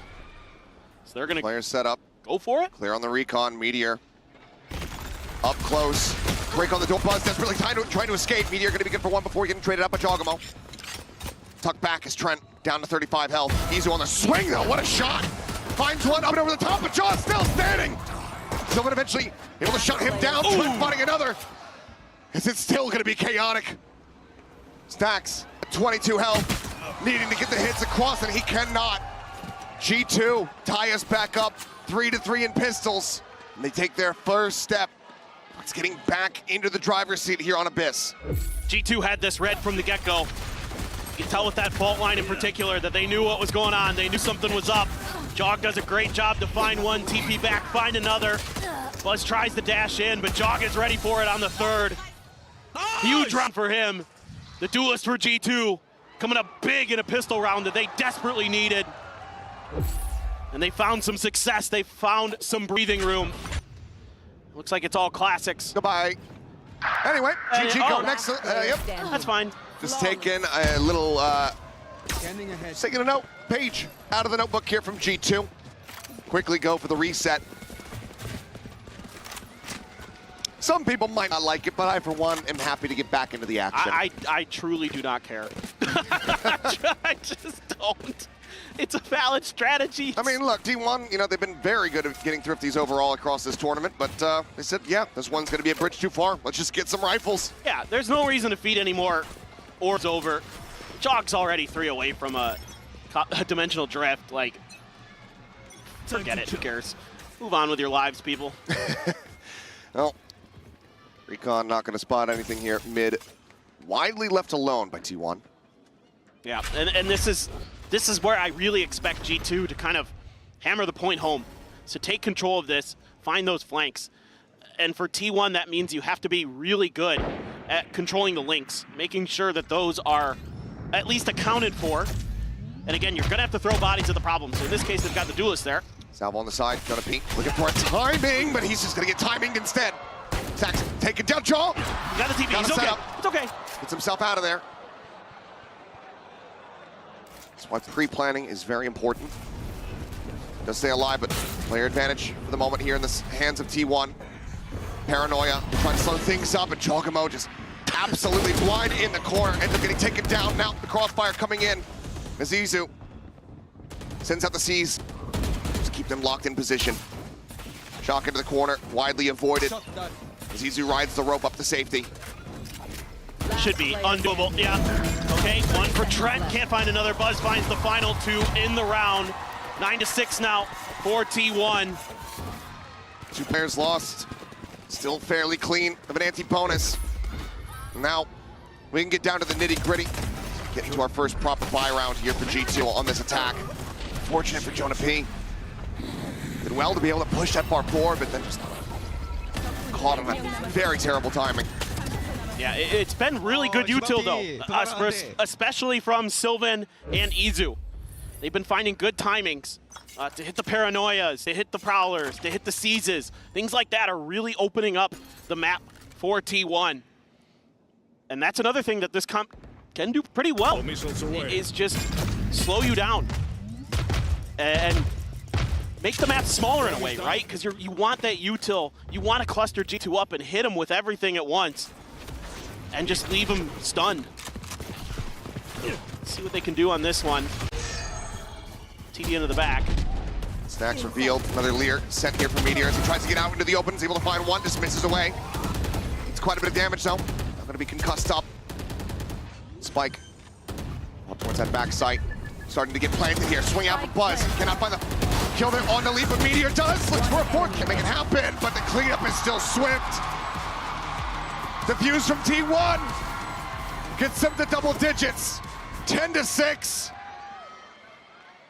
This is unbelievable. And this time it's the Reyna. It's the double Lears. He throws out a second one and is able to catch Jog swinging that angle. And then he finds one, gets to miss, gets dismissed, gets the info, sets up the good trades for the rest of T1, who are flooding right behind him. This is bringing a smile to my face because it's working. I never would have thought in a million years when I saw this Reyna on screen that this had a hope in hell. I mean, look, we know Meteor, incredibly talented, can be one of the best players in the world. But he doesn't play this Aegis. Aegis never plays this, but it lends itself very similarly to the ISO to a degree. Buzz, just gonna be stun off the angle. Obviously don't go nearly as far anymore with those tailwinds when you're stunned up, but quickly T1 gonna be forced away from this close hold. Great covering fire there from Izu to make sure that Buzz could get out safely. It's all a bit of a ruse here, as now the dimensional drift gonna be coming through. Stacks around the back of sight. Knows that he's gonna be spotted out. He's desperately just trying to get out to safety. Jaw able to capitalize, finds him with the stinger. Oh, this lurk. A lurk from Trent. Decently read though, the shot's not connecting. Izu just dancing around him. Trent just paints an outline on the wall. Paranoia, scale forward, starting to begin. Buzz watching that close, deep corner. Swings out, ends up getting taken down. Talking about now once again striking! Finds three, Knight pulled out. Sylvan will be able to stop him from finding the embarrassing kill. And G2 will fight back. 3 rounds separating. They're able to catch T1 overcommitting to save Buzz. They're able to get great info off the back of Jog's ult. Find out that the site just has one player on it. Clean him out, get through. Yeah, Stack's frustrated by that one. Yeah, for sure. That was a toughie. You're left on your own there, and G2's got the read. Full Sheriff buy down here for T1. Gonna pull off a thrifty. Steltron on the chase, not gonna get anything but meteors. Sheriff absolutely will. Right for the gun. Collecting Balin's head, making sure that this is gonna be safe. Not able. Too deep. Just backs away. Might have actually gone off the side of the map. Can't quite tell either way. G2 now looking to pivot, push forward into this A site. Izu up in tower. Actually a C's here at the ready. Yes, does go in. Able to find one. The salvo's there on top of it. And Leaf cannot escape, nor can Trent. 2 kills for Aljogomo, still desperately trying to escort them forward. But Jonah P is going to be taken down. And it is all on Jaw. They're trying to stop this thrifty from coming through. Finds 2, the reload completed. A dimensional drift online. Swipe! And he gets it done! Jogomo! What an unbelievable ace! What an unbelievable player! He keeps them alive! That is absolutely unreal! He's able to isolate those first 2 fights! And then he's got the last 2 lined up for him! He fakes the teleport there, I don't think it mattered! He stands up! He's got Bangkok on fire! He's got the coaches on their feet! My God! Woo. Who's next? An ace to deny the thrifty, to deny T1. We're getting even further away. Out of charges. Getting closer to a 2-1 scoreline. He's gonna see this is wide open. The paranoia out, but Izu smoked off, cannot try to capitalize. But there's a ping reveal to Haunt, telling all. Izu now repositioning. Cuts across that left-hand side, previously left open, and Valen does not get the read. Buzz of the off, able to find Trent in T1. Not skipping a beat. Nonplussed it seems. Like getting aced by a world champion just 1 round prior. They have their eyes on the prize. And this is brutal because you don't have any more timeouts as G2. You gotta figure out a way. Jonah P, if you can stay alive a bit longer, you can give yourself a bit of a timeout, but he's spotted by the Haunt. Meteor getting closer and closer. The leer around the back, Jonah P now well aware. Woo, it's very snappy. to get the shutdown. But what do you opt to do? One flash, no other utility, just a phantom in hand. And the likelihood of breaking this and getting back-to-back ace clutches 10 seconds left. across your team. The odds just not in their favor. T1, a fantastic crunch.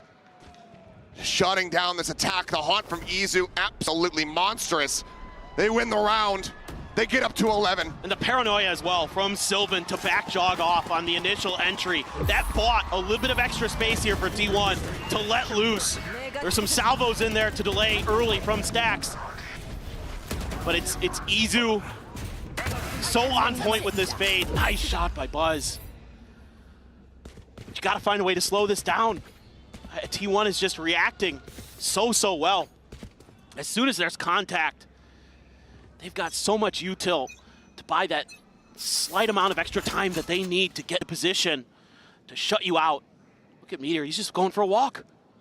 Right Walking down mid, Leaf. Just there on the opposite side. Cosmic Divide gonna be called through. Buzz keeping himself obscured. Damage across Meteor down to 30. Buzz down to 8. Just trying to stay safe. The Armageddon gonna be called and shot. Not gonna connect. Valen able to find one, but then mowed down by the ult down from Stacks. Paranoia hits. Stacks swinging in towards backside, finding one. Not ready for draw, but Sylvan is there to capitalize. Suddenly into a 2v2. Committed positions. The decay coming in. Trent frantically trying. Swings the corner. Shots whipping on both sides. 5 bullets remaining now in the mouth. And Trent has a flick. The 3K to continue to fight back, to persevere. T1 not getting to map point quite just yet. What a map Trent is having. 17 and 15 on this Sova. The one who's been able to hold on the tightest with this bucking Bronco that T1 has brought into Abyss. Just absolute madness. I mean, what a flick too. That's a great idea by Meteor. Change angles, change positions. Doesn't matter, Trent's just better. You want to play? Let's play. Goes Buzz, blades out. Tour de force on the opposite side. Here.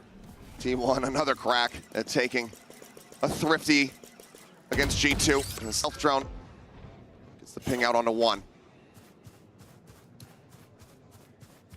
Buzz repositioning now. Big call here, it looks like, from T1. Yeah, I like the pause from G2.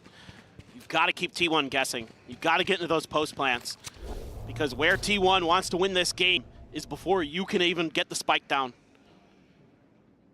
So you've got to work the map. Got to be a little bit more diligent. Love this take a space. That's a ton of info there. They know that B could very well be very open. Buzz the only one here. Hide in the smoke.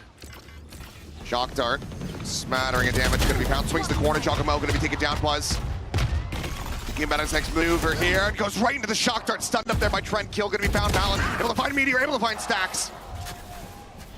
G2 now starting to get a very firm grasp on these rounds. 30 seconds left. Just the one casualty so far. Plant from Jonah P. Spike planted. Be one away from that rolling thunder. Last player standing. Now has it online. No shot for Izu. Try to force this out. Jonah P.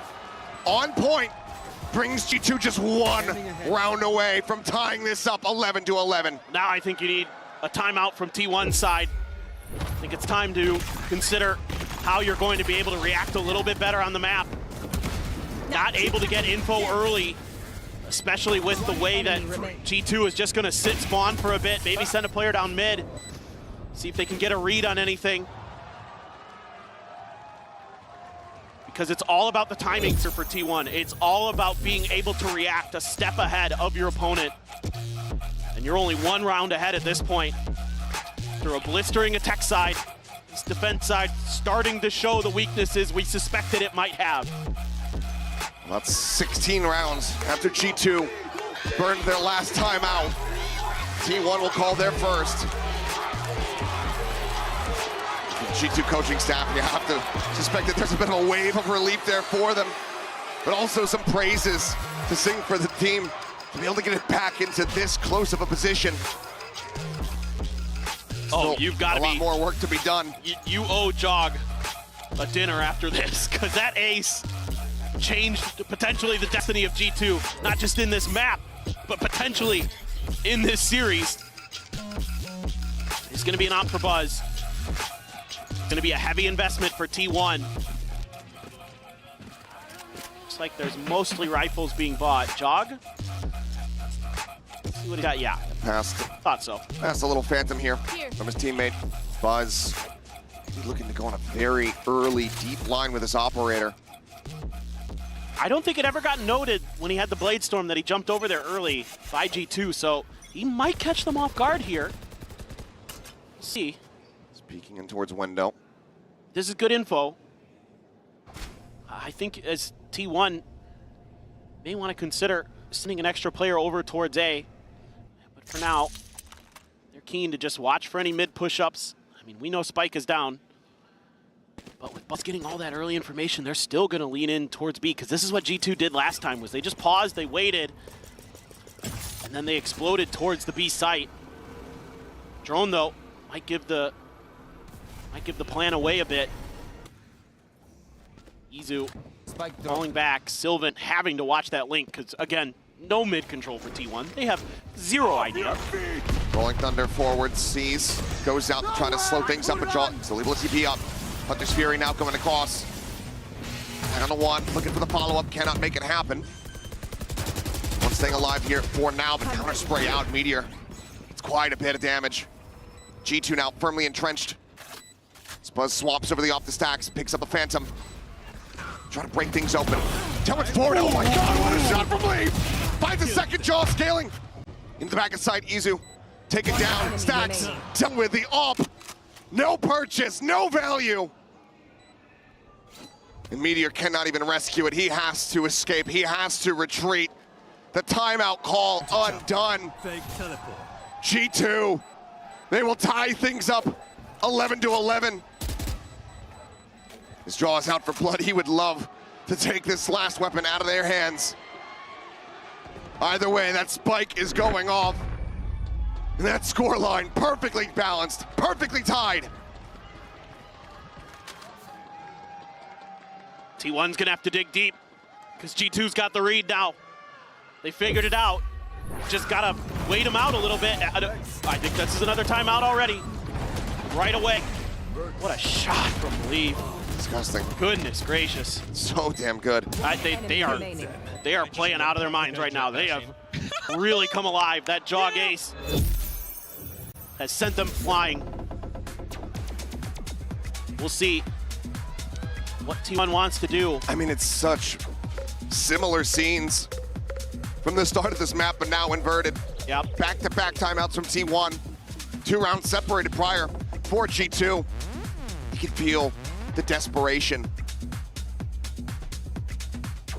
What is the call? The money. You barely have any of it. Operator lost. I think something like a 3-man push out of A main. Just take some space early. See if you can bottleneck G2. Brawl. You gotta find ways to get those brawls going. If you can't get them to commit to chokes, if you can't get them to commit to getting stuck in the Fade utility, then gotta find ways to get the fights to go. The Fade and the Taeho utility. Then there's a chance. Then there's a shot. Stack's having a pretty decent game on the Taeho.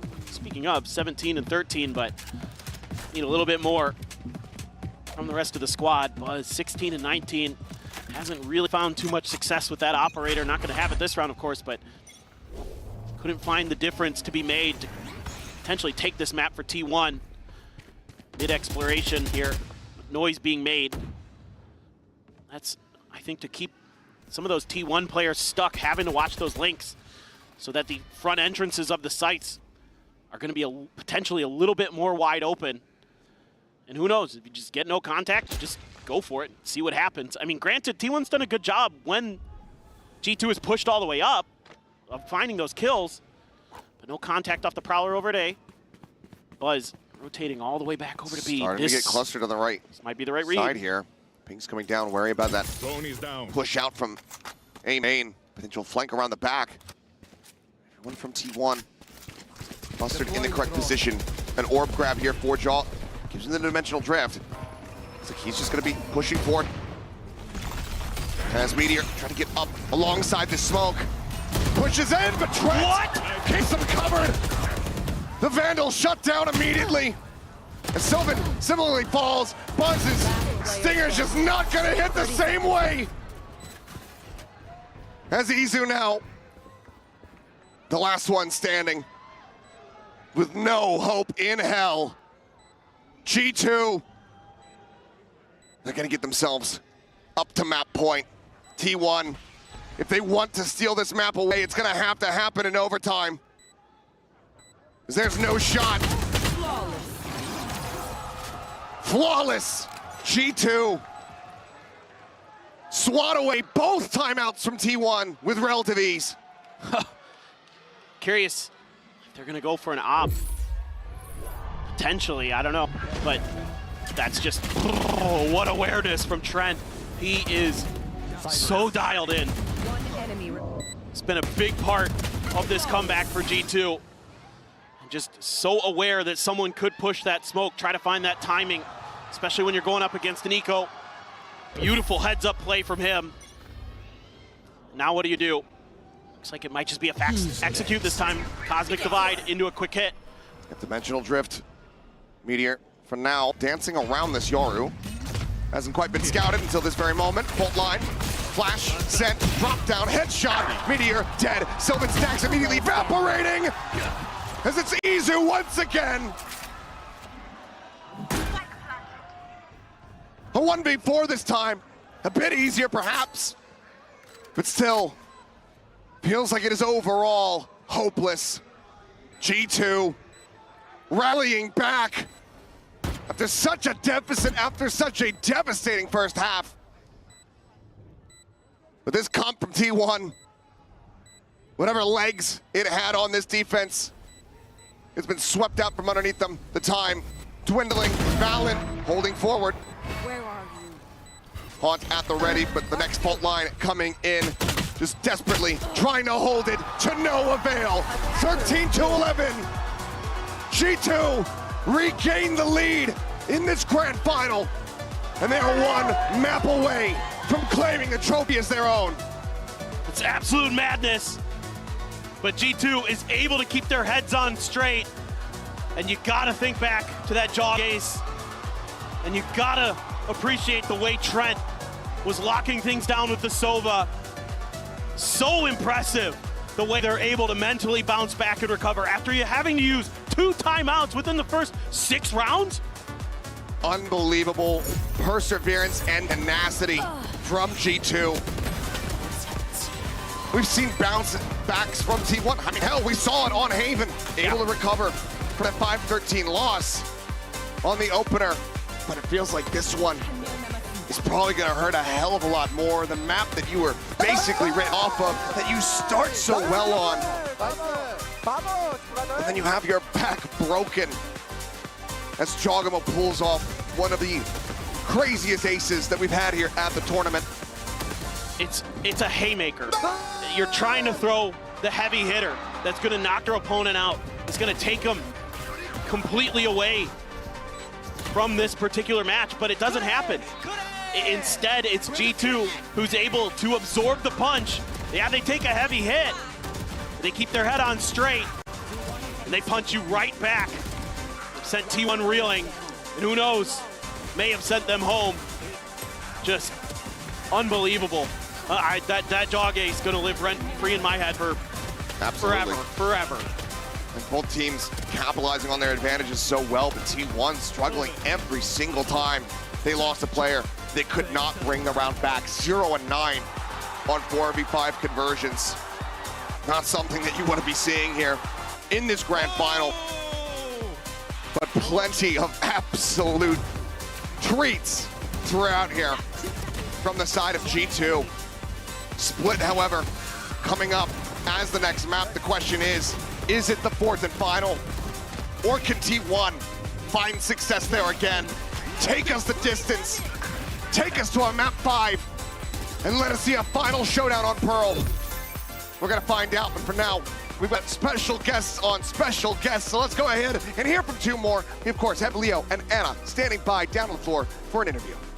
Reina in Masters Grand Finals. Does anything ever get better? Trust me, it does, because we're standing with Leo and Anna, and also it's Sarah for translation. Now, Anna, this event has been a banger. How have you been enjoying Masters Bangkok? First, sawadee ka. Oh. Hi, everybody. This is probably one of the most special Masters we've had so far, honestly. This is my first time in Thailand. This is an amazing place. This community is so wonderful. I think this series is incredible. But I think my favorite part so far has been bringing Wele to Thailand. I think being here today, listening to this crowd respond to her was just fantastic. I cried, I had goosebumps. It was amazing. ครับผมและสำหรับคุณแอนนานะครับผมคำถามก็คือว่ารู้สึกยังไงกับการจัดงานที่นี่ซึ่งคุณแอนนานะครับก็บอกว่ารู้สึกดีมากๆนะครับผมไม่ใช่แค่เรื่องของแฟนๆที่ให้กำลังใจกันตลอดเรื่องของเกมที่ค่อนข้างที่จะสนุกเลยทีเดียวและก็ได้มีการปล่อยเอเจนต์ตัวใหม่อย่างเวเลเข้ามาด้วยทุกอย่างทำให้เขารู้สึกตื้นตันใจและก็ขนลุกไปตลอดจริงๆครับ Oh yeah, happy birthday to Weilai and also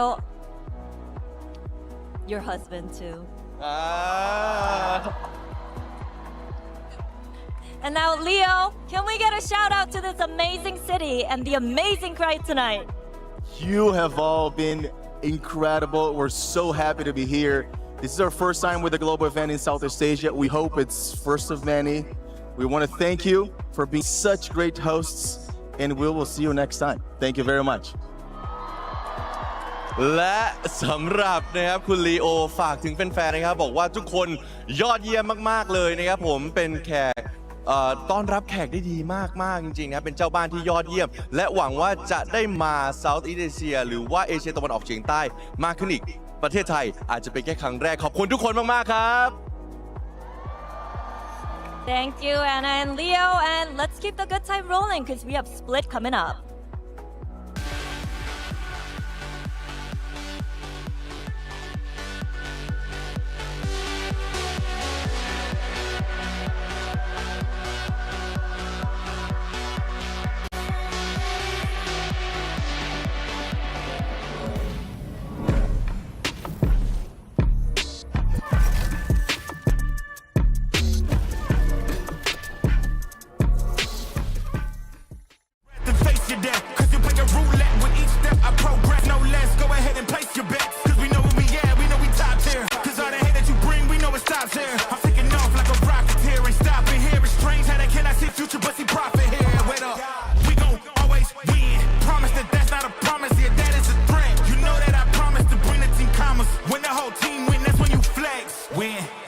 And I'ma do it again.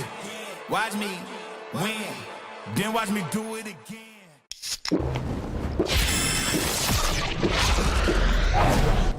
Red Bull gives you wings. I'm having trouble letting go. I close my eyes and wish you were closer. Now we're like footprints in the snow, slowly fading until it's over. Our memories will last forever. Now love you for eternity. So baby, let's get back together. I'll show you what you need, a symphony.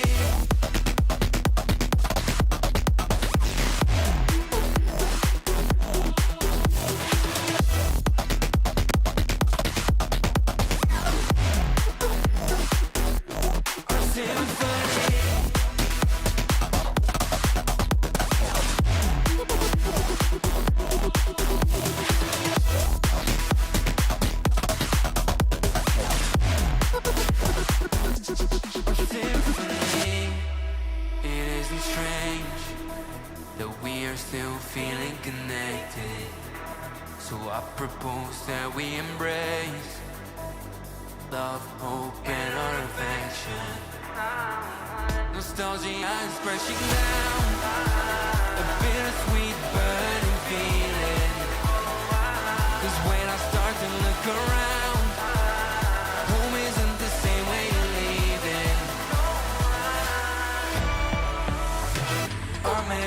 won't last forever. No longing for eternity. So baby, let's get back together. I'll show you what you need, a symphony.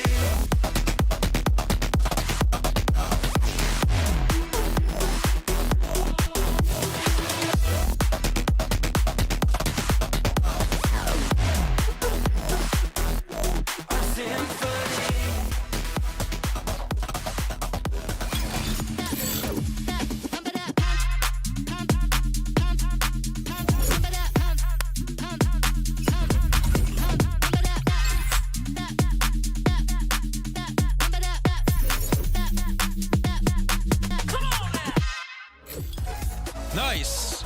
Nice. Oh, nice. Oh, pistol. Oh my god. What is he doing? Oh my god. My god. Nice and cold.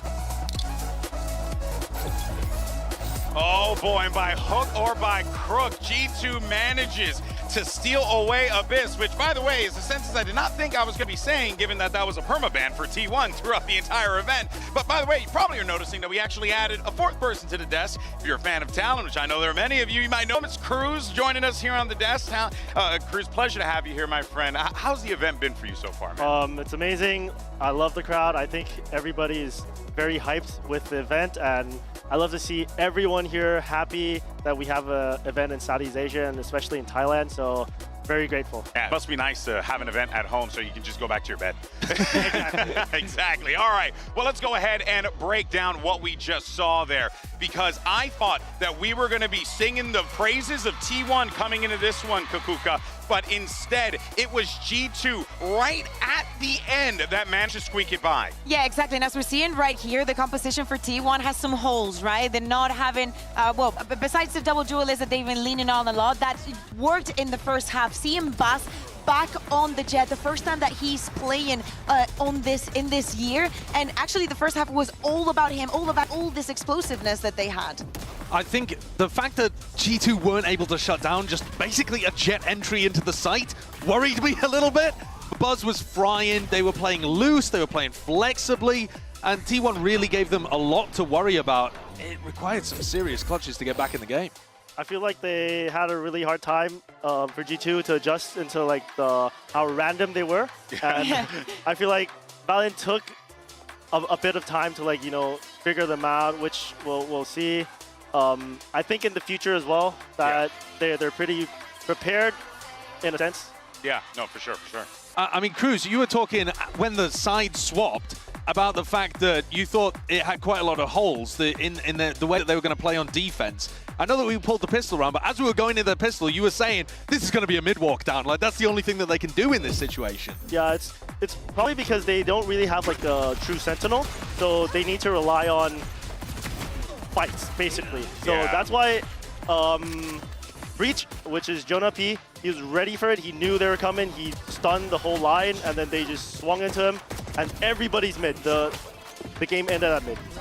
So they just had a really good read. Yeah, no, for sure. I think one of the things that stood out to me there is exactly as you pointed out, Cruz, and Kakuka, I wanted to go to you on this, was that it was that composition with the gaps. But I really do got to praise T1 for playing with the cards that they were dealt in this situation. Yeah, exactly. Meteor had only played Reyna once a long time ago in a third-party tournament. As I'm saying, Stux playing Deco for the first time, the way that he was comboing with Iso, this did not look like something that was not prepared, that they didn't go over. So we do believe Autumn when he said, you know, we have a composition that might work very well. But in the end, I feel like especially individually, not only understanding and finding those gaps, but individually, they had to believe they could win the duels against all of that aggression. But you know what was even more impressive throughout all of that was the fact that G2 managed to dig deep in some of these big rounds in Sideshow. We saw Jogamo pull off a play that nearly kicked me out of the damn building. And Josh RT couldn't believe his eyes either.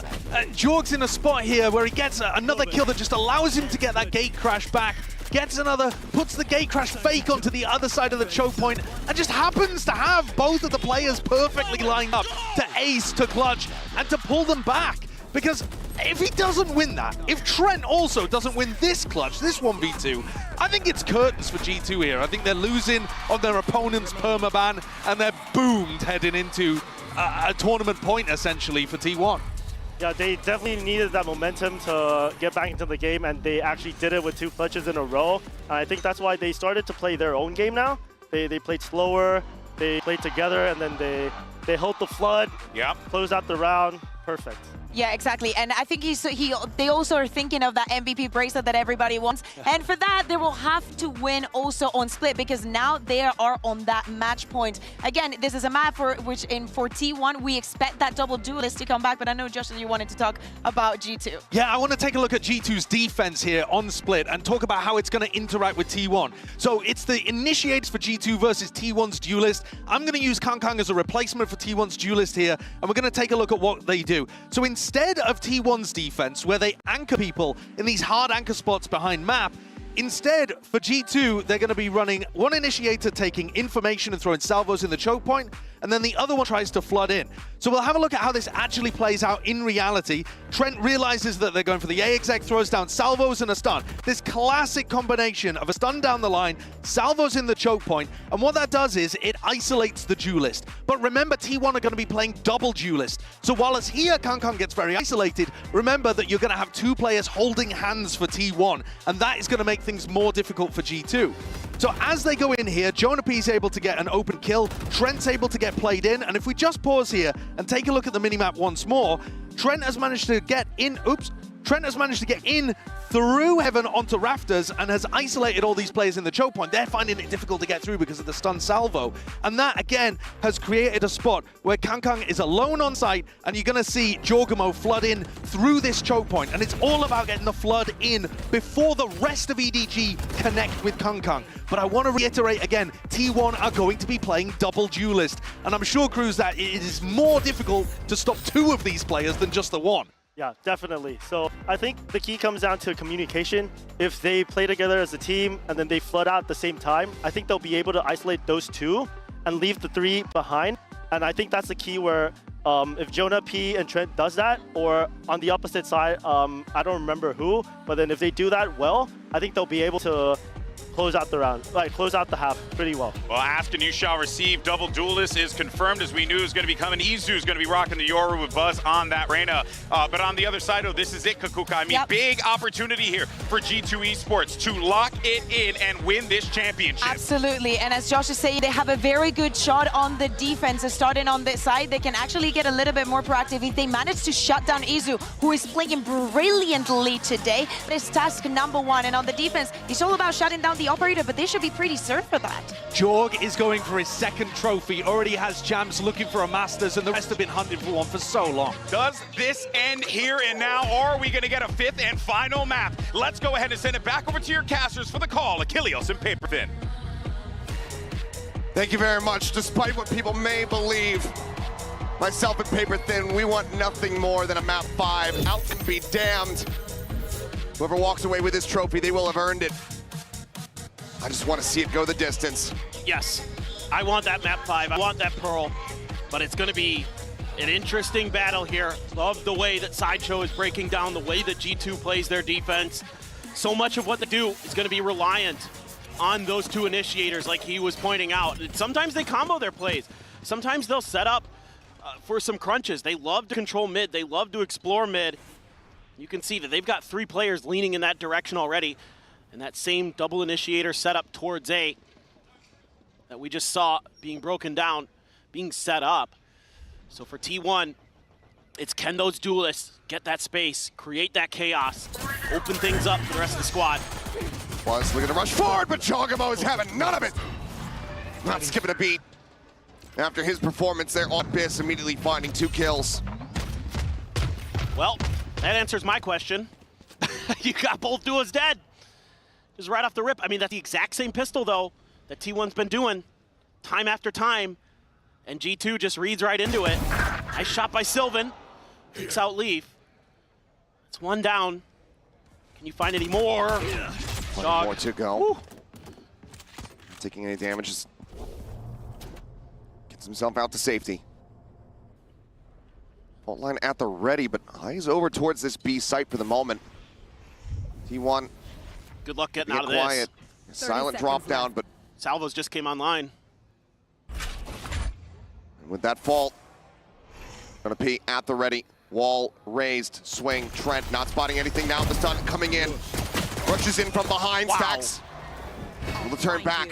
Somehow, T1 have gotten this into a 2v2. The plant coming through. 10 seconds left. Default in the open. Silman still in heaven. Flush against the wall.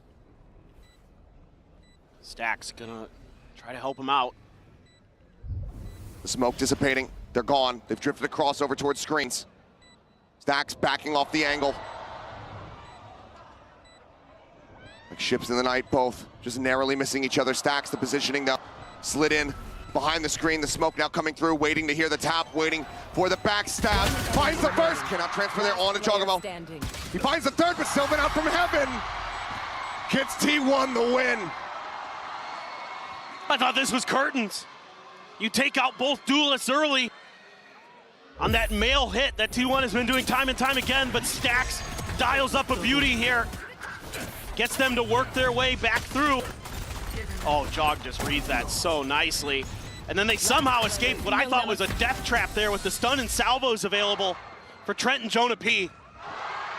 But that toxic screen still available, is able to obscure it just long enough that they're able to bypass and get onto that site. Oh boy. Looking for a crunch, running him down, but return fire. Solid here from the side of T1. Seemingly anticipating and ready for this aggression. The bounce forward buzz going to be taken out. As Jaw is able to go ahead and find that right-click point blank. Give me some of what he's having. Goodness. Comes away with an elimination, but doesn't have the gun. Couldn't grab that Spectre fast enough. So now T1 avoiding economic damage, but G2 potential for them here to inflict a bit more. Down on the push. Not taking the bait. 3 players over towards this elbow side. Meteor playing point guard. Smoke comes out. Spray across. Leaf able to find one. As Meteor gets eliminated. Leaf looks for a little bit more, but cannot. Jol dead at the same time. T1 start things off 2-0 here on Split. All right, not bad. You're not going to fall to an eco again. Able to avoid that disaster. This time around, this is very similar actually to what G2 did against EDG. After EDG had won a pistol, they set up these traps on these ecos to try to catch you by the orbs, except it was on the B side, not the A side, but very similar ideas, different location. T1 very aware of it, is able to dodge that bullet. So nicely done. Let's see if they could convert a bonus, or if G2 is going to be able to answer back. Basically, Valen all alone on this B site. Stacks gonna have to be so diligent here in mid. He's just gonna disrespect the smoke. Oh, that was close. Spray not quite there. Decay on the Stacks, no damage taken. Leap, whole position, able to find Buzz here on the entry. Just setting up the flash. Isu's able to mow down 2. T1 looking to get themselves another bonus conversion. Gun here. Fake out just storming its way down into the site. No one going for the shot. Izu eyes back over toward Ali. Jogamo able to find one. Quick reposition into backside. As Meteor gets ready to swing around the pillar. Does so, finds one. Trent at 13 HP. Can they clutch it out? Jogamo now still alive. The Prowler, the chase, looking for it. Stacks setting out the haunt. The reveal is there, but he's held it up to half. Chips away at him. And on the swing out, Jogamo stands tall. Another monstrous round from the previous champion. G2 do not allow for T1 to get the bonus converted. It's going to give him the dimensional drift as well. Got it going into this round. Jeez, man. He is just so good. Great plays here by Izu. Breaking things open and then TPing back. I thought this was going to work well for T1. The push and pull they had around the pillar looked like it was going to work a treat. And Stacks frustrated with just a ghost. Couldn't scoop up any guns. They were all on the floor. Well, they're regretting not just going for the swing. Sends the haunt instead, gives Jogamo that opportunity. He's got the Nightfall. Izu as well with the dimensional drift. So both Yorus could be entering another realm, and they will. Zoo on the hunt, but Shona one is that show with a classic. Easy will run him down with a shorty in hand, but Trent now forward here into the side as things start getting chaotic. Izu Sylvan will fall to the waist up, Stacks frantically spamming, looking for anything Meteor arriving here in heaven. Only able to find one. Spike is in hand. This round is getting out of hand. T1 quickly trying to reroute, but weapons now being picked up, being recovered. If you could find the moment for the C's for Stacks, could have an opportunity to get a twofer. Toxins going up. Cut noise. Wall raised. Trying to wait this out. Right now, T1 playing this very wisely. Two players nearby. Smoke cycled forward, but already past this here. Stacks and Meteor, they want to win this out. Not allow for G2 to tie it up. They're gonna have to go absolutely monstrous. Haunt not spotting, Meteor not ready. Valen picks him to pieces. The salvo's checking. Stacks now spotted, still reading this approach here from heaven. He's just now arriving on position. Bite thrown down, the swing in, and Valen absolutely on it. 2-2, we're all tied up. Yeah, the early brawl here for G2 works a treat, gives them a numbers advantage. How in the world do you hit that shot, though? Outrageous how crisp the G2 players are today. When it comes to firepower, in my opinion, they're besting T1 in that department. And if you go and look at the current stat line as well, you will see that that is absolutely the case. And it's shots like that they have in their repertoire that are making it so difficult. 9 times out of 10, Buzz is onto that site, and he's making life miserable for you. Right now, he's been completely nullified, 0-4 and 0. The Bucky back in play, a weapon that's been old reliable for him so far in the tournament, but G2 is looking like another beast. Here. Shorty in hand at Male. Lead spotting one behind the box. Look at the scale forward. The C's, the nade gonna be thrown in. Leave able to find one, but he and Trent both gonna be taken down. Joggerbo pushing forward, finds Izu. But it's a 3v3. Some weapons scooped up. And now a pivot over towards his A site. It's Jonah P. An outlaw in hand, and this is his site. How many clutches have we witnessed from this man in this position? Cover going out. Now the two players stuck in place. Valen, wise to it, reads it well. And Stacks now a 50-50 split.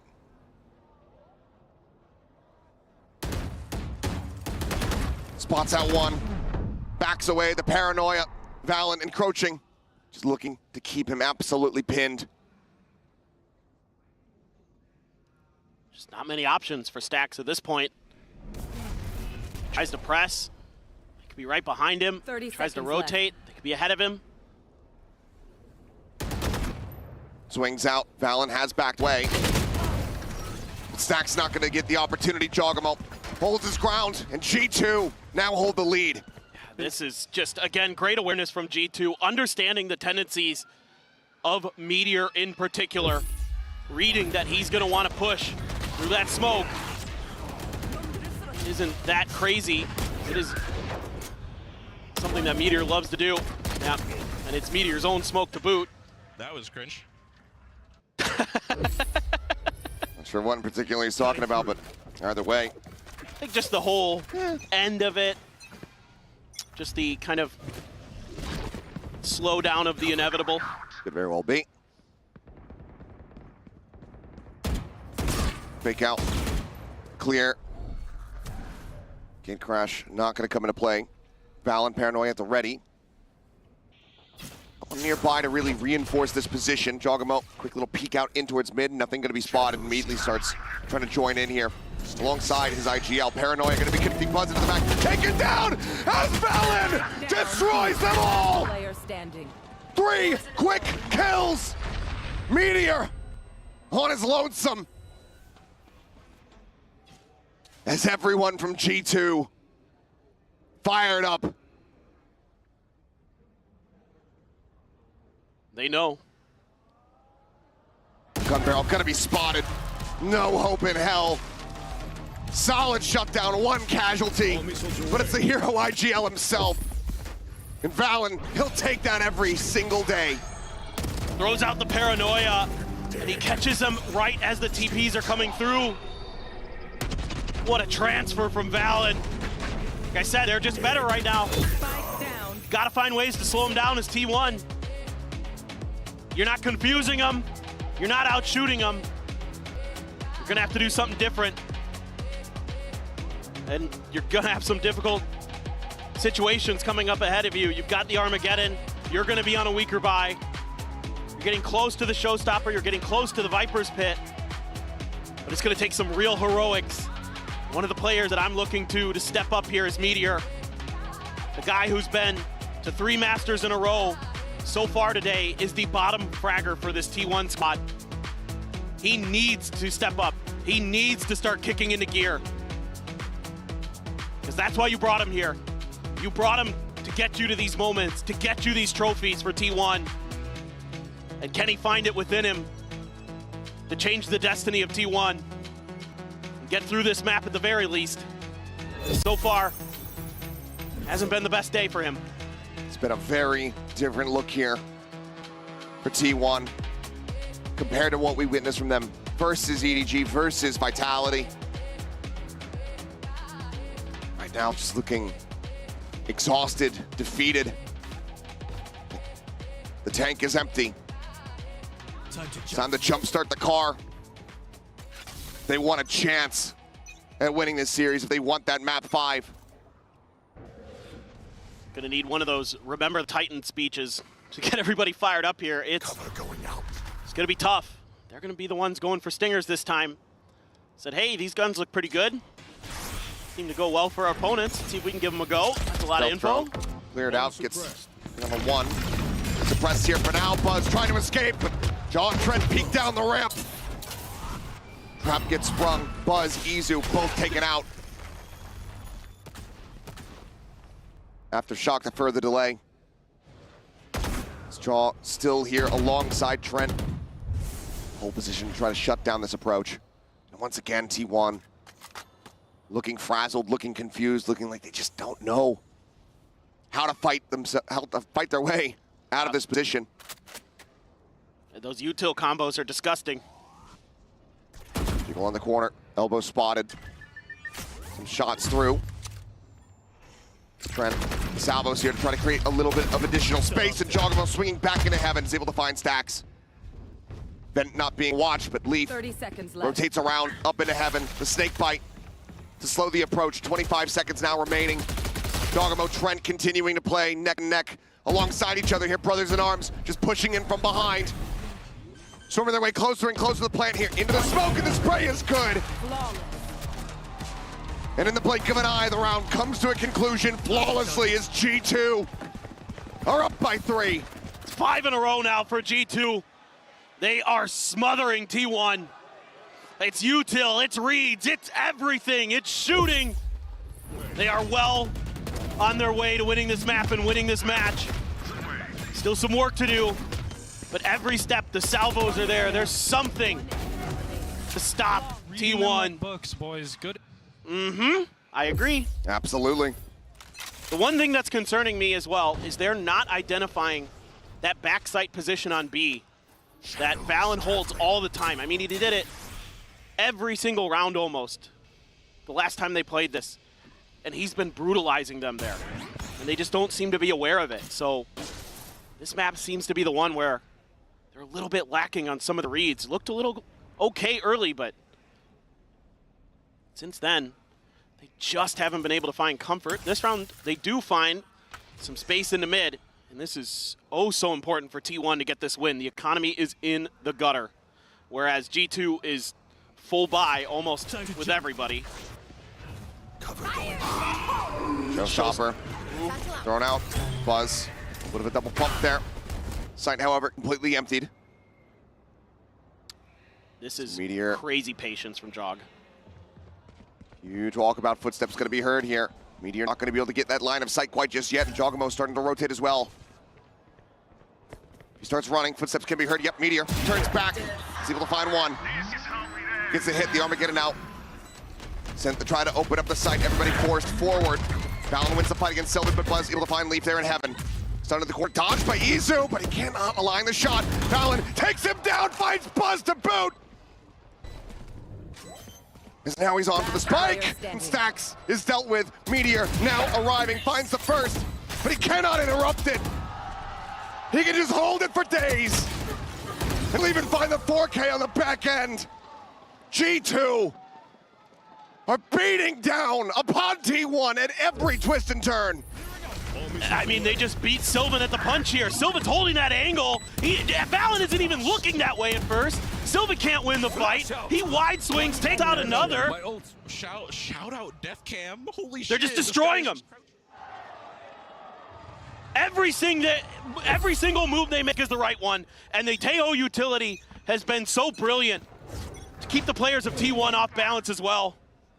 Trent is an absolute nightmare on that agent, and he's a huge part of why G2 is where they are. The way they have embraced this meta has gotten them here, and is seemingly getting them closer and closer. Flash forward, Meteor once again caught the shorty, finding value. Buzz once again just not given an inch, not given any opportunity to get himself back into these rounds, into this map. Paranoia set pop flash out here from Jaw. Sylvan up over the top, people find one, but Valon is still alive, which means that the round still very likely in the hands of G2. The site take absolutely squash. Do you invest in ult? As T1, you've got two. Look at G2, they know. Seems maybe a bit of a bad idea. Stacks able to avoid the stun. Has the spike in hand. Going for the plant. Salvo's available here for Trent. Sent now. He slides forward. Spotting one here on the rafters, but cannot confirm the kill. G2 are indomitable. 7 rounds consecutively as they look to bring this final to a swift end here on Split. They're frying, man. It's so hard to get through the choke points as T1. See there, the salvos available to slow you up. Let's get it. So easy. Yep. Certainly is looking like that, isn't it, Jog? Now you're going to be able to invest in an op as G2. Got Jogamo with it. Sends out the TP, going to go back towards mid.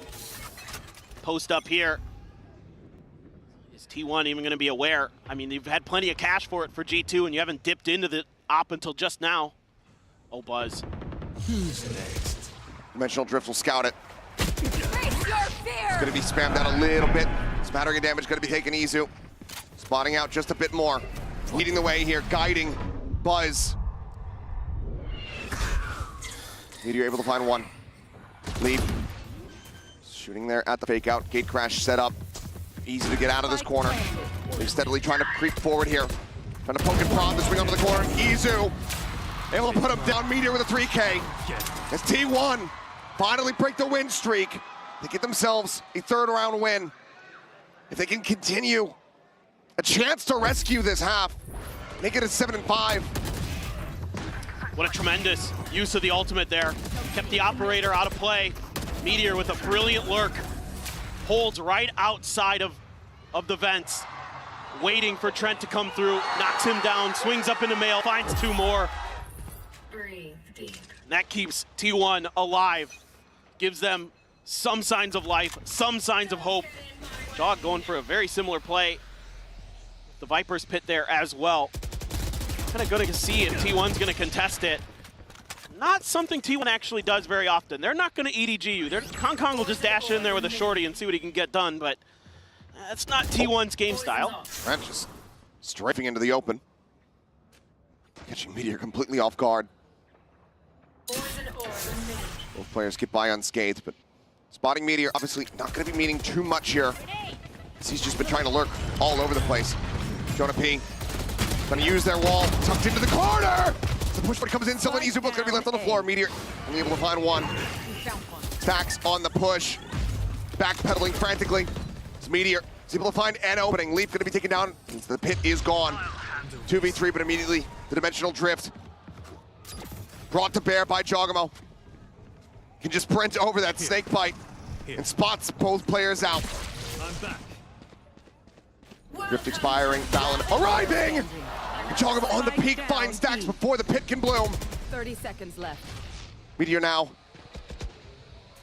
tucked in at alley, away from the site. Jogamo push into the back. Some shots flying through the salvos.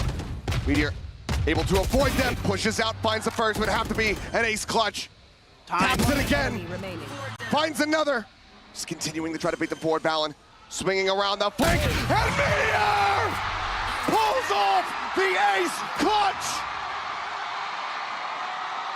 T1's hero has returned! How has he done it? When they needed him most! When they needed everyone wiped off the map! It's Meteor! Insane! The patience here to know that they're gonna try to push him on that last plant. He has had a couple great reads today. It hasn't been his best, but he's had some moments. And T1 clings to life. They're over the edge, but they're not off yet. Just madness. 2 rounds in a row where Meteor is the one to get it done. To really break things open for you. They're gonna try another mid exploration here. Nothing to speak of in the way of alts, other than the omens. Stealth run from Trent, catching a glimpse once again. Meteor noted, doesn't tell the full story of what's going on, but P still paying attention here towards the vent. A shift around from Trent as well. Seems like the read pistol coming up huge as there's a salvos, buzz up over the top, they both land! Dead on the floor. The drop down, the stun, Sylvan able to fight back for 1. Trent at 30. Just the fake out. You're now confirming it.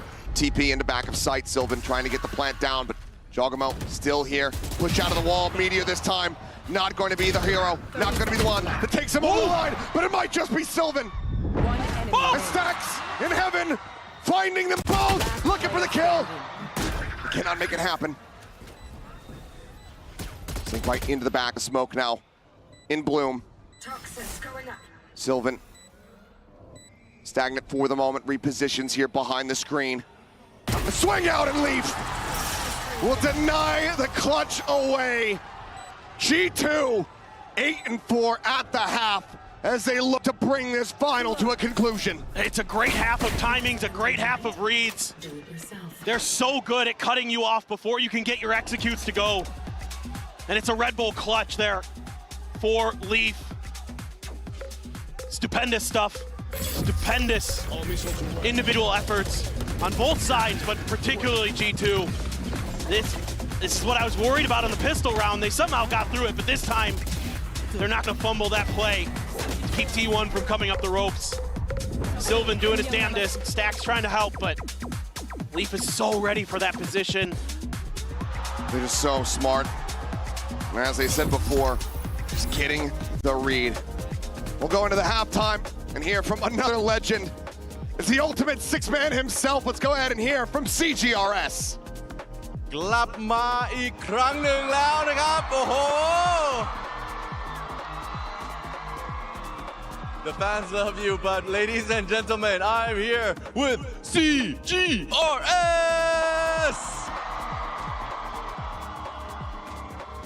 Such a great representative for Thailand. I'm going to ask a question in English for all you global fans out there. First of all, I really want to know who he is supporting right now in the grand finals of Masters Bangkok. น้องกล้าครับเชียร์ใครครับ T1 ครับผม อ้าวเชื่อไหมว่า T1 เชื่อหรือเปล่าครับว่า T1 จะกลับมาได้หรือไม่เชื่อครับผมอยากเจอแบบว่าอยากดู5แมปเลยครับ He is rooting for T1 and he really wants to see map number 5 as well. And you know what? The game is really intense. I would also want to know, he has tried playing the new agent, Waylay. How is Waylay so far? อยากรู้ว่าตัวใหม่เป็นยังไงครับกล้า โอ้ผมบอกเลยว่าน่าจะได้จับกันทุกทีมแน่นอนครับผม Okay ก็นะครับผม yeah he believes that you know what every team will have a waylay for sure and last but not least พูดอะไรกับแฟนๆหน่อยครับ say something to the fans ก็ดีใจมากครับที่ได้เจอทุกคนนะครับแล้วก็ผมเชื่อว่าครั้งนี้ผมว่าทุกคนได้ทำเต็มที่แล้วก็ผมเชื่อว่าทุกคนจะไม่ใช่แค่ไทยแล้วกันผมว่าทุกคนในโลกน่าจะเห็นว่าพวกเราแบบสุดยอดมากครับขอบคุณมากครับ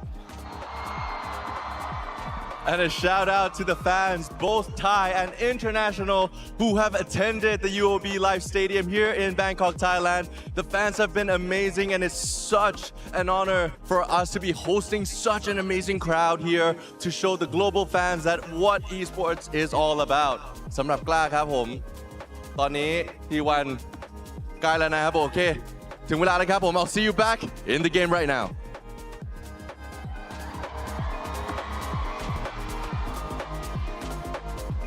Found his way into an interview, not quite onto a team here at this event as he tries. He tried. He's trying to do, He's but sure to try his darndest. That he did, but T1 now need to try their damnedest. 2-12-2 from Buzz. A shattering performance thus far. Needs to get into gear as they now shift over onto this defensive side of Split. G2 claiming the pistol here.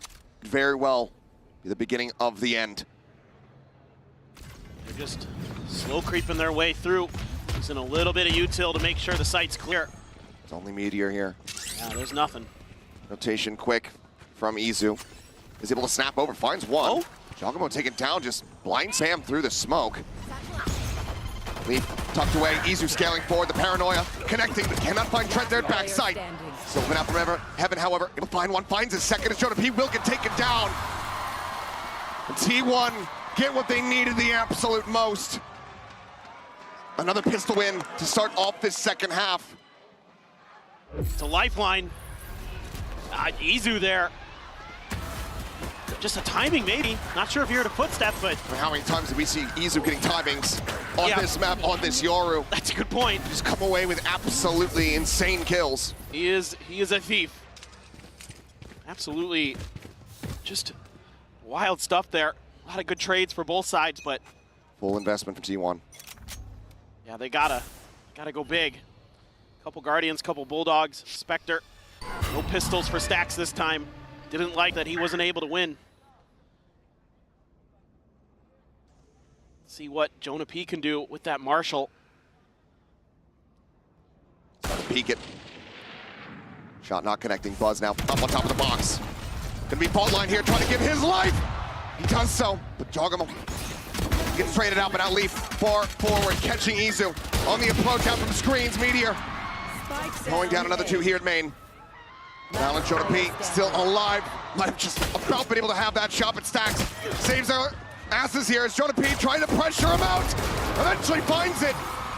T1, they will win the round, but they lose out on so much weaponry. Everything invested, and only two carried forward. And G2 is so fast to scale into sight. Of just a little bit of contact, they just disrespect the smokes. They just push forward, and it catches Izu off guard. Not expecting Leaf to be pushed up that far forward. The fans trying to get their favorite team back into this, but that's a pretty brutal loss. And this bonus looking pretty minimal for T1 in terms of the weaponry they're going to be able to bring to bear. A couple Guardians, a shotgun, a Sheriff, and a Ghost. And now, a little bit of a slowdown here. G2 generally pretty cautious on this attacker's side. They'll flirt with a little bit of mid-pressure. They'll grab the orb, they'll min-max, and they'll keep you guessing. They are very tricky to keep track of. And then sometimes they'll just accelerate on you. Sometimes they'll just start running hard executes that are extremely well coordinated with that initiator util. So it's something that's very tricky to deal with because they're so hard to predict, so hard to read. That's a spot. I don't think Buzz caught a glimpse of anything there, but Leaf getting some information. Salvos now sent out. Poke and prod takes some mid control. Izu. Made of the rotations. Position down. Held position on B. Buzz does rotate over to Heaven. Nothing going to be spotted there. 30 seconds Stacks left. rotating away from the vents. Meteor alone on the site. Paranoia going to be sent. It's Buzz tagged up down to 44. TP forward, Buzz here on the corner. Stacks able to find one. Balon going to be taking out Trent as well. Dying. The Bucky finds an immense amount of damage. Stacks looking to get his Zelvin ace clutch. 10 seconds left. The 4K Selvin will take it away. But T1 will take that every damn day. It seems like time and time again, especially on this map, Stacks is good for those 3Ks, those 4Ks that keep you in the game. He's been doing it time and time again throughout Masters Bangkok. And he showed up and given T1 a bonus win and put them one round behind G2. Absolute insanity. He's a big game player from time to time, and this could be one of those moments. Cover going out. Stingers galore for G2. This one seems to have a bit more pace behind it. Get the spot onto Meteor. They're just gonna line up. Sylvan have to show up big. Can he match what Valen did not too long ago in a very similar position? Oh, they're backing off. Don't like what they see. And instead, they're pinging out Mail. Unsure if that's just a, hey, make sure we're watching this, or that's the way we're gonna actually try to break through. Looks like it might just end up being a split here. There's been zero contact on A, so T1 can definitely lean into this B hold. Attempt at a trap here, but no one there to receive it. Izu out on the rafter. Meteor, decent line of sight here below. Just that fake out. Not being paid any credence to Trent. Gonna be taken down. Izu trying to make a quick exit here. Sylvan able to find one. Joggermo getting another Meteor. However, here backside only gonna be good for a single kill. Buzz, however, now arriving. Looking to keep them in this. Talon tagged up by that paint shell. Down to 30 with the headshot. He's so damn snappy. Buzz is having a rough go of it so far in this map. But he does not back down. The sole survivor, T1. 4 in a row on the half, tie things up at 8-8. And I think G2 likely calling for a timeout. The fact that they get absolutely zero attention over towards the A side means that T1 can lean into this defense, and it's really fast rotations from Buzz and company to get there to help. Still, it's damn close. G2 is still fearsome. They play off of each other so well. The trades are so good. But T1 just a step ahead and able to maintain their wits about them. I like the pull-off. I like the rotate from G2. Again, reading the map nicely, but T1 there, able to work their magic just enough. See what the buys look like coming out of this. Plenty of money for some on T1. Stacks is sitting on a hefty stack. Yeah, quite a bit. G2 in danger of, if they lose this one, going down to another thrifty. I expect it. That's going to be T1 getting up to double digits, granted. Did, for the most part, choke away the advantages that they had on Abyss, so doesn't mean that G2 would be out of it by any means. They still just don't want to give them that opportunity.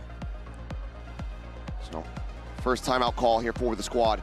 Multiple ultimates from G2, narrowly offline. I'd like to see T1 lean into a bit more retake style here. You've got the Nightfall, you've got the Dimensional Drift, you've got some great ults to use to just kind of give up a little bit of space and see if you can catch G2 unawares. TP is going right at Meteor. He's in trouble. And he's been caught, but he still finds the headshot. What a shutdown. Pauses, he's letting the bullets whiz by. Still scaling forward. This man, he's absolutely a lunatic. And now he'll exit. No, you stop shooting at me. Now I'll run away. Yeah, now this is the time to leave. Clearly. Spotted on the one. They're advanced. Buzz noted. Bite over towards Stacks. Bouncing back though. Bit of a whip there on the molly from Leaf.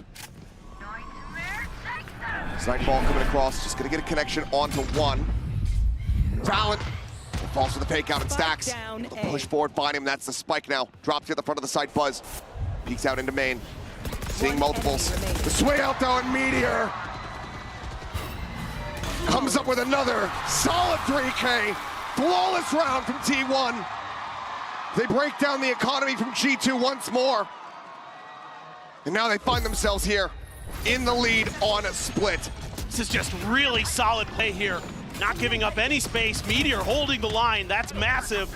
Stacks, though, working that backside area very nicely, and then they coordinate. It's a 3-2-1. They all swing together and swat G2 away from that A site. And it's back to Stingers.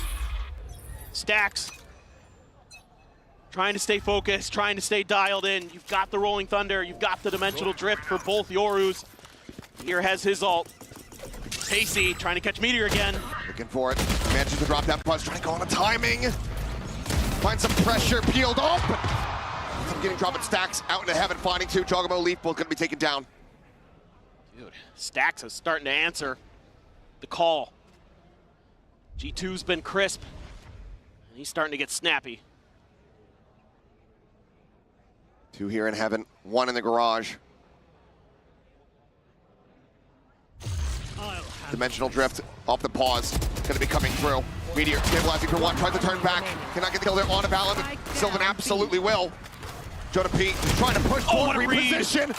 Jonah P fast to shut it down, swings around the corner. After shock, not gonna find anything. Full flash connecting into his face, sends out one of his own, but Flash swings into it in fact, and then gets picked apart. T1 up to double digits.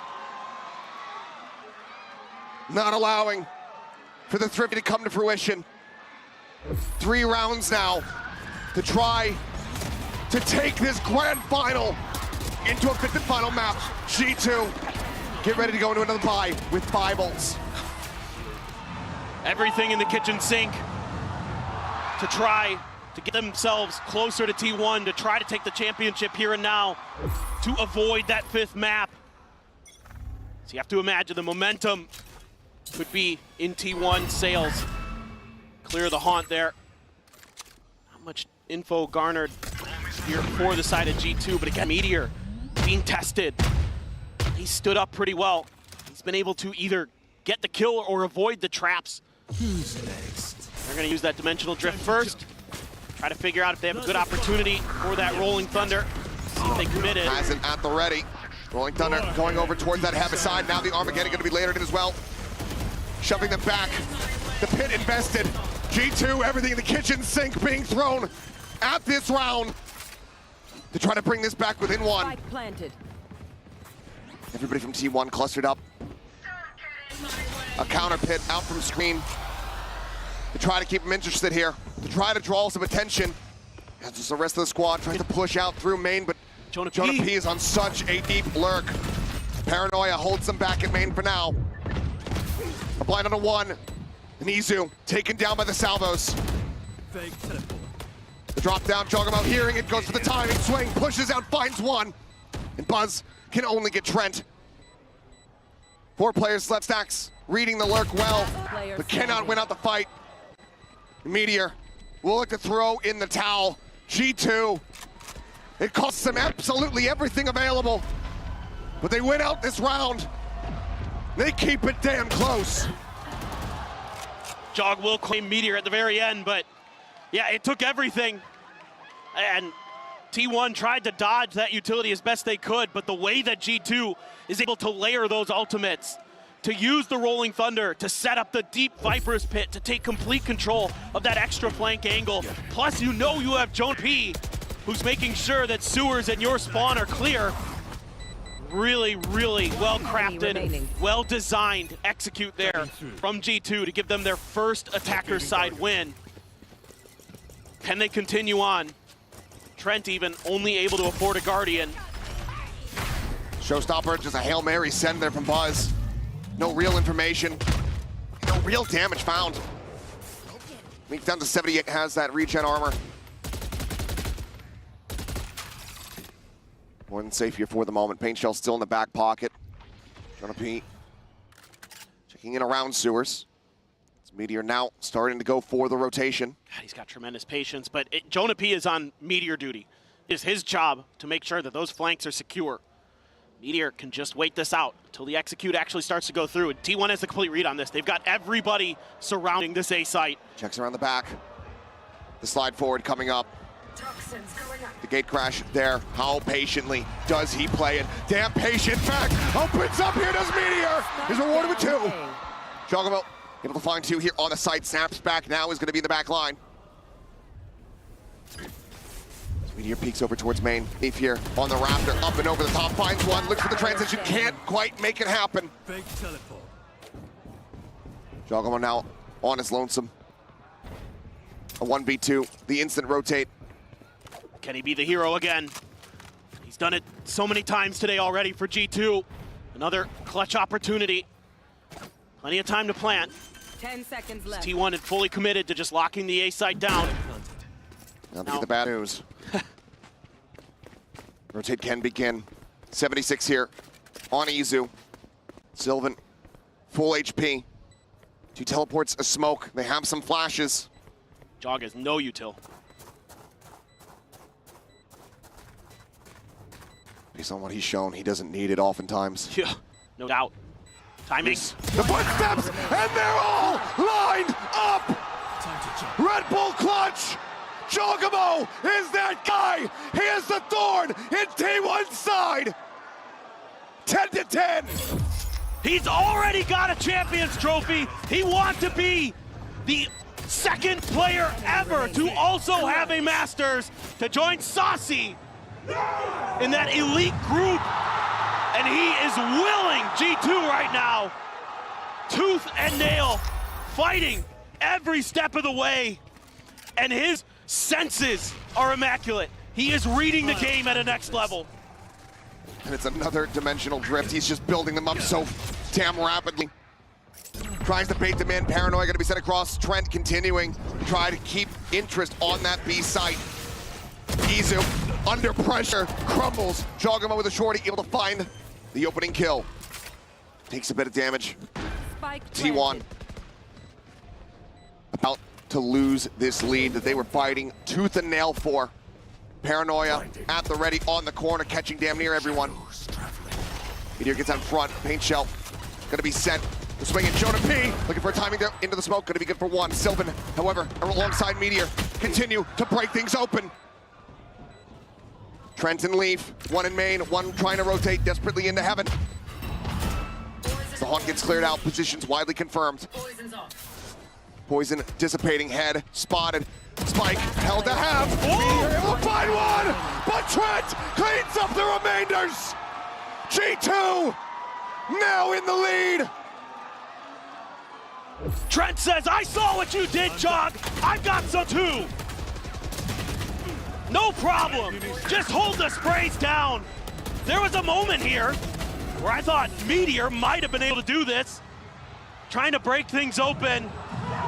Stax is showing quite a bit of frustration. Back-to-back clutches. Incredible the way these G2 players have stood up. It looked like maybe we were gonna get that Pearl, but then Trent and Jogamo had other ideas. And T1 has to take a timeout. They have to figure this out. They have to calm down. They have to avoid these moments where you're giving these opportunities. G2, you give them an inch, they'll take a mile every time. This is the grand finals. 3 rounds in a row for G2 to get to this position to regain the lead. And that's exactly what T1 needs. They want to avoid overtime and send us straight to Pearl. But right now, the money, not great. The coffers getting drained dry. As these rounds have been scrappy. They've been back and forth. They've been nail biters in some of them. T1 just have not been able to bank up the cash. They also have not been able to find the impact that we're used to seeing from them at this tournament when it comes down to thrifty plays. You have a judge for Buzz there in vents. As well as Sylvan over on the other side towards B. Fake out there against the wall. Giacomo sticking around. Gate crashes, a crossover towards this B site. Everyone from G2 getting ready to storm in. Sylvan, his own judge here in hand, starting to back away from the garage. Cover going out. Stealth drone looking for the pop. They hear it. Paranoia at the ready. Izu sending a pop flash. Trying to scale forward here with that stinger. Gets in along the box. A bit of damage on the Giacomo. Puts him down to 60. Yep, this is wise. Don't like what you see there. That judge in hand. No great read on where Sylvan could reposition to. Let's try exploring mid a little bit. Leave. It's a spot out. Scrape of damage on the Meteor. Now, out of the frying pan into the fire, potentially. Right around the corner there with the stinger is Izu. Stex gets a seize. Looking to hold him at bay. The paint shell coming in on the back end. Giacomo just so damn low. Time now. Getting away from them. Spuzz looks to try to reinforce something to happen, but Leaf able to find one. Meteor swinging out. Cannot find that kill. Leaf down to 68. The pivot again, coming through. The judge knocking them down. 8 seconds remaining, and Sylvan arrives exactly when he is needed. Oh, the patience there from Sylvan. Holding that B site the whole way. Just his presence was enough to scare off G2. They try to make their way through to A, but they lose a couple players there. And so they say, let's pivot to the other side. We know that's the weak side at this point. Let's make a go of it. But Sylvan is a step ahead. Me oh my. Couple more rounds. Is it gonna be 2 for one team or the other to send us to Pearl? Or is it gonna be 1 for each to send us to overtime? It is indeed split. And we do indeed only have bangers here. But you can see even Valen, not super frazzled, but certainly a little bit wary. This match has really started to drag on. There's such a hot start for G2 on map 1. A punch back on Haven. And Abyss. It's just wild. No other way to put it. Now you're here on Split. And who knows what could happen. A couple more rounds to potentially seal the fate of one of these teams. G2 do not want this to go to a map 5. This is a marathon. They'd like to just bring it to a conclusion right here, right now. Move that finish line forward rather than have it set back a couple more miles. And look at the buy. This is how scrappy things have been. You know, you've been talking about it. Going out. They're back on, after winning 3 in a row, they're back onto an eco. Stealth drone to try to check around. Nothing to be spotted right now for the moment. High-low setup from Sylvan and Izu on the B side. Buzz rotating around into heaven. Noise absolutely cut. Trying to set up a bit of a crossfire there with Izu. Meteor uses the pit on the other side of the map. Statuesque not hearing anything. Meteor just wants to make sure that they can't try to go for a pivot. Yep. And there's a check from Sylvan. Spotting out a couple players there in the garage. Gate crash set out, it's pinged. T1 hoping that he would go for it. Set off the clear. So we play into T1's hands. This is what they want. Just can they execute? Giacomo making some noise. Salvo's gonna be sent out. Buzz, that first contact coming through. Izu out here, wide, able to find one, but Trent, even in that range, the Stinger able to find him, but Sylvan comes up with 2, gets himself a 3rd. Meteor finds him. 12 to 11. T1, 1 round away from sending us to Pearl. Right into T1's open arms. Using that pit nicely to deny any easy rotation, forcing the hand of G2, and the crossfires are beautiful. Sylvan coming up, monstrous again. He's got 23 kills on this map. Meteor with 25. The 2 controllers are keeping T1's hopes alive here in Bangkok. Can they get it done? Izu with the op. Oh, he misses it. Valen The got shot him. is just off. What a shutdown from Valen. Absolutely huge. The changeup. This has not been bringing the operator into the fold this entire time. And now Valen he's dead. just The knew. dimensional drift cannot come into play. Oh my God. What a play from Valen. When they need him the most. He's had some big moments. Everybody on G2 has. You're thinking about exploiting this space, but there's a gap in the smoke, and they capitalize. A 3v5 needed from T1 if they want to avoid this overtime and just cruise into Pearl. Right now, the reactions are not there. The sense is not there. Sylvan alone on the site. Starts off with one, but strafes back into the Armageddon. You can tell the wheels have come off. Strap in. This map is not over yet. We jump into overtime. Of course we would. It's split. And this puts so much pressure on the T1 shoulders to try to avoid elimination, to try to keep themselves alive. G2 as well, but man, they read this round so well.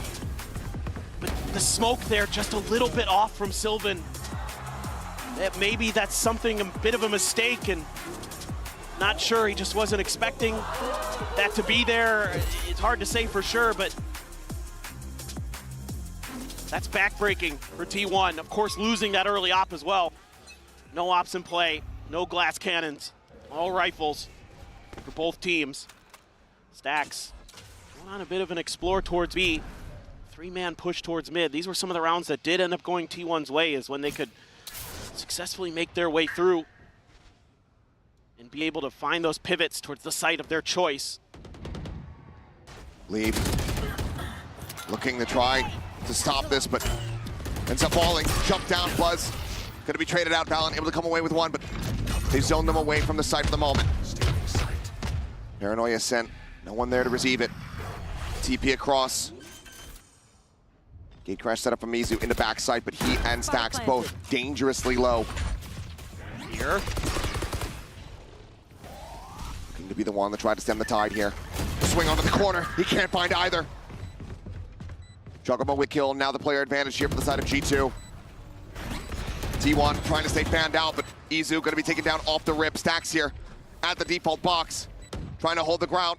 As Sylvan has to try to keep them occupied from behind, and he cannot. Another 3K from Jaw.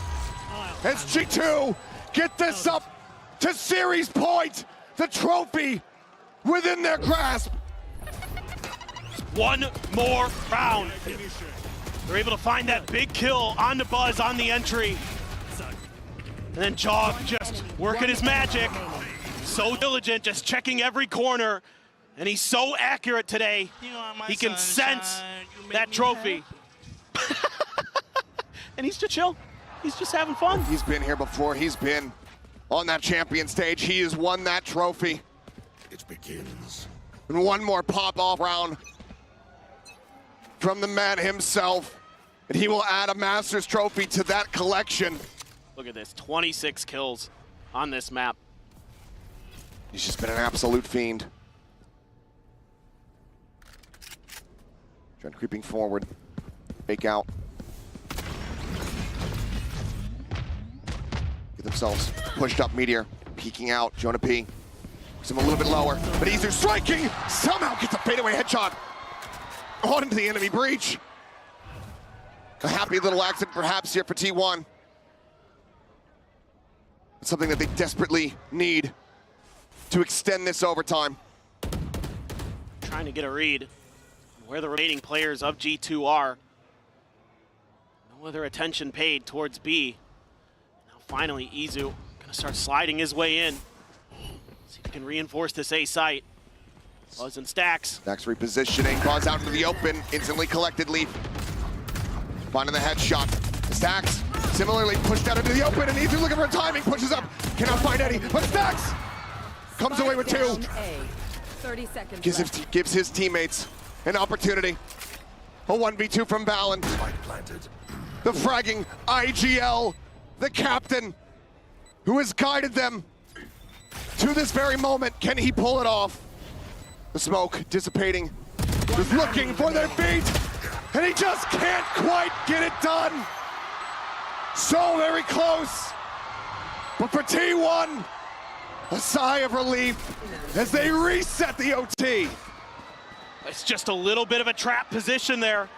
Meteor trying to pull a bait and switch, and Izu makes the most of it, finds 2 huge kills. Stacks on sight, holding the line. Buzz gets caught in transition. Just not reading the map here very well. G2 almost punishes them for it. A nice one-way setup. Almost works a treat, but barely Meteor. Still some joy there in Stax' voice, despite how stressful this has been. Now back to this attacker's side.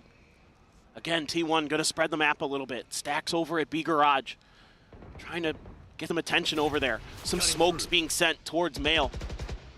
Try to keep players busy. Izu just gonna tuck in a corner for now. Everybody else wondering if there's maybe gonna be some kind of push out. Stealth drone out. Not gonna get any info. This might bait some rotation. Stack's gonna start throwing util. Izu as well on the move. Yeah, Gate Crash is here. Jogamo just himself is here. Players' attention tied towards the side of the map. Trent tugging away, looking for a timing, pushing to the smoke, and Meteor able to snap in as Buzz dives in on top of Jonah P. The shorty for the elimination. Meteor checking around, trying to watch here below. Reads it well, takes out Leaf, peeks back into heaven. Some damage found. Jogamo down to 72. Sylvan just staying sat here quietly behind the screen. Eats a bit more ops to go for a reposition. Slide in from Balin. Last one left. Stacks out from main. Finds them both. Back into their hands. T1. Map point. And it's an attacker's side win there for T1. The side where both teams were struggling on this map. Great play there from Buzz to get that shorty out. Jonah P was trying to find timing to catch T1 off guard. He had snuck underneath their noses, he thought. Buzz was having none of it. And then we're gonna take the timeout. Oh boy, yeah. The stress starting to mount. Buzz can feel it, feel that pressure. Only 9 kills here for him on Split. It has been a map to forget, for sure. But still, chance for redemption in the cards. I think it just speaks to the efforts of the rest of his team. Yes. Meteor, Sylvan, Stacks in particular. So even with Buzz not being very present here on this map. Crying out loud. We had another reset here on that overtime. Could have another as the timeout will expire from G2. We'll see if it's enough to tie things up at 14-14. Stacks and Buzz were a part of the longest map we've ever had in overtime at a global. 1917 scoreline, DRX versus FPX. As far as I'm concerned, let's shatter the damn thing. Why not? I'm all about it. This can go on for forever, and I've got nowhere better to be. Looks like a bit of a mid-crunch, potentially. Nope, just sending a couple players up towards Garage. There is that op again. It's going to be in the hands of Izu. He's further back, sitting in back sight, instead of trying to contest that angle. I think G2 was somewhat expecting it. Meteor again. It's this position where he was able to They're just break spamming it open right away. Yeah, the previous defender's round and get the reset. Just know. Gonna slowly drift across. Tucked in, fault line, not connecting. It's a fake out, the push, Jogamo dead. Stun in the aftershock to try to push him off the position. He's strafing across, damage hardly taken. Repeaks, goes for some spray. Does put one into the shoulder of Trent. Stealth drone pushing forward, but not gonna be seeing much of anything there. Leaf. On the back foot, and Buzz holds things down from ramp. Sylvan spots out the rest. Izu still here on the side, still with up in hand. Meteor finding him. Spike on the ground. Down B. 2v4, fault line avoided. Izu catches a glimpse, gets a shot. As it's all on Valen. Taps the plant, the push of the smoke, and he goes down. 15-13. Strap in, ladies and gentlemen. This series, it is not over yet. Map 5, we go to Pearl. Unbelievable. One more map to decide who will be the first Masters winner in 2025. Who is going to lift that trophy? Do not go anywhere.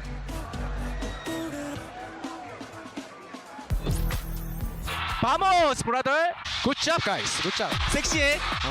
그래. 그래서 그래. 예? 미리오. 나이스. 나이스.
And it can only end this way. T1 dig deep and managed to pull off the win on split, sending G2 to the back with their heads held low while T1 have their heads held high. Welcome back, everyone, to the desk here. Golden Boy alongside Mimi Kukuka and Sideshow. And what a freaking match we just saw. Guys, what am I supposed to do with my hands right now? You know what I mean? Like, what are we doing here? Because this is insane. Apparently this. Yeah, I guess I've heard. Do a little bit of that, you know? Shout out to the Purple Cobras. But seriously, though, let's actually talk about one of the big moments that we saw from that game, and that was going to be coming from Meteor's sideshow, because Meteor is just putting on one hell of a series right now. He definitely is, and especially in this map. He stepped up massively when Buzz had a bit of a stinker, dropped 30 kills, including this ace inside a pit, to recover what was a pretty appalling first half that looked like G2 were going to run away with the trophy. Extremely appealing also from the first kills, 5-1 onto him. I know that at the first map of the match, he wasn't the strongest one, but he is able to make the difference. And I said it at the beginning of the day, if he's on a final, it is going to go to the map number 5. And he had a tough ask playing into this G2 comp with the Breach Teo. They have a ton of util to clear out players trying to hard anchor. Yet Meteor did such a good job of varying where he was playing in these sites and still finding success to get multi-kills in pivotal rounds repeatedly as G2 was execing onto his site. I think it's so impressive as well that T1 were actually able to fend off a tournament point there. Valen had an opportunity playing around that one way. It was an uncomfortable spot, but there was a moment where it looked like G2 were going to be able to get it across the line, and T1 held strong. That is so difficult to do in spots like this. Oh, it most definitely is here. Now, obviously, you're looking for some hero moments there, but you're also looking to see who is your most valuable player without a doubt. And for us on the desk here, these are the two players that have definitely been standing out for us. Trent has had a heater of an event, and for me personally, Izukakuka has just shown his flexibility, his range, his talent that has allowed T1 to be able to get to this Big point. words, but all words that apply to him from the Cypher, from the Duelist, from the Initiator, measuring up with people that play in this level, that have such curated synergy as G2 has, is very impressive to see them moving around and swapping around. He always locks in exactly where his team needs him. I do think, though, that there are other people that could be there for that MVP race. And it's all about who steps up when the time matters. You know, we saw Buzz have a little bit of a fall off and Meteor step up to the forefront. Trent didn't have the greatest split, but Valen was there almost getting it across the line. Who is going to make the difference in map 5?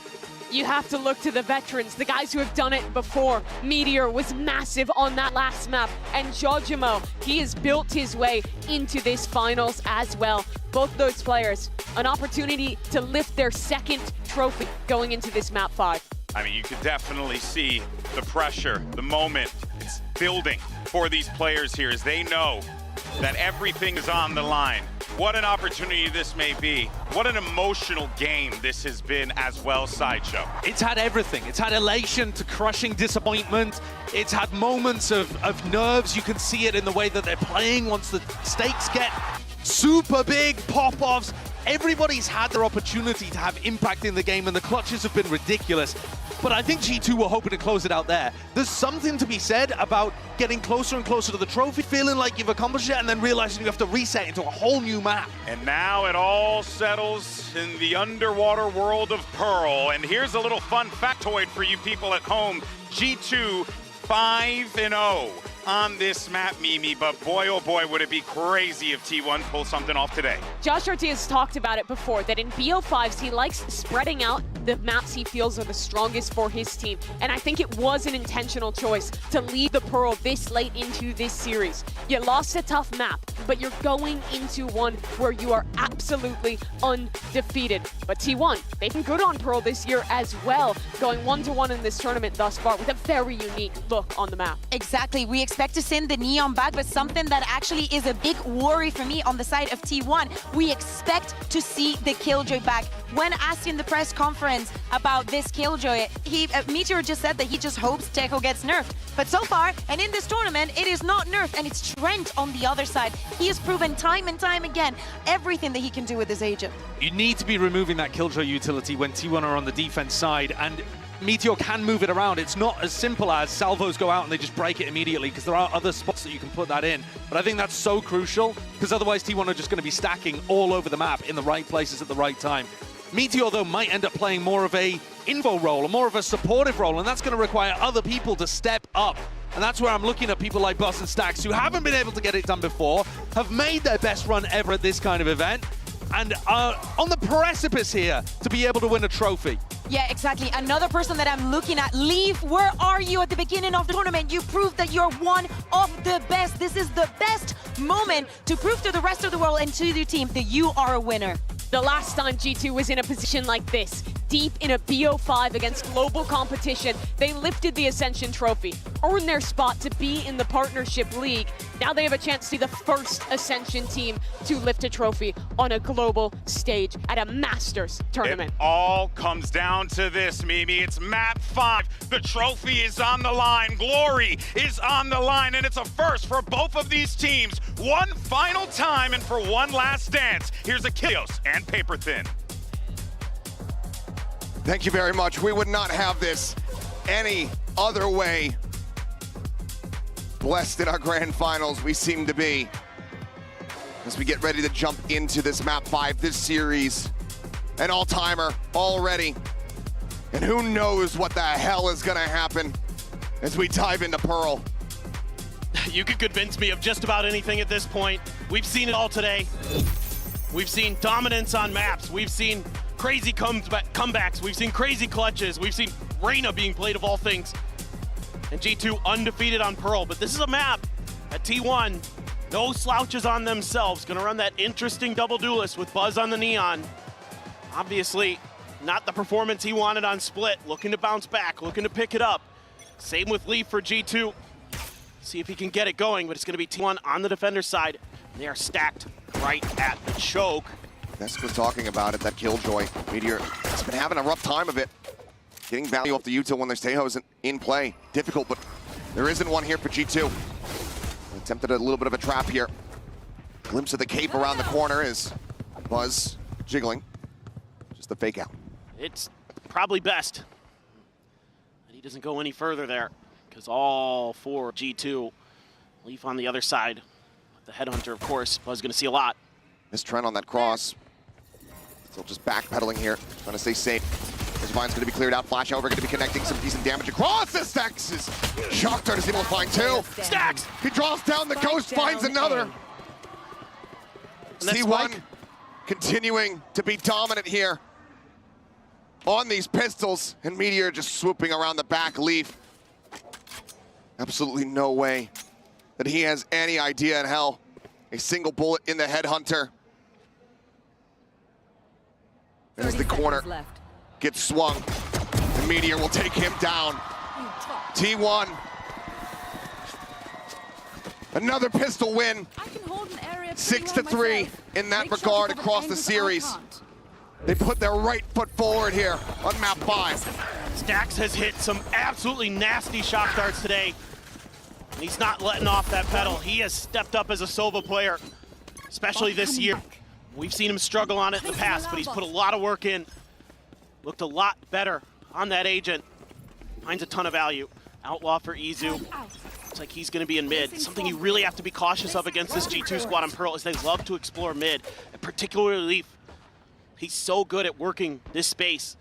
Might see a lot of battles between him and Meteor from control of it. As both those Sentinels players love to open up those opportunities to go for those lurks. Go for those flanks. Death ball though, through Art. Nobody checking for this. No early alert systems in place here for T1. Star gonna be situated, but they're already out in front of this one. This Buzz here on the corner. They try to mow them down. Finds the first, the spike gonna be dropped, the relay ball out. Signs forward, point blank against Jonah P. We'll be able to have it. Stacks just with the Ghost purchase forward. Will pick up the guard and all weapons carried in. T1. Damn clean in the anti-eco. Great play there by Buzz. Just deciding to accelerate. Knows he has some backup behind him. With Sylvan covering the other side. He's got the opportunity to hit a fantastic relay bolt. Just knock a bunch of players down. Relatively clean there for T1. They're going to be able to bring a rifle into this round. Keep 4 guns from the previous. Now they're really going to spread the map. Buzz all the way back in spawn, waiting for his opportunity to try to find a moment to rotate. Nobody to clear the drone.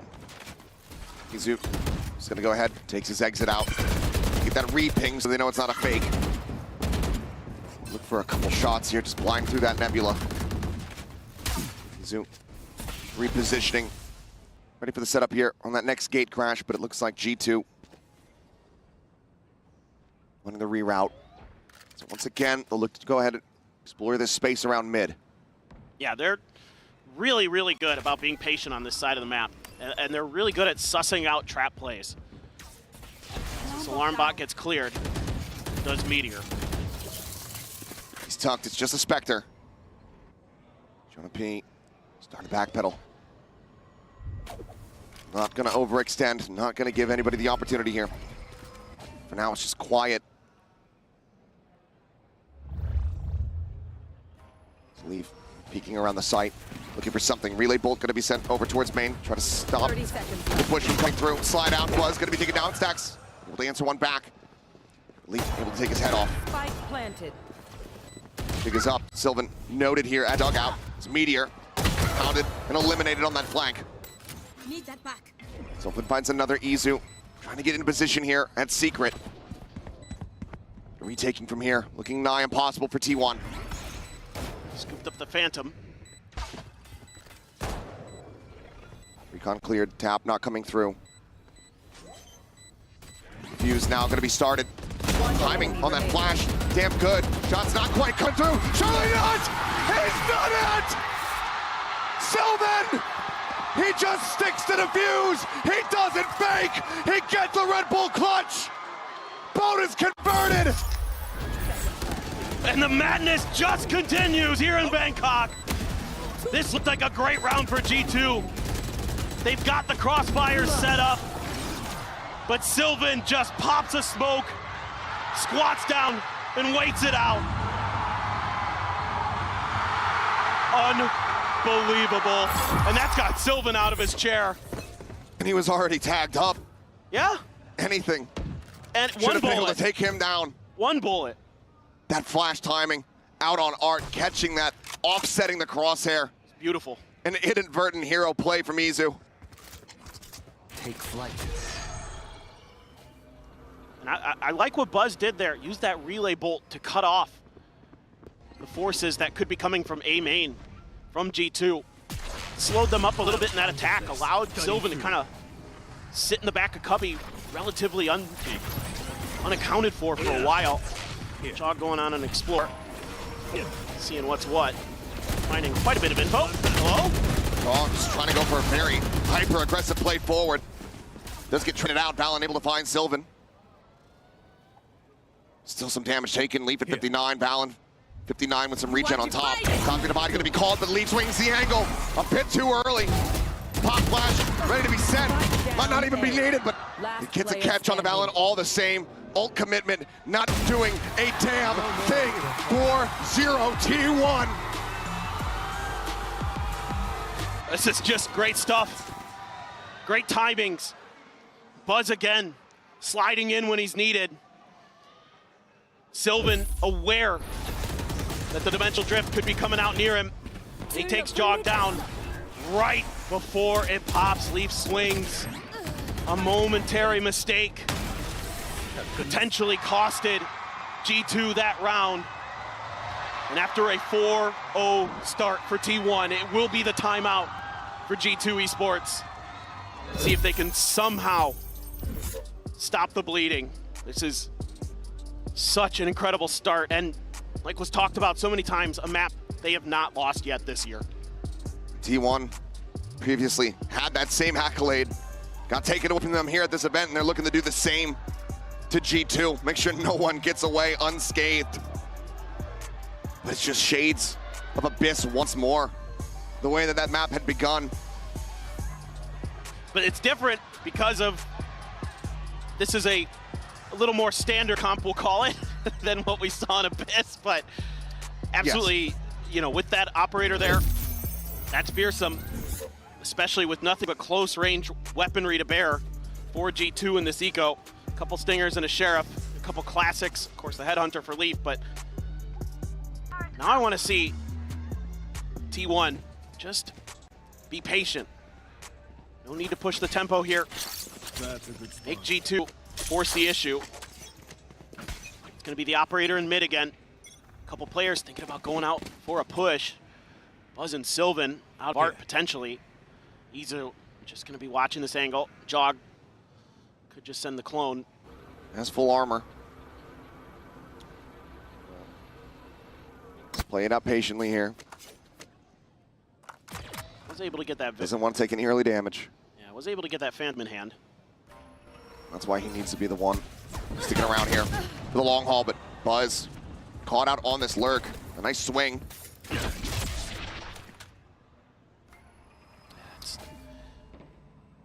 attempt to sneak underneath G2's nose, and they read it so well. Although you kind of maybe expect Meteor to be the one trying those kind of things. Clear on the dart, jaw up over the top stacks. It's a re-challenge, goes for the swing, and it's ill-advised. Trent will mow him down, and that's just a weapon picked up for free. It's multiple guns you're hearing there. T1 starting to lose the plot here a little bit. It's Meteor trying to hold them at bay, but he's going to be stunned up. Trent able to find a third elimination now. 30 seconds Sleep left. slowly creeping forward up towards that screen. Off shot from Izu, able to find one. Knows now where Leap is at, sends out a flash, does get a connection. Come at the same time, able to find one, but then gets traded back. Valen 10 seconds left. here around the corner. Spike planted. Spike now planted. Izu looking for it, cannot find it. G2 off the back of the timeout. We'll find some stability. We'll find T1 making some very large mistakes. And this is the opposite of what I wanted to see in this round. I didn't want to see them getting aggressive like that. There's no reason when you have the weaponry advantage to be pushing out there into open space, to be giving 3v1 opportunities to your opponent. Got to be more disciplined than that. You started out great, but after 4 in a row, investing in that operator is going to bring you down to a weaker buy. A marshal, sheriff, a judge. Money to play around with. Izu considered going for that purchase again. Man, what a shot. Leaf down to 14. It's huge that he Marshall can even, rules the day. Yeah. Huge that he can even close to winning that fight. Do have a Hunter's Fury potentially for Trent in the post plant. Buzz has his ult. Relay bolt trying to pinch in. Has a shot. Overdone pop. Buzz is absolutely massacring them. A 3K, the fourth! Maybe looking for the ace, but Valen a bit of a world away, but Buzz is hot on his heels. He is looking to run him down. Tucked into the corner, can't quite make it happen. A last stand for Valen, but it doesn't last long. MasterCard Thrifty, T1, what an answer back. Buzz just uses their util against them. As soon as he's spotted, he just goes, he accelerates. And he lets the lightning fly. What a strafe there on the Leaf, who is already weakened up from Izu's Marshall hit. What a counterpunch there. The MasterCard Thrifty. Oh my God. Just insanity. They haven't been popping up much in this series, at least not for T1. We'll see if that is just a glimpse of what's to come. For now, 5-1. Being able to very quickly realign, readjust after the multitude of mistakes from the previous. It's been very readable here. Shock Dart to clear some util. The Killjoy. TP right in a next different to castle, Izu. in a different site. And we'll just go ahead and clear that out. Hunter's Fury about to be dueling here between the both sides. Looks like Buzz maybe tagged up once here, but elimination's not going to come through. G2 unscathed. The Nebula falls, and at this point, G2 are all in committed on B.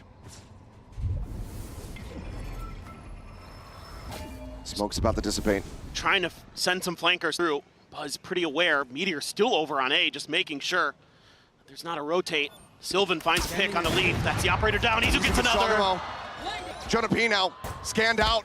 Buzz, the jiggle peek, the relay bolt set, gets the stun. And Valen can't counter swing. He's locked in place. He'll finally go for it. Finds a kill. My ult's ready. With 20 seconds, what are you meant to do? The spike still here in mid. Meteor creeping forward. Doesn't have gun in hand. Maybe now an opportunity for him. 12 seconds. 10 seconds Plenty left. to still get that spike planted. Cosmic Divide available. Izu, however, planted. Dimensional Drift at the ready. When does he send it? Footsteps are going to be heard. Valen, absolutely going to be checked on, but he still hits two! Player standing. Looks for an ace of his own, but Izu able to shut it down. But look at the health. Only 36 remaining. And Jonah about to swing out. Absolutely nailed the shot. And Valen continues to be the hero that G2 need. A second round win now. Just monstrous stuff from Valen. Catching T1 way too off guard a couple times. This should be round over. It's a 3v5. Might even be better than that. Buzz got another. It might have been a 2v5. And Meteor, usually so good at understanding the spacing of the map. Check your posture. And somehow doesn't anticipate that Valen's going to rotate through there. He knew right where Valen was. Let's play. Just didn't read it. Now the ult for the chamber going to be popped. Leaf going on a walkabout. Buzz right around that door again with the judge. Izu's still here, but no one to clear the drone. Swings up the opposite side. The shot going to go wide, and he barely escapes with 5 health. Judge on the corner, Leaf. Stuck here for the moment. Drifting back. Gets in range of that rendezvous. Now you've got a Cosmic Divide and the ult for Jonah P. So you've got a lot of opportunity to get that plant down, to create some space. Buzz being extremely patient. Alarmbot gonna confirm Valen's presence. Meteor crept way up there. Had to use the tour de force to take out turret. Catching players on 2 different angles. Anyone should know that this is going to be the site that gets attacked. Seal guarded, sent out. It's just a fake out forward. Space opened up. The site in the hands of G2. Everyone now in position here from T1. Just have to wait out this ultimate, but Meteor trying to go, trying to start pushing the pace. It's falling to the wayside alongside Buzz and Sylvan. Solid shutdown here from the side of G2 as Izu out in the open ends up getting taken down. It's just stacks here. Neutralized. Finds the first. There's far too much to try to claw back, however. Spam through, peek out from main. G2 start running it back into their favor. 2 rounds separating. Yeah, they're doing a really nice job here, being patient, putting those ults to great use to give them the space they need to set up those crossfires. And T1 just tries to go for the flood. They just don't have enough util. Not able to flash and blind their way forward. And they're just cut down the moment they walk through that Cosmic Divide. Jog's just out there playing. He's having another okay run of things, but really it's been Valen who's kept G2 alive. A much needed timeout here for T1 to get their heads back on straight. Try to see if they can dial up some answers to what G2's been able to do. See if they can shake off some of those nerves. Seen a few wonky moments coming out of T1 today so far. So certainly the pressure's there. The players are giving it their all. But the weight of that will wear on anyone. No matter who you are, no matter how many times you've been here. Timeout per team still remaining. Economy broken down, T1. Pull off that one Master Corp trophy earlier on. See if they can get another, get up to 6, but G2 should be very well poised to bring that gap to just 1 round separating here. Some Sheriff, Sabuki, a Marshall. Jogamo 1 away from another dimensional drift. Looks like he's gonna try to get himself this orb. Izu gonna be noted, flash out, not spotting much. Has to pull off the angle. Let's see. I mean, they're just gonna try to lock down A. Spike's all the way on the other side of the map. There's that dimensional drift. If he committed it towards the A site, he'd get the read that most of T1 is over here. For now, they're not really sending much out to give any info. Still though, I think the idea from the get-go was B. Try to use that long-range weaponry advantage that you have. It's just Meteor with the Marshall on the other side. Can be deadly with it, but right now it's his trademark weapon, I'd say. Yeah, it's peeking in towards connector though, so turret. Give a bit of contact, quickly cleared out. Time to jump. Dimensional drift's going to be sent forward. Shock dart getting the clear. Nano sent to try to interrupt here on the approach. Thorn's now popping. Buzz going to be locked in position. Izu going to be taken down. So finds one. Trent eliminated. Meteor does come up with a kill. The replies here from the side of G2, just a bit strong. Buzz, Phantom recovered. Now suddenly looks to try to turn the tides. Marshall in hand, but Chogamo swung out wide. Damn close, a good effort. But G2 now within touching distance. One more round to tie things up at 5-5. It's getting scrappy. T1 this time able to get here in time to cause some chaos.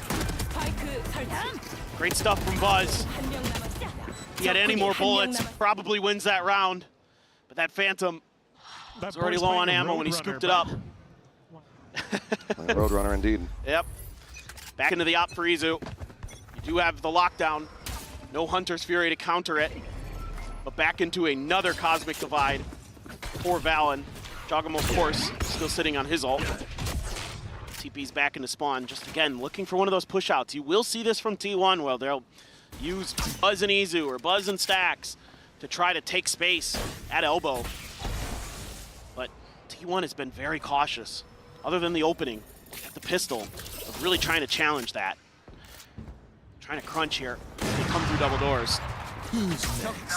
Quick clear on that. Shock dart locked forward. Quite a bit of damage there onto Izu, but Buzz, Meteor, one apiece. Leaf and JP both going to be taken down. Chogamo has to sprint back, scoop up that spike. That was a great read on that ultimate. TP's in over towards Art, but Sylvan here, hearing all of this. Fake out struggles to try to get his way into the site. Cosmic Divide now going to be called through. Corner plant. Going into potential wall bangs. 3v5 with Meteor rotating around. Lockdown at the ready.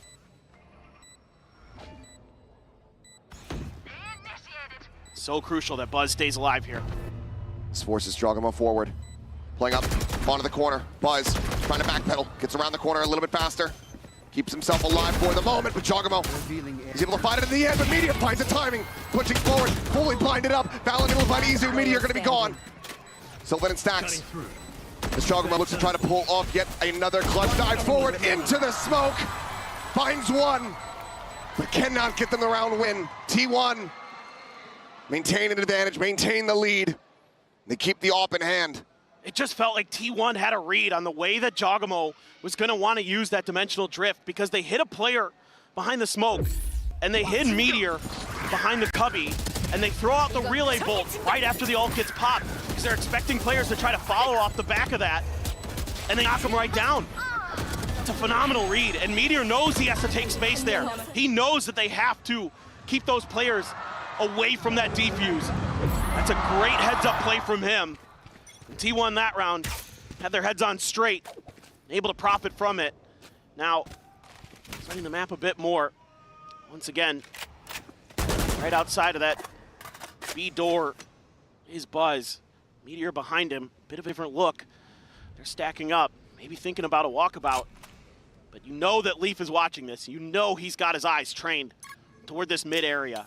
That's his job for G2. B is completely undefended, other than some, you know, Killjoy util. Okay, Crash pushing forward, doesn't go all the way in the halls. Meteor just having to tuck back rotation. It's not really even beginning quite just yet. Meteor's position going to be known. Gotta play for retake now. Stacks up above. Shock dart at the ready. Push comes in, Meteor has to reestablish the aim. Finds one, Stacks now dead. Valen continuing. Just pull rabbits out of hats here for G2.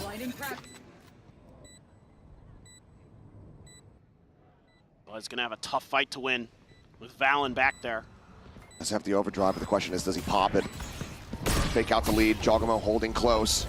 Sylvan on the swing, dead. Chogamo finding that elimination, the overdrive now in play. Buzz, Meteor, one apiece, just like the round prior. To push forward, Trent out into the open. taken down, and now it's just Jonah P. With a stinger in hand, time starting to dwindle. Izu down to half, re-peaks, gets the shot. And T1 get up to 7-round wins here in the half. Great decision there by Buzz. Knowing that he was potentially going to be in a bad spot. Trying to work that angle.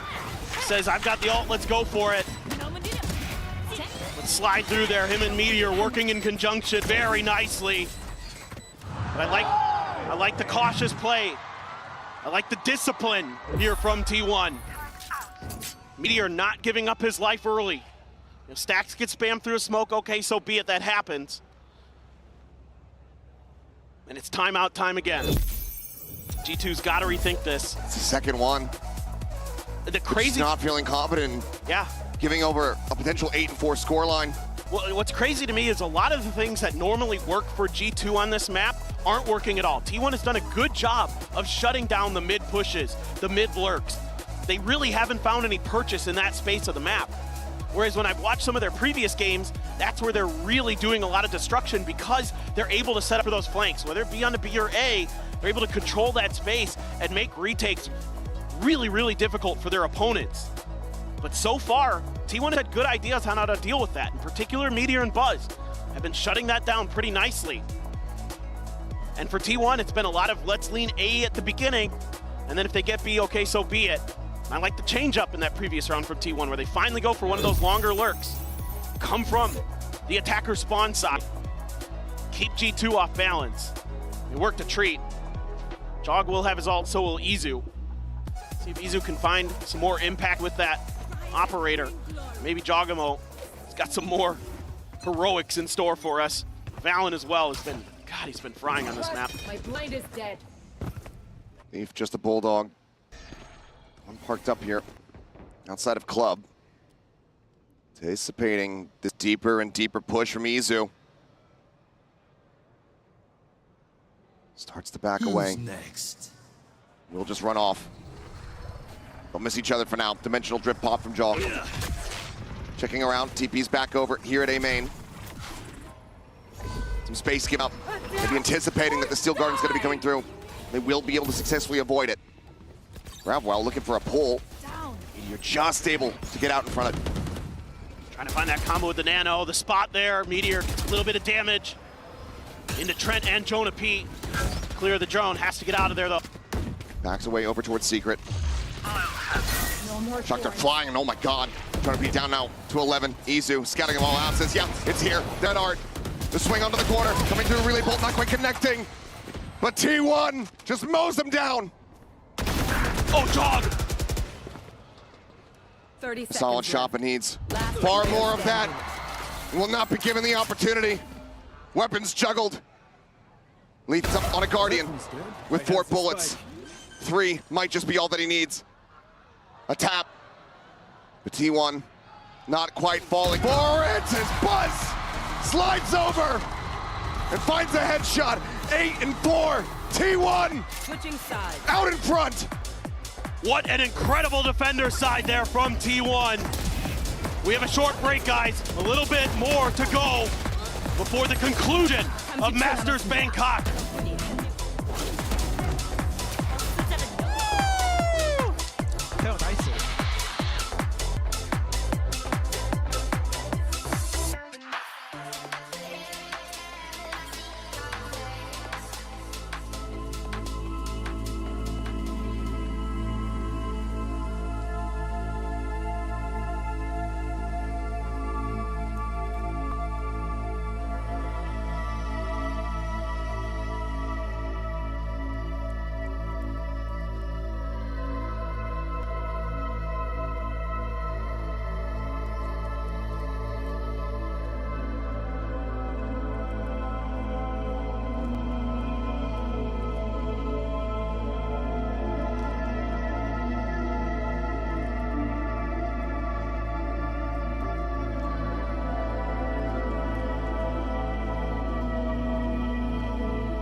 pressure mounting. G2, the closest they have ever been to winning a trophy. For Chogamo to get his second. They are now down by 4 rounds at the half. T1, they've been dominant in the pistols, 6-3.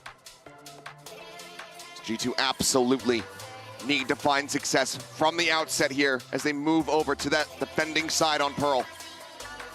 And it's just insane how back and forth this has been throughout the entire day. Can G2 muster up the strength? Can they plant their feet? Can they set up a brick wall and keep T1 from using this double duelist comp to break through? Or is T1 going to be able to speed their way to victory, to use that momentum from that first half, from that overtime win on Bind, to take home their first Valorant trophy? Only time will tell. A spread formation, 3-2. Izu getting out pretty deep, jog tucked right behind the screen.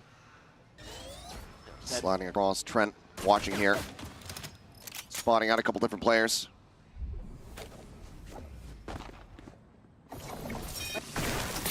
Relay Bolt trying to take some space. Thorns into the corner and Buzz absolutely destroyed. Shock Dart finds the kill. Izu trying to open things here from main. Flash up over the top, the turn from Jaw. Realigns it, finds a headshot, and finds another. Sylvan Meteor both gonna be taken down. It's a flawless pistol. The exact start that G2 so desperately need. And they're just set up around this Vice utility. And T1 has no way to break through. They're completely cut off at every twist and turn. Whether it's the wall, whether it's the razor vines. Able to play behind it as Jog. Nice setup there for Jonah P as well. Trent steps in with a shock dart and a classic kill. Massive, massive stuff for G2. Very much keeps their hopes alive. Here's a shorty for Buzz. Ghost for Meteor. The only buy-ups to speak of for T1. That's going to be the tricky part of this. Stars on the snuff, looking like they just want to go for a really fast crunch into this A site. At least just escort forward, take that space, get the orb, hand it over. 2 charges towards that dimensional drift. Those both those stars going to be yeah. taken away, keeping things quiet. Trademark just on the opposite side here. Side exec now, getting ready to come through. Those checks here for his teammate, nothing going to be spotted there. And shock dart locked in. Just fishing for some damage, fake out. Baits out one of the pumps of the shorty. He's into the smoke, goes Izu. Tagged up a bit, the nano cleared. Buzz on the corner. Valorant going for the push and leap. What a shot! Last player standing. As they are looking for yet another flawless, Sylvan is just a world away. Grav will try to buy some time here. But no peeks, no nothing. See if he can take out Leaf. Does catch the timing to find one, but needs to be eliminated and will. G2. Solid back-to-back rounds, damn near flawless. Now just 2 away from running this back. They can convert the bonus. They're in such a fantastic spot to try to close out and steal away this final map. Absolutely, just tremendous patience again by G2.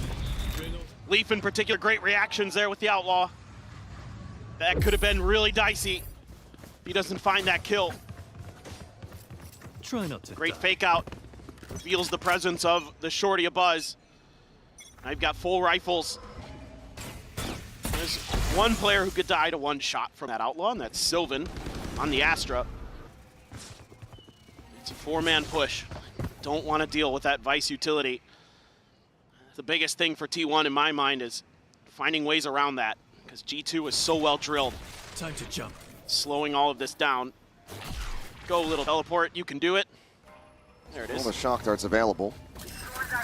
Thorns, however, do get popped. Buzz sliding it forward onto the corner. Valorant gonna pick it down. Meteor just able to spray him away. Finds that killer. Shock dart's gonna go bouncing forward, but not too much damage found. Buzz widely able to avoid it. Izu watching over towards Secret. Trent gonna be eliminated. Leaf, however, a couple shots through. Falls down to the headhunter. Finds a second elimination. 3 players off the live, all disconnected back in towards main. Leaf at 11 HP. Can they break this open? Util lacking. The star set up here for the grab. Leaf considering trying to go for that push forward. Instead, we'll look to just go for a body block. It's going to be the concuss. No swings. They're just holding it, but eventually they will realize. Get the peek in. And with 3 players surviving, T1 close out the anti-bonus. Now my big question is how much is T1 going to keep leaning into the A site? And how much is G2 going to commit to try to stop it?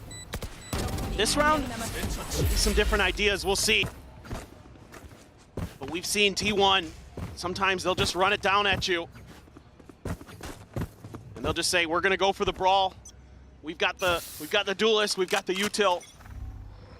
See what you can do in response. This time Trent way further up for the side of G2. Trying to get a better read on this early. Clear the dart. Let's give you too much info. Pretty similar to what we saw in the previous round. Could get that dimensional drift going. Get some info for T1. Meteor lurking through art. Stacks making his way back around. The Owl drone gets a spot on 2.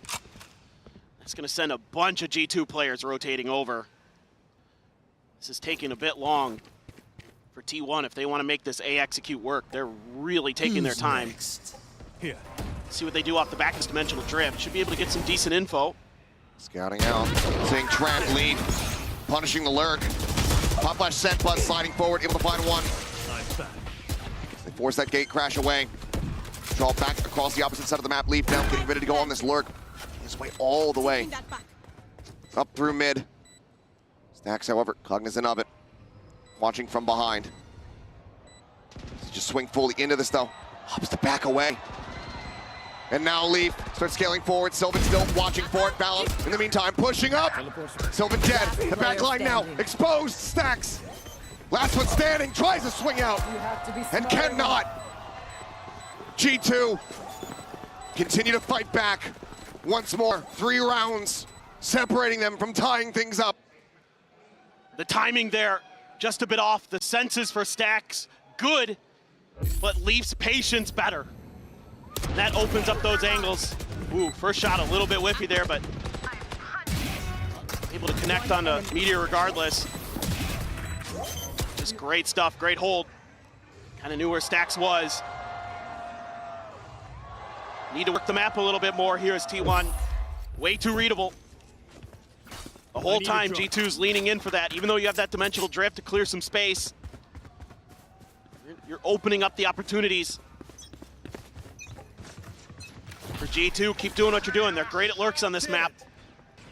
And this is what I love to see. Leaf with the tour de force controlling mid. Oh, Meteor. Once again, not quite going to connect Leaf. Just a hair off from finding that kill. Trademark still around the door. Wraps around.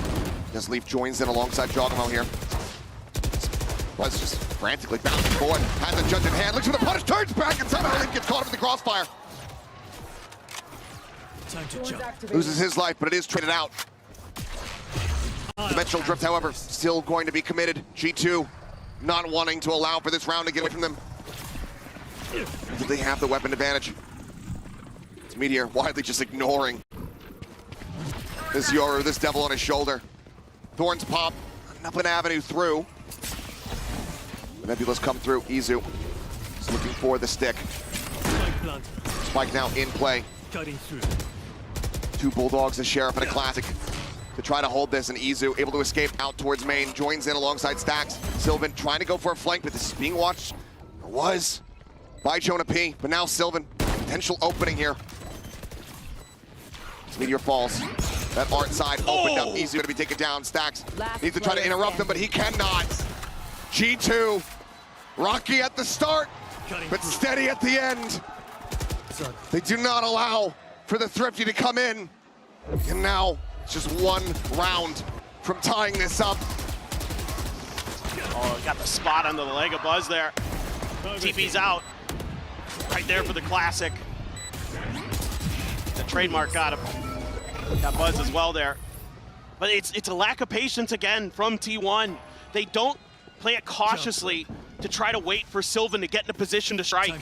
They're contesting, they're trying to throw flashes, trying to make peeks happen with weaker weaponry. And they pay the price. G2's not gonna fall to that. Now finally they're gonna try B, but now Leaf's got it out. Cleared, but Stacks will have seen enough. Ooh. Goes for the Hunter's Fury. It's a bit of a blind opener here. Well, Rendezvous going to be used. Gate crash as well. They clear out, but they're looking to refill the space. Leaf right back in here at Halls. How do you try to clear them out? T1, they're completely committed. And they're in a very precarious position now. Upper divide going to be used. Shot ringing out. Action not found. Izu TP's forward. Back to back there alongside Trent. Just a wall apart as the plank gets ready to come through. Spike planted. Fake out set, ignored. Turret cleared. Buzz rotating around the back. Jonah P on the flank. Jogamo trying to open things up. Spotted out by the dart. Turn to the flash. Izu right back into it with Meteor. Take it down. Leaf able to find one. Jumps in and finds the shot point blank. Last player standing. Buzz trying to be the hero. Cannot. It's Jonah P. That backstab comes to fruition. 4 players alive. We are tied up 9-9. They're just doing such a great job of dissecting the post-plant situations that T1 is trying to use. It's extreme patience again. And Izu, they're so eager to try to push through and clear halls. But instead, he pays the price. So ready for it is Leaf with that op. Jonah P, extraordinarily patient. T1 has to take a timeout. They have to figure this out. Because right now, they're getting beat at the punches. This defender side from G2 is rock steady. Only the anti-bonus round 1 so far here for T1. Now tied up. G2, even after having both timeouts expended in the first half, after having that 4-round deficit, they are not giving up. They're fighting back harder than ever. Led by Valen, top of the board across the entire lobby. And the IGL for G2 stepping up, fragging when they need him to. Huge round wins that kept G2 very much alive in that first half. Will anybody be able to step up for T1? We'll have to see. Everything to play for. That trophy right there in the center of the stage can only be claimed by one. Overdrive available here for Buzz. Stingers and a Sheriff to try to pull off another MasterCard Thrifty. G2. Fantastic weapons, tons of cash. Where the Vice Wall is, right in Art. They're dropping 2 smokes in there as well. Buzz might get past it, but now he's isolated. It slides through and Jonah P can go up and over the top. They line up for him. Buzz at the turn back, able to find one. Those men take him down, a weapon that can be recovered here once that wall is gone. Got the overdrive. Sylvan does grab it. But a 3v4. Plant getting ready to come through. Here we go. Overdrive now pops slide into secret, and it's just double stacked. Jogamo taking a tiny bit of damage. Is able overall to find the kill. Zach's in a far back position. Sylvan whittled away at the shorty. The pumps not finding anything. The Jiggle Peak. Absolutely disgusting from Jogamo, and Stacks tries desperately, but to no avail. G2 look to slam the door in their faces as they make it to double digits. Just love the way Jog plays this agent. And this wall hadn't been noted. It had been there a couple rounds before. But that area of the map had not been explored by T1, and it catches them off guard. Nice! And it's gonna take everything for them to come back. The economy looking great for G2. The ops still in hand. The ults are flowing. You do have the Yoru ult for Izu. Outside of that, it's just your guns and your util. Can T1 find a way to break through. I mean, this double Sentinel composition is giving them fits on this defender side. They get so slowed up. They can't really push the pace like they want to. Bit of a check in towards mid, right into the dimensional drift. Nizu here. Get a decent idea. It's gonna see one, two. Spots them both out. Jonah P, though, just swinging out Izu. Trying to go up backside. Now the Steel Guardian going to be in play. They take away all of their weapons. The slide out denied. Valen catches Buzz through the fast lane. The spike is out. It's not stranded on the site. But T1 still look like they are absolutely screwed. They have enough time for a rotate, but they're not going for it. It's hard committed. Game stagnant. Have fun with this Hunter's Fury.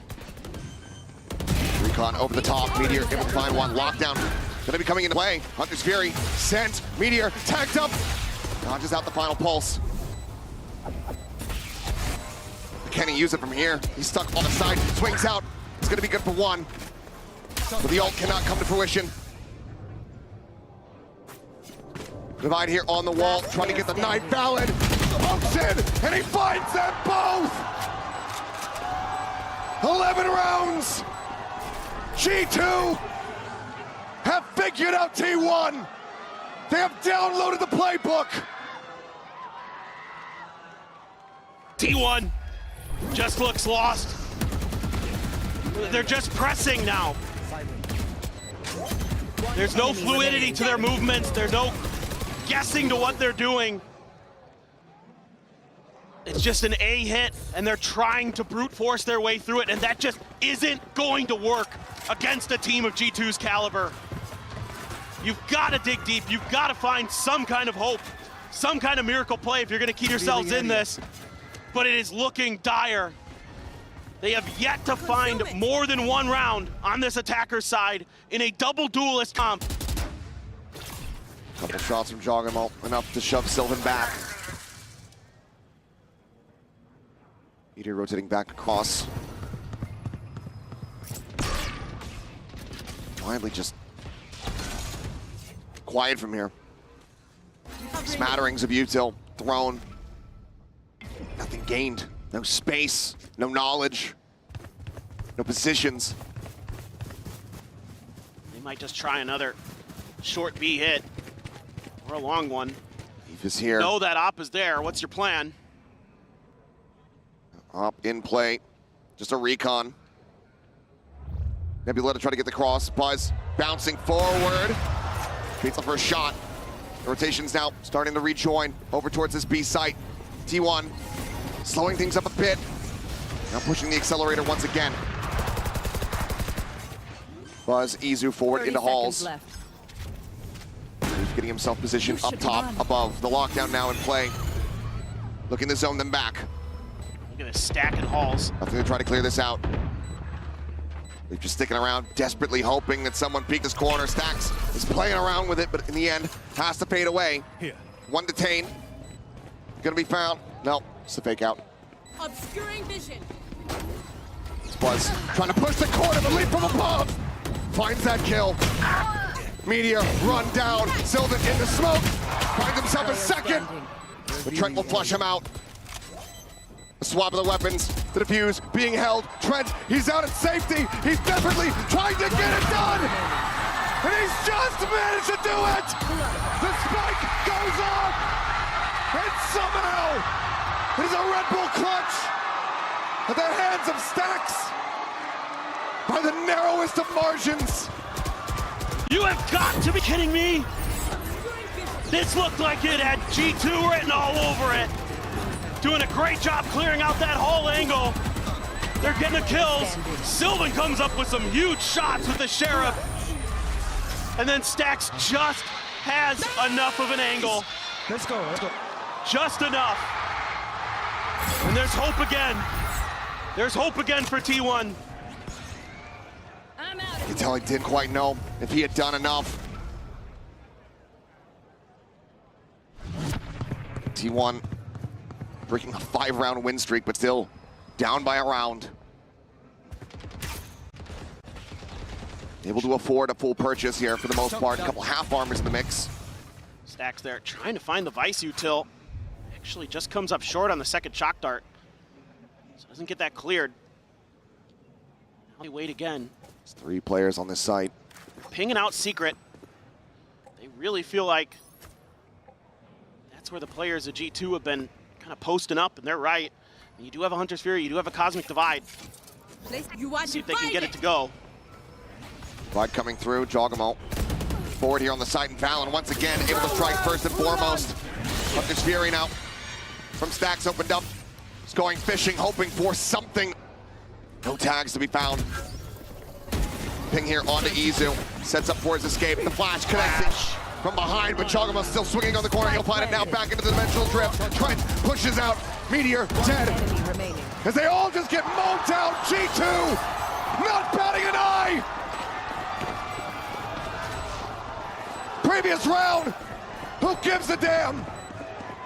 They sweep that Red Bull clutch under the rug. And in flawless fashion, get up to match point. Trent just having none of this. Another beautiful flash. The util timing from Jogamo has been so darn good. Whether he's jumping in your face and then TPing out, throwing great flashes, dimensional drifting around. Trent there, literally just big play for him. Full, holding M1. Yep, just hold the trigger and run at him. And it works a treat. And now it's everything that T1 has to try to get this to overtime for G2. Just one more. You get a couple shots at it. See if you can claim that Masters trophy. Swing out Sylvan. That's so bold, I think they caught Jogamo off guard. Just a stinger in hand. Swings out.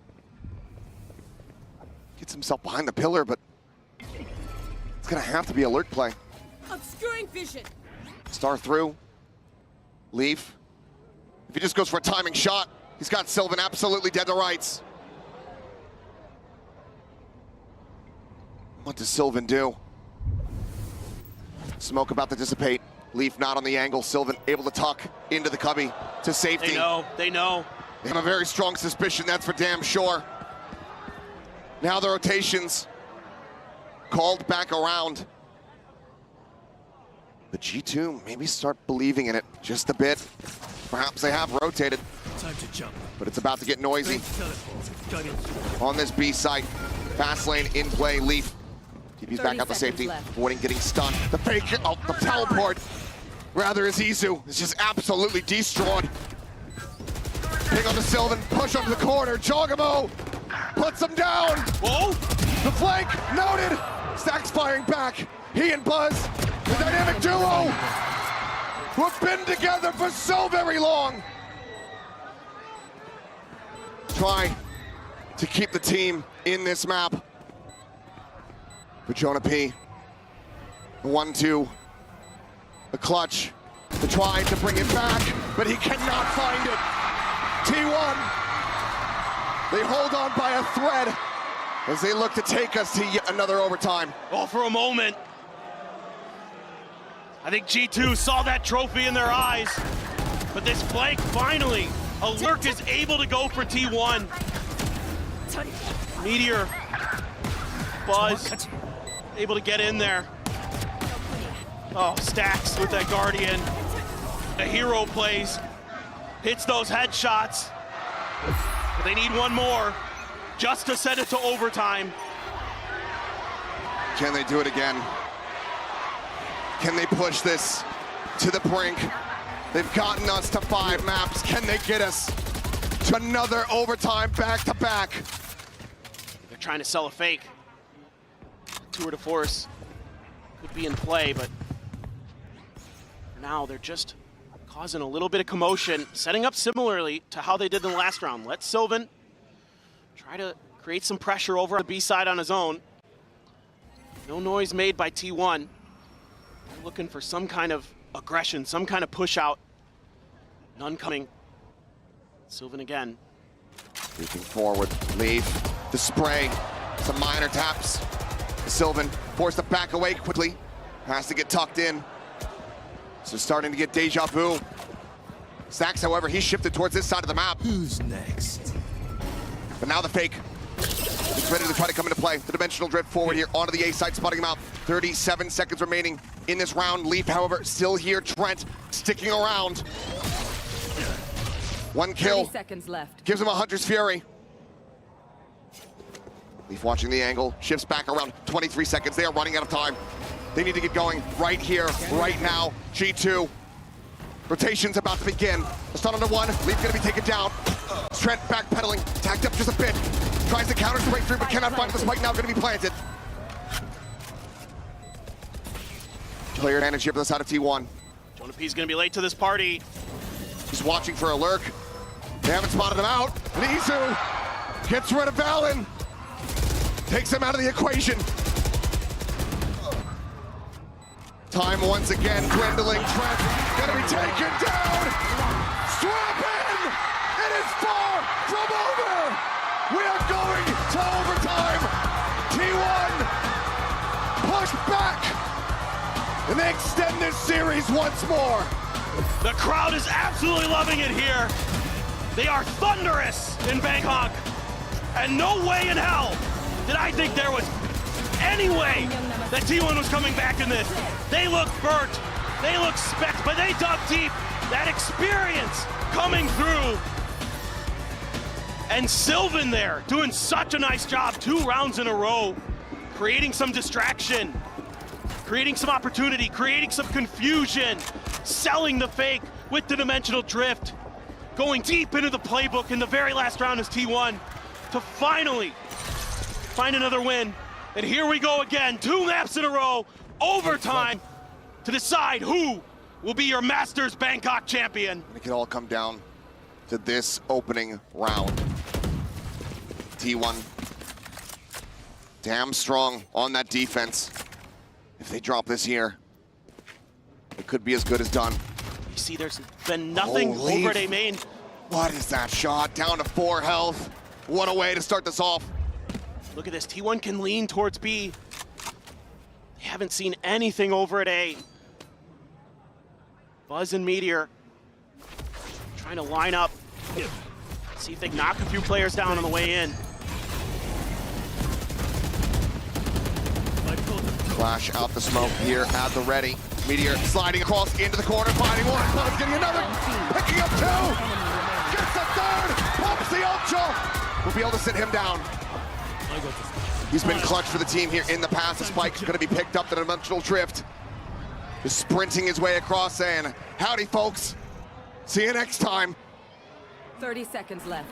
Gets his way over to this A side. This is insane. He's gonna have to play this out in a 1v3. The spike now getting planted, T1 getting on the move.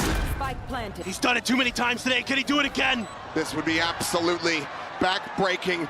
Jogamo, the Champions Trophy holder for G2 to try to clutch this out. It's right now T1 just playing without information. There's a recon available for Stacks. Helping to send it now. Gets the ping reveal. They know his position. He's tagged down, the shot dart has him. And with this defuse, T1 get themselves to match point. This time around, Stacks isn't gonna let it go. Beautiful util here at the end. The recon dart into the shock dart. What a hold from Meteor and Buzz. Those nanos buy Meteor the ability to create that extra angle with Buzz. They're able to dodge that initial flash from Jog. 1 more to go. And I think that's about the loudest you'll get out of Autumn. And it's gonna be an immediate timeout for G2. Josh RD, once again, trying to rally the troops, trying to get them back into this. He's been so good at it throughout the year. Does he have some more wizardry for G2? Or does T1 have it in them to find some way to claim their trophy When it all started to look like it was going to come crumbling down, they dug deep and gave us one of the best finals we're going to see in Valorant. 2 overtimes, map 5, in front of this electric crowd here in Bangkok. Both teams have been fighting tooth and nail to get to this moment. G2 now have to fight just a little bit harder to extend this and reset this overtime. Operator in hand here for Leaf. It's gonna be set up on an angle over by Art. Meteor potentially on the chopping block. Meteor's challenged him here before, went for the crouch peek, but this time just leaves the turret. Doesn't want to mess with that again. It's gonna get cleared early. It's just Jonah P right now. Jogamo not too far away. All right up ahead again. Flash over the top, Thorns to try to cut off that hall's access. Line up here from Meteor, sending out that nano. Wall broken. Another Thorn though, saved. Taken out by that shock. And this execute has to be immaculate. If they're gonna stick to it, are they gonna be ready for Jonah P's position? Tucked into that corner. The back of the hall. No lurks, just brute force. Gate crash gets broken there by the Thorns. Gonna have to just push forward. Out of this relay bolt, however, gonna get catch on the Jonah P. Spams up from the corner, but it's gonna be Trent coming to the rescue. Buzz, Izu, both taken down. There's 3 players remaining here on the side of T1. Rethinking this, 40 seconds remaining. Starting to pivot now. How long does G2 give it? How long do they wait with the silence before they start rotating themselves over to that A site, trying to get the jump? Allen somewhat in the vicinity, but not really close enough. Checking water, unsure if maybe there had been a lurking player. They didn't get a full confirm. Everybody from T1 was there. Now, we have a very good idea. Meteor can hold down Art. Maybe a chance. Keep those crossfires good. Plant is in. A kill for Stacks. Gives him a Hunter's Fury. Here. Ping comes down. Stacks' position sussed out, it would seem. Sylvan, however, the first to fall. Meteor trying to wrap around the back. Stacks finds one. Decides to fight forward. Ends up falling for it. Off point blank. Flick does not come through. The fuse, however, is already being held. And once again, we reset, we go deeper. Again, just not much confusion to be found in the way that T1 sets this up. Oh, the ping reveals from Trent. Absolutely beautiful timing on the Sova util. He finds a third in the round as well. Coming up big here when G2 need them. Still though, Jog, Valen topping the frag. Kill count for the side of G2. T1, Buzz, Meteor holding the line. Now we go again, this time Izu with the op. They've got him way far forward here at main. Need that back. May challenge Valen. It's not been something that's been favoring the people on the opposite side today. Valen has still been absolutely on point. It's a big part of the reason why G2 got themselves back into this map. Portal closed. Time to jump. They're still alive in this tournament. Things have really slowed down. Both teams don't want to make that mistake. That could cost them the tournament.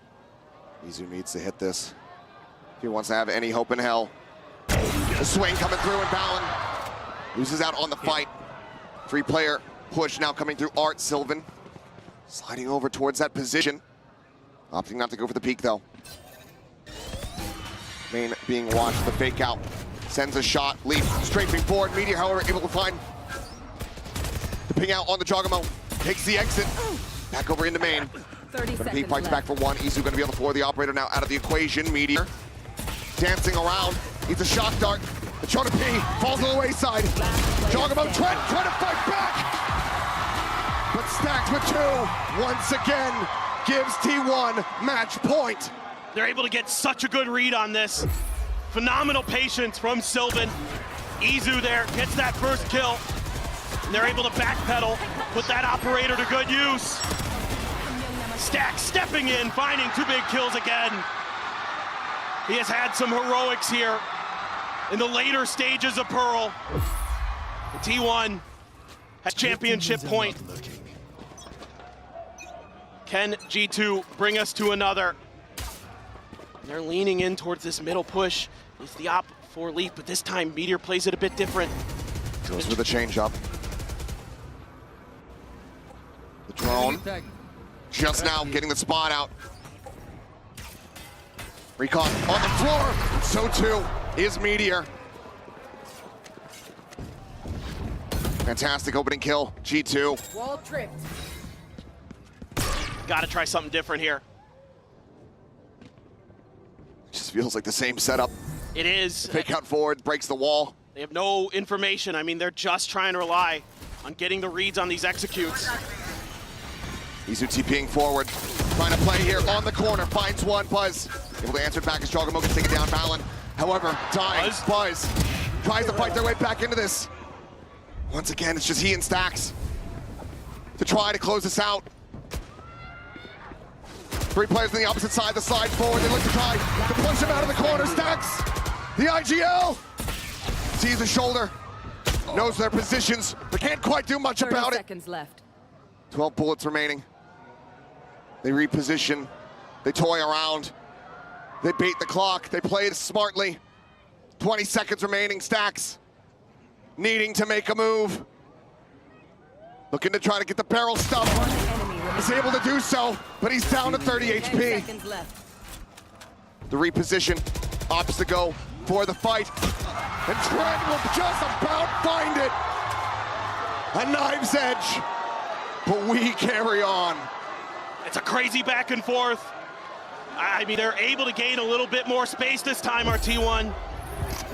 Able to push past some of the defenses. There's only so much you can do. They've got those high-lows, those crossfires set up against you. Sylvan got caught on the edge of a smoke. Sussed out by Jonah P. We go again. It's been defender-sided the whole way. Who's gonna be the one to break that curse, to break that streak? This time, getting aggressive towards A main. They remembered where that op was last time, seeing if they can maybe get it out early. This time, all the way on the other side is Izu.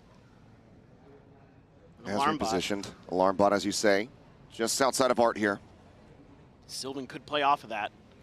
Sliding back in towards site. Him and Meteor, they're util to work with. Some spams through.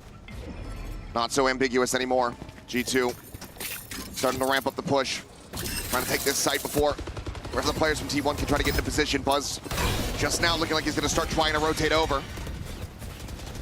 For now, site completely obfuscated here by smokes, but Stax still able to find one. Ping reveal out, sprays through, Leaf on the floor. Stax will get timing on the reload. Jonah P! Oh, the professor! Millie takes him to school. But Buzz and Izu play hooky. They skip class. They get back up to match point. Stax has been unbelievable on this defender's side in these overtimes. He is getting multi-kill after multi-kill to keep them in this. And he's letting the crowd know. Little shake of the hand warmers. Hop again for Leaf. And they're stacking towards the A side. You gotta feel like eventually T1's gonna test this area. They are correct. Leaf trying to hold that tight angle. See if it's red. It's a narrow margin. Could throw the Yoru util. It's gonna be the drone. Nope, never mind. Stax backing away.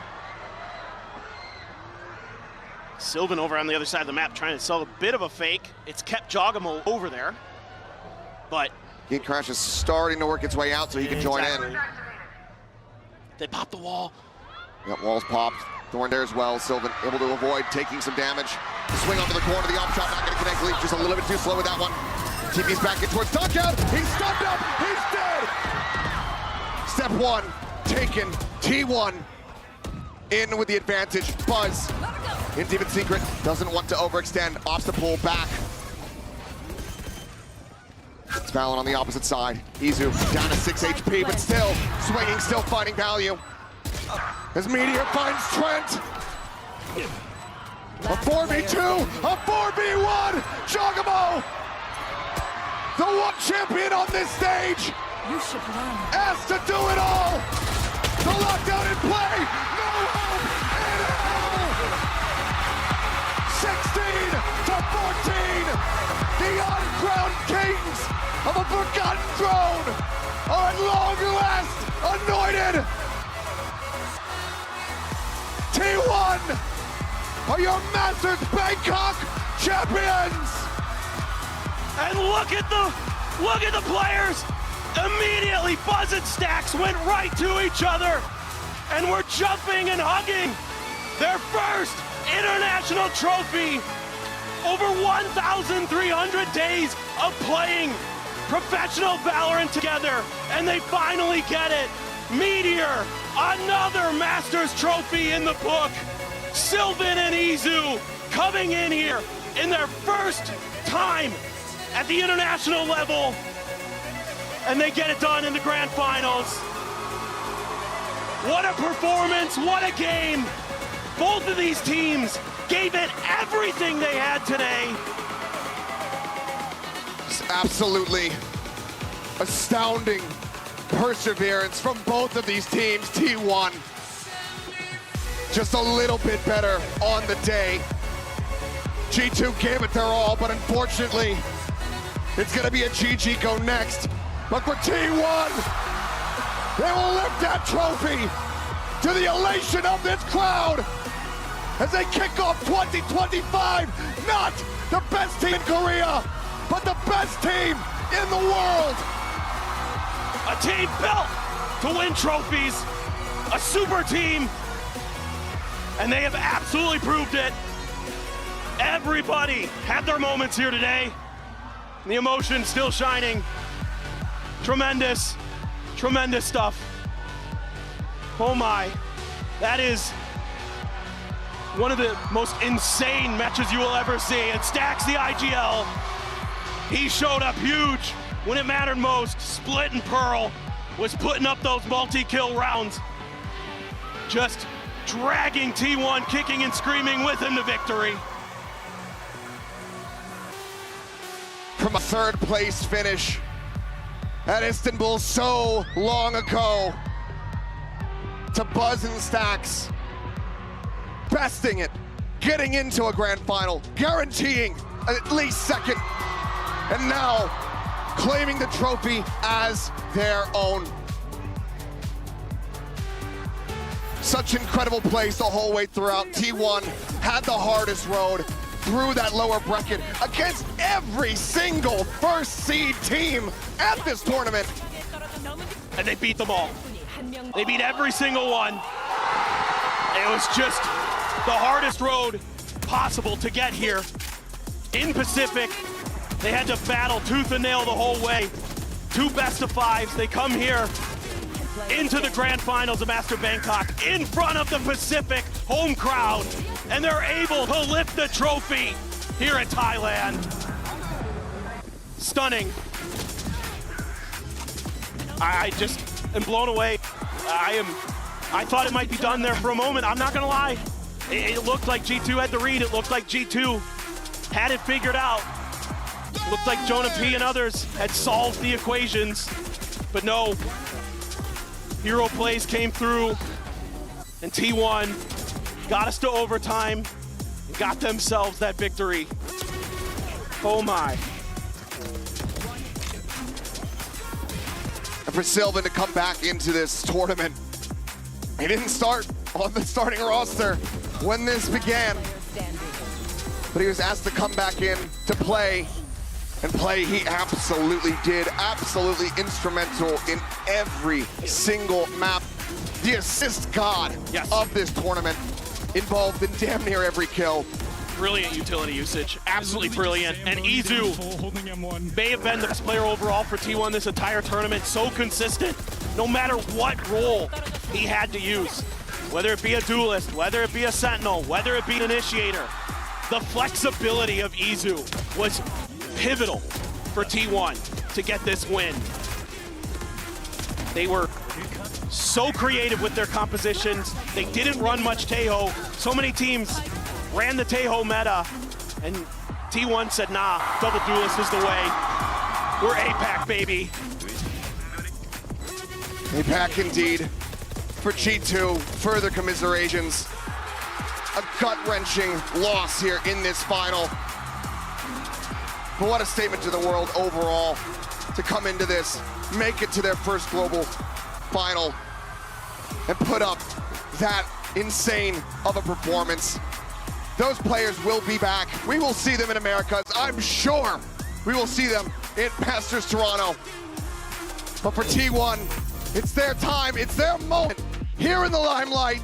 And my God, I'm sure they have a hell of a lot to say. So let's send it down. Hear from all of them. The Verizon post-match. Thailand, give it up for your newborn champions, T1!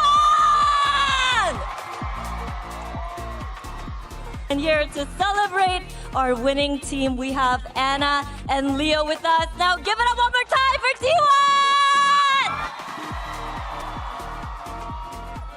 ทางนี้ก็มีทางคุณแอนนาและคุณลีโอนะครับเพื่อมาแสดงความยินดีให้กับแชมเปี้ยนผมขอเสียงดังๆอีกทีหนึ่งให้กับ T1 ด้วยครับ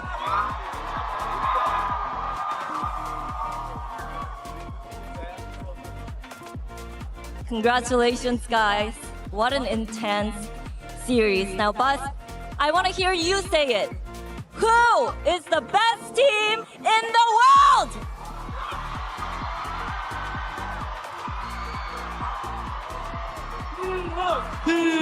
T1! As you can see, T1 is the best team in the world!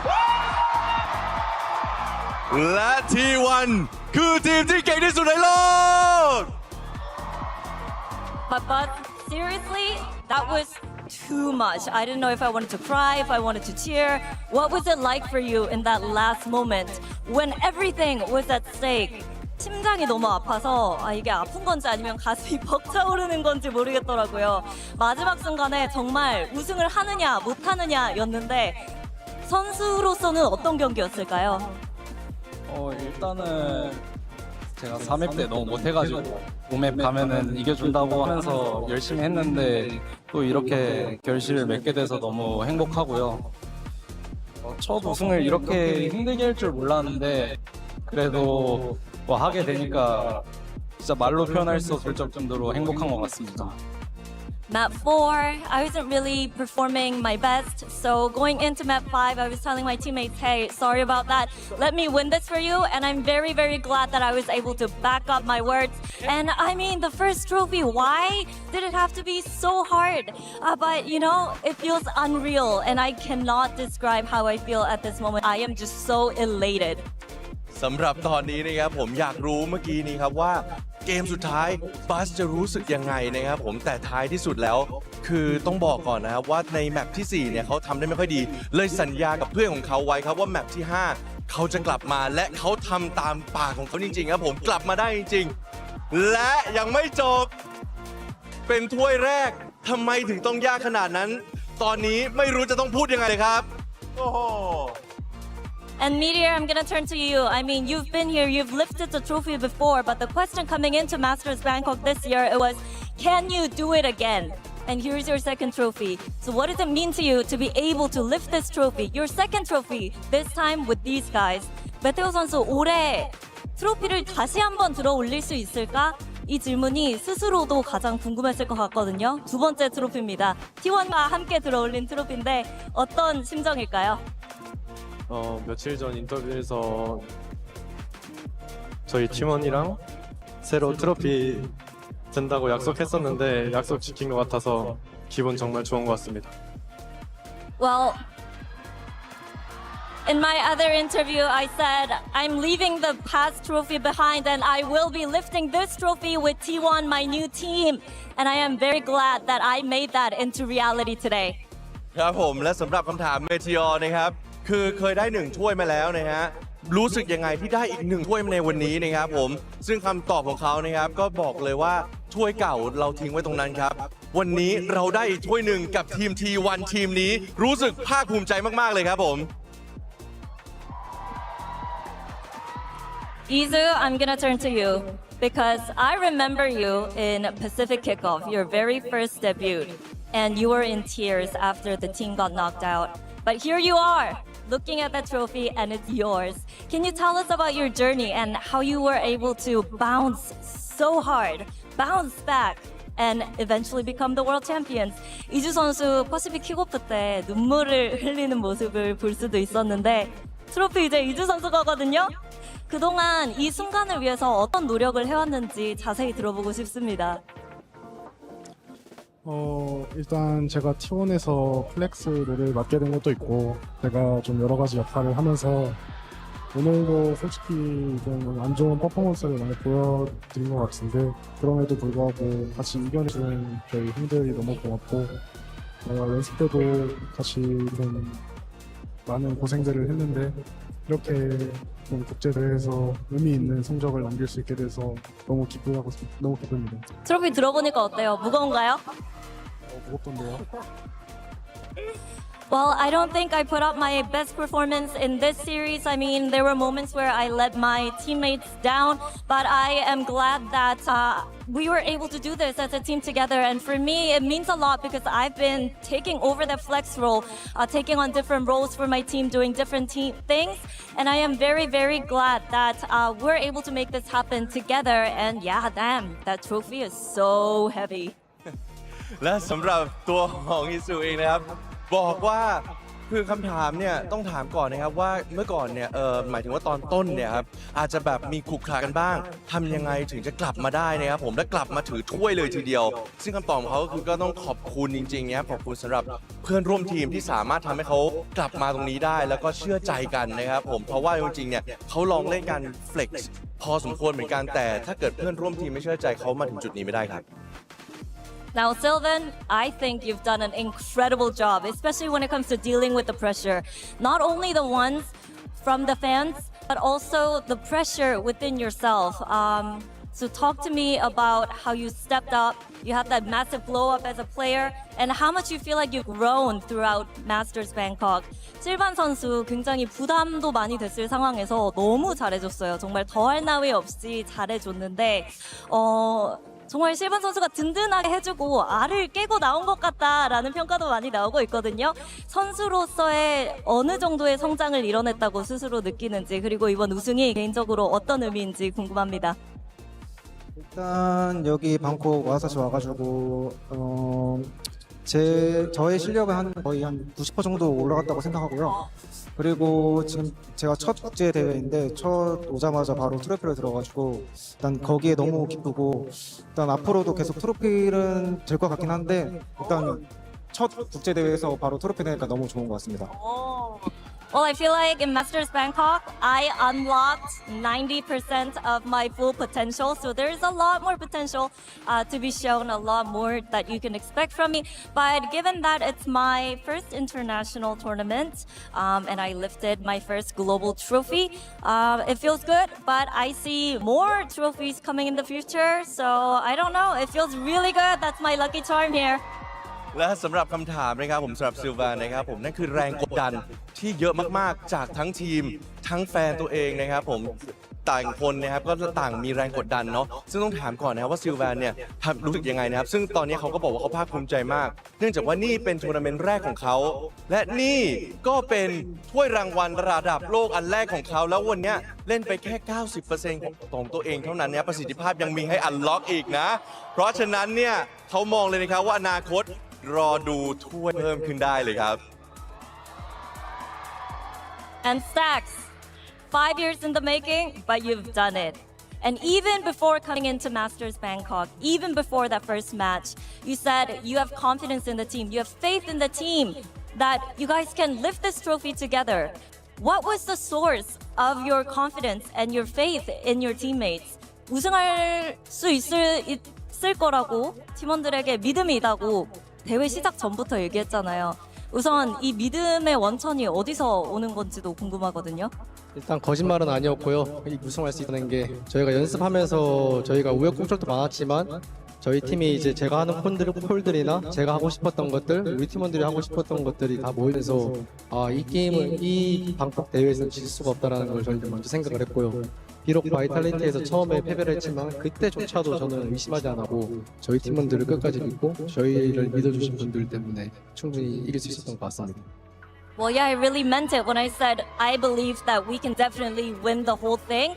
And it was just me looking at how my teammates were following my calls. They believed in my calls. And we had executes, and we had great comms and great friendship, great bonds. Everything just put together. It just made me feel like, why not us? We can definitely win this. And even after losing to Vitality in that opening match, I still had that faith in my teammates as well.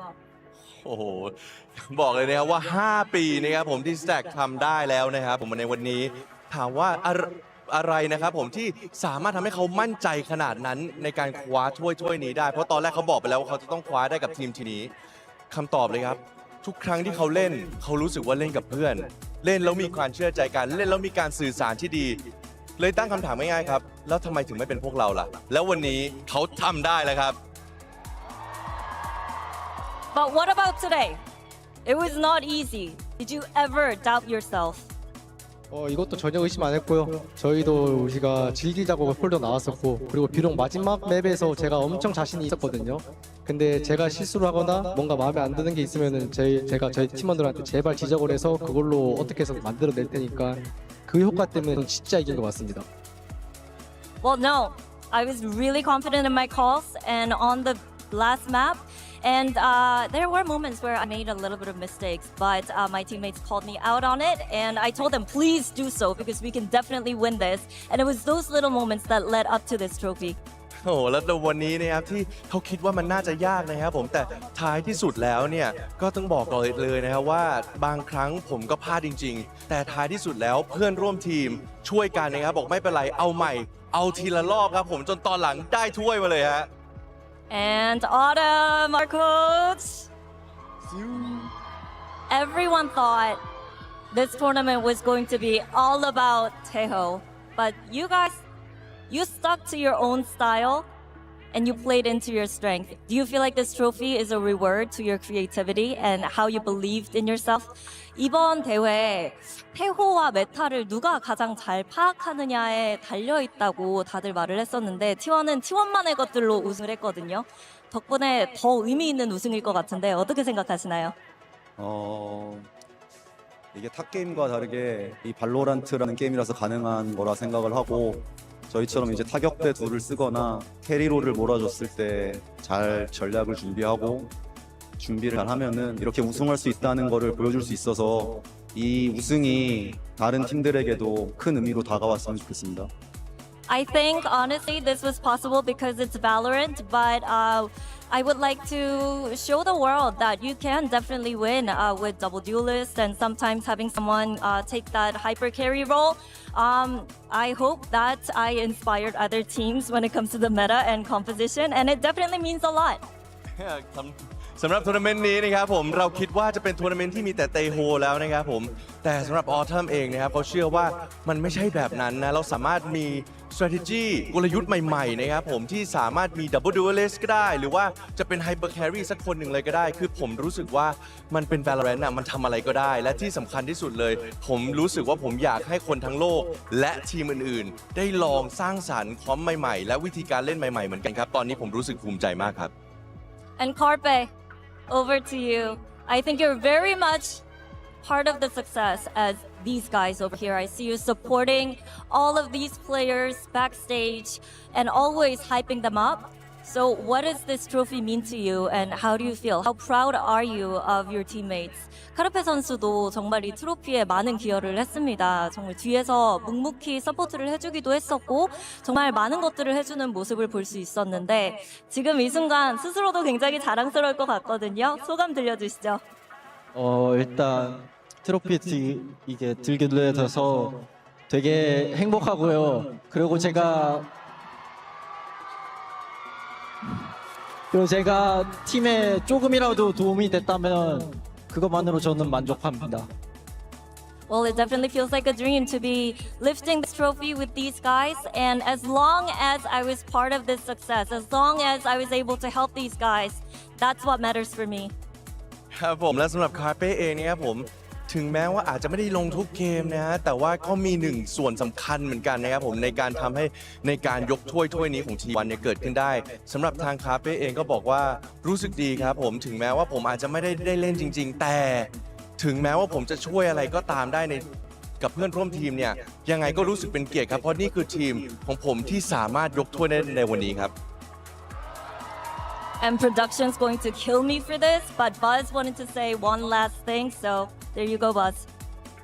일단은 여기까지 오는데 너무 힘들었지만 저희 T1 직원분들도 너무 감사드리다고 말씀드리고 싶고 그리고 제가 감독님이 퍼시픽 준우승했을 때 꼭 자기가 세계대 우승컵 하나 들어주겠다고 약속했었거든요. 그래서 그것도 너무 감사드리다 말씀드리고 싶고 제가 5년 동안 프로 하면서 이 자리에 쓸 수 있게 도움 주신 분들이 너무 많아서 그래서 꼭 말씀드려야 될 것 같아서 일단은 젠지의 먼치킨 형한테도 너무 감사드리다고 말씀하고 싶고 그리고 DRX의 코칭 감독님들 너무 감사드리다 말씀드리고 싶고 그리고 유정선 코치님도 감사드리다 말씀드리고 싶고 제타 손선호 형도 고맙다고 한마디 드리고 싶고요. 그리고 크레이지 라쿤의 파반 코치님도 너무 감사드리다고 말씀드리고 싶습니다. You're really testing my memory here. But yeah, what Buzz said, I couldn't have done this alone. I would like to thank the T1 org and also other coaches and coaching staff and fellow players whom he mentioned. You can look it up later. To help me get over here, 5 years, it's been a long, tough journey. Couldn't have done it without them. And when we placed second in Pacific Kickoff, Autumn told me, hey, don't worry, I'm gonna get to that trophy. We're gonna win it together. And I am very grateful for Autumn for believing in me and my teammates as well. And that's it from Buzz. Now congratulations T1 once again!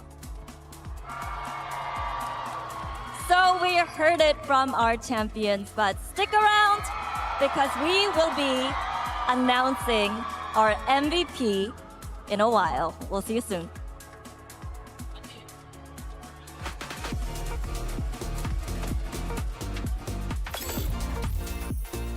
And that was your Verizon post-match interview, and a massive congratulations to T1, your Masters Bangkok Champions. You're hearing everyone in the back lose their dang minds. It's awesome stuff here. And as Jen said, make sure you stick around because we're going to be awarding the MVP in just a little bit. But folks, I mean, guys, this was what a wow. Best final, right? I mean, an insane final. And actually, one of the truly great matches of this tournament that couldn't have come at a better time. Both teams had 3 championship points spread out between the final 2 maps.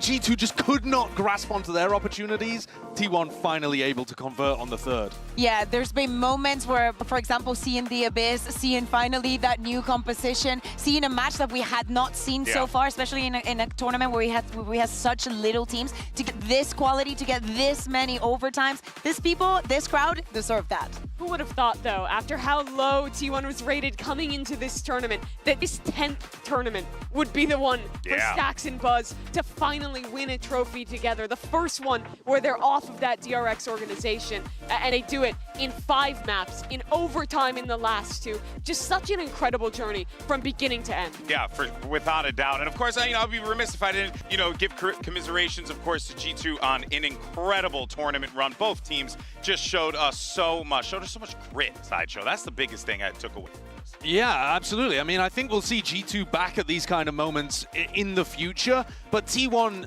their sun run could not be stopped. It felt like they had gathered all of the momentum like a giant avalanche throughout this tournament. Like a meteor? No. No, meteors burn up as they go through the atmosphere. This guy, he keeps getting better.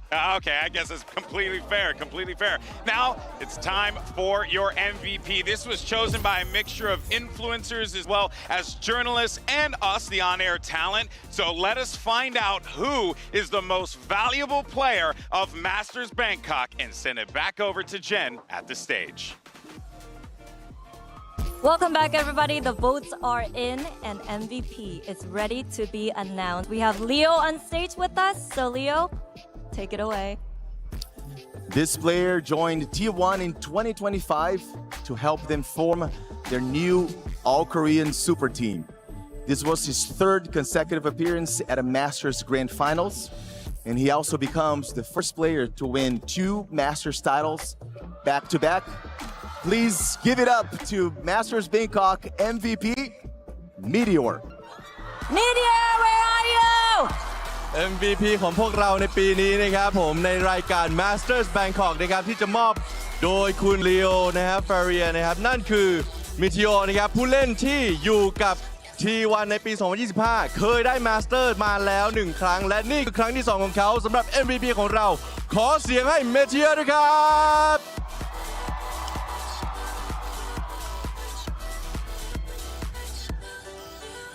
Okay. Masters bracelet.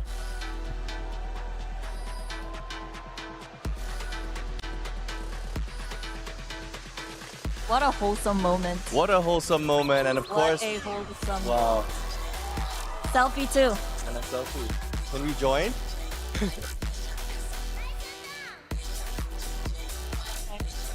At least my hand was in it. Okay. Thank you, Leo. Thank you, Leo. Yeah. And Meteor. How do you like that bracelet? It looks very shiny. 어때요? 반짝거리는데? 정말 예쁜 것 같습니다. It's so beautiful and pretty.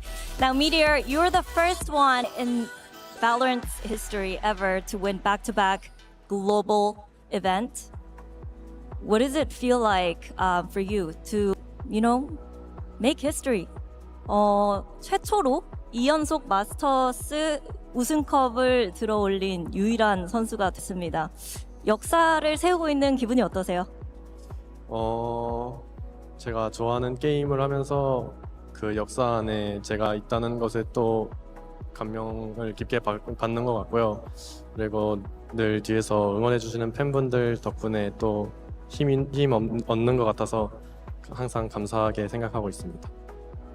I am so grateful that I get to be part of something that I've enjoyed and something that I lived through. So I am very, very grateful for all the support and everyone that's helped me to get here at this point.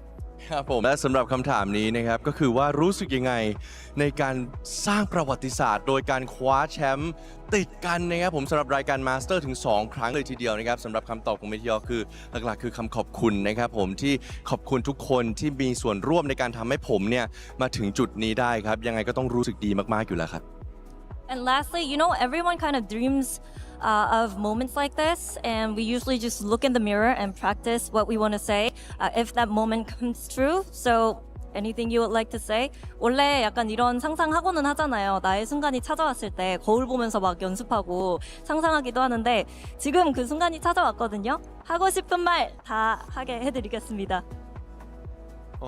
일단 제가 2회 우승을 했었는데 앞으로도 더 우승컵 들 수 있도록 열심히 할 거고 그리고 이 순간 꼭 잊지 않도록 하겠습니다. 감사합니다.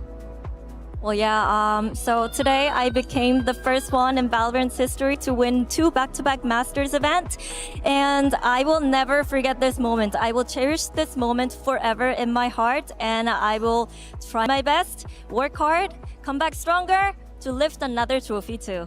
นะครับสำหรับคำถามนี้นะครับผมเขาเชื่อว่าทุกคนนะจะต้องมีโมเมนต์ที่เราคิดถึงความฝันแล้วเราก็ต้องจินตนาการว่าเราได้รับความฝันนั้นจริงๆนะครับผมแต่วันนี้ความฝันนั้นไม่เกิดขึ้นจริงอยากรู้ว่าเขารู้สึกยังไงนะครับสำหรับตัวของเมเทียเองเนี่ยก็รู้สึกยังไงก็ต้องรู้สึกดีอยู่แล้วรู้สึกว่ามันตื้นตันหัวใจจริงๆต้องขอบคุณทุกคนจริงๆนะครับผมในการที่ทำให้ฝันของเขาเนี่ยเป็นจริงในการสร้างประวัติศาสตร์ที่ได้แชมป์มาสเตอร์ถึง2ครั้งอย่างไรก็ตามครับนี่มันยังไม่จบแค่นี้นะครับผมและอนาคตน่าจะมีถ้วยมาเพิ่มครับWell, congratulations, Meteor. Enjoy tonight. Well deserved. And that's it from us on stage. Thank you so much for a great event. And this is us saying Sawadee Krap. Kokun Krap.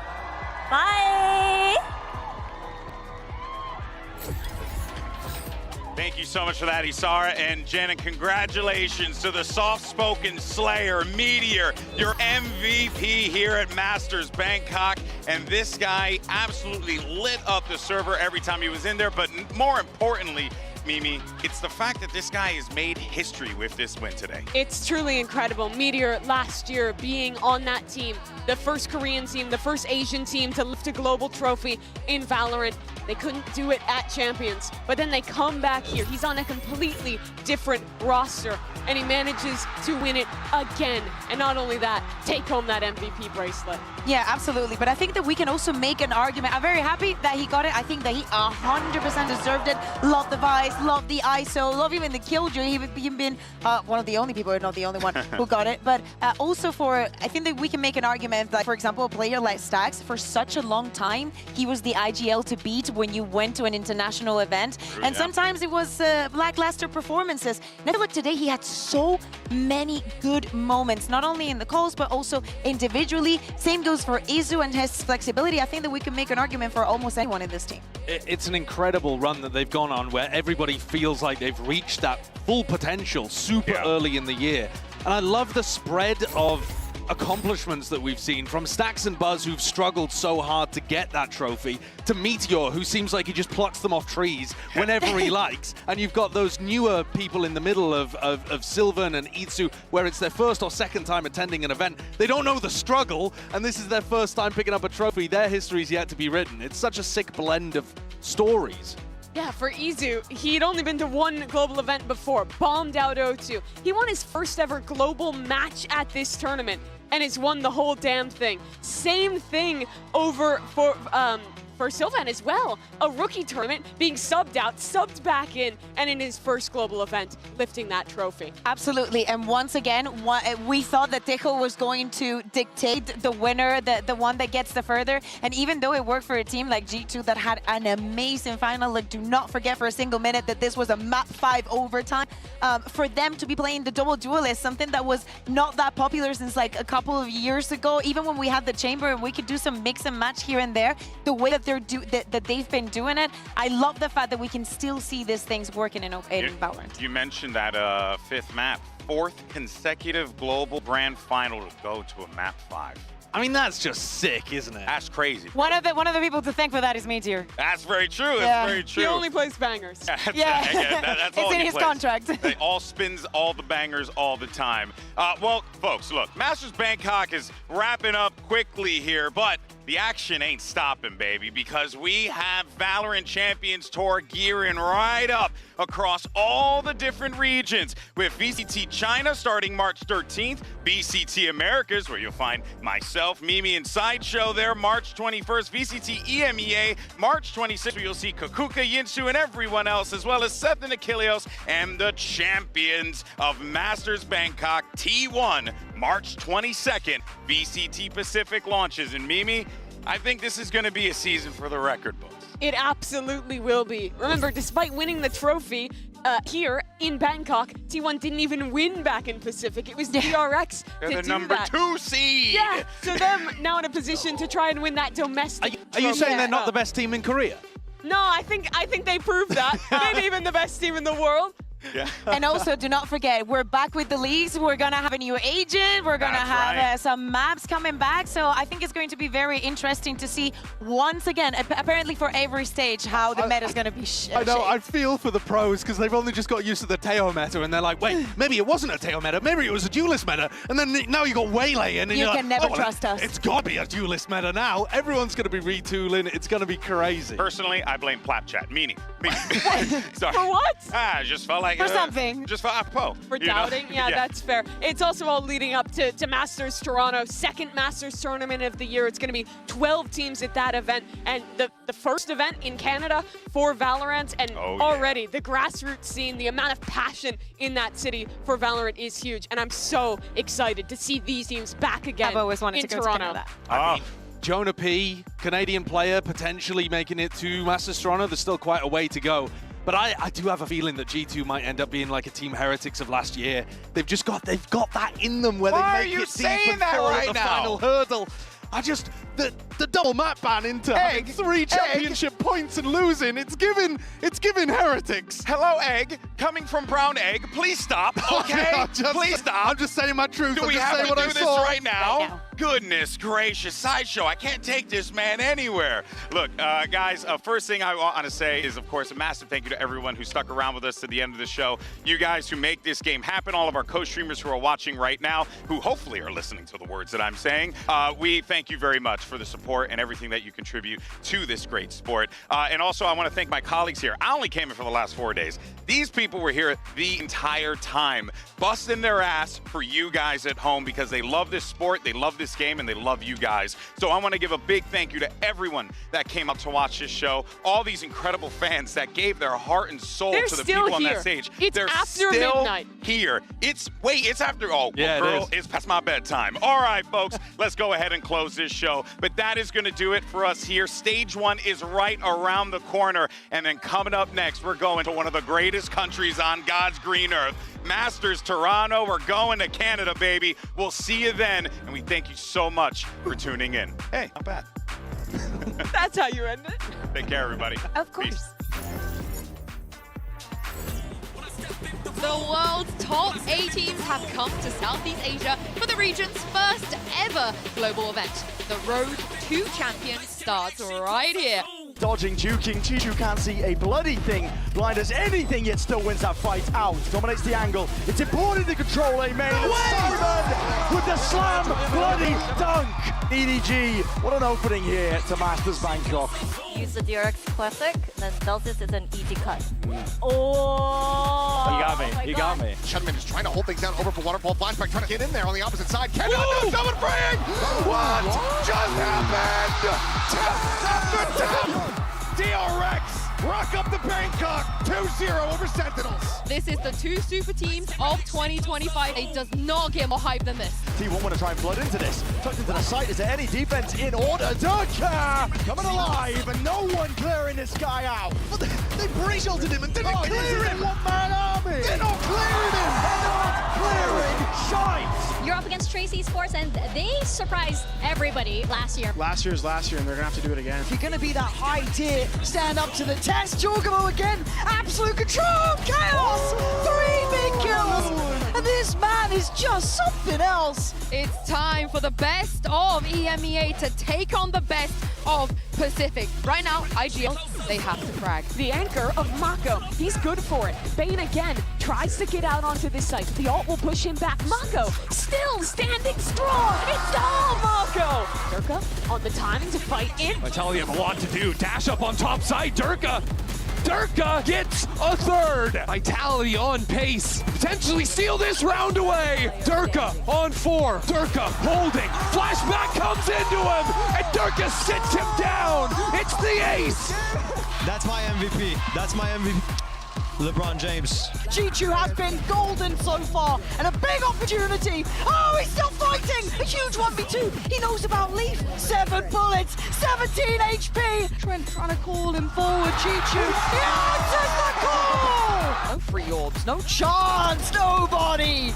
Oh, it's just gorgeous from nobody, farming him up. EDG living up to their legacy. Today is do or die. 4 teams are up for an early exit. Nobody wants to be the first one to go home. Steph getting the reveal. It's the 1-tap. What is that transfer? Izu! Oh, pushes forward. Hits the headshot. Another player right here in front of him. Double peeks back in with a shorty in hand. And we'll be able to just shut this down. Flawless from T1. That was outrageous. T1 persevere. They send Trace home. They send them packing. Do you have any spicy takes? Anything? Everyone is horrible. We're horrible. The blades whistled away. Kamek with a chance, potentially to contain. That is unbelievable. It is popular. No coverage inside. That's goddamn. Oh my God! And it's all nuts. What a beast of a performance, an all-timer. We have never seen this inter-regional clash on stage. Value has been found. Mako going to be taken down as Dax looks for a little bit more. Izu gets a second. Woo. 7 seconds remaining. Rotates around towards backside. Izu fights down. And he gets the bar. The monstrous Red Bull clutches Izu. Towards Hall. The cut across. Izu with the Peak climb back, gonna be taken down. TP's forward. Bane stunned up. He's knocked out of the park. Kevin cannot find anything. Who's the best team in Korea now? 13-4. T1 reigns supreme on this day. Get their first ever victory over DRX. All I can smell here. Success smells like playoffs to me. It's an absolute mess. Jonah P putting them in their graves. Offsets the time, wins the fight. He's basically won them the round. Look at this. It's not gonna happen. Nats is still here. He's in control of it again. He's always good for it. Nats is outstanding at his job. Now G2 on the approach. This is really risky. G2 clearing house. G2 setting the record straight. America's keeping their hope alive. 4 teams are in the top 4. They're all from a different Unique international league. identities. It's like a freaking anime come to life. Sylvan swings the corner, is able to find one, needing to ace clutch to keep them in the map. Avoids the fault line, swings back, finds Sylvan there again, but Chichu, how has he come away with 2? Almost gets caught, one's on the entry, however, going to be taken down. Chichu finding 2, Izu also taken out. Meteor falls to the wayside, and Chichu rips them to pieces. EDG take control. The defending world champions will not go quietly into the night. It's up and over though, and not anticipating that Durka is going to try and hold this one down. First line of defense, and my God, he might just be the only one necessary. But these damage done and bodies piling up into that direction. Less is not given much to work with. Smoke still down, bit of safety to play in and just leaping into the fight. Running rampant into the back of the side here, Jorgamo! And Armageddon forcing them out into the open. There is no comfort, there is no surviving, and G2 gets what they want. Look at this one. This is the Jogamo one. He actually went for a little header. If Kangong and Chichu have a really good game, oh, I'm so close, man. G2, they're right behind you. Leaf tears him apart. They've got TP on Smoggy, but does Leaf let him leave? He doesn't. He keeps them tethered. He keeps them down. G2 smothering EDG. The Ascension Dreamers reaching new heights. Do or die for both of these teams. Stax is going to be dead. No assisting util. Season similarly just going to be absolutely torn to pieces. Going to take absolutely everything out of their hands, and they shall. Meteor going for the reset. Now the last one standing in a 1v2. You know exactly where he is. Only a wall for his util. The shield gone. Regains it. Keg swings into the crosshair, and it's another Red Bull clutch. Izu tucking back. Paranoia hits, but he still has the shot. Showstopper out. They're finding one, but Izu continues to massacre one after the other. He beats them back. T1 earn their position in the lower final. It's the salty run back we've all been waiting for. T1 gets an opportunity to get revenge on EDG, and let's see how the chips fall. And EDG looks like they're gonna try and force themselves out. No one's looking at Izu. And it's an ace to kick off the day. Early undercut, and Kongong's off just doesn't pay off. It's a little bit trickier. Chichu dead as well. Buzz is just coming alive here. He's still gonna do a lot more though. Oh, Buzz! He's going nuclear on the side. Oh, it's incredible! Buzz might just be heaven sent, but he's been hurt. Oh, but it doesn't matter. Oh my God! Chichu out of nowhere. But Buzz answers back. You want a brawl? We'll give you a brawl. And Buzz having his moment. Closing in on the thing that they've dreamed of since the very start here. Something of their wildest dreams coming true. T1 are going to the finals. The Dawn of Duelist starts right now.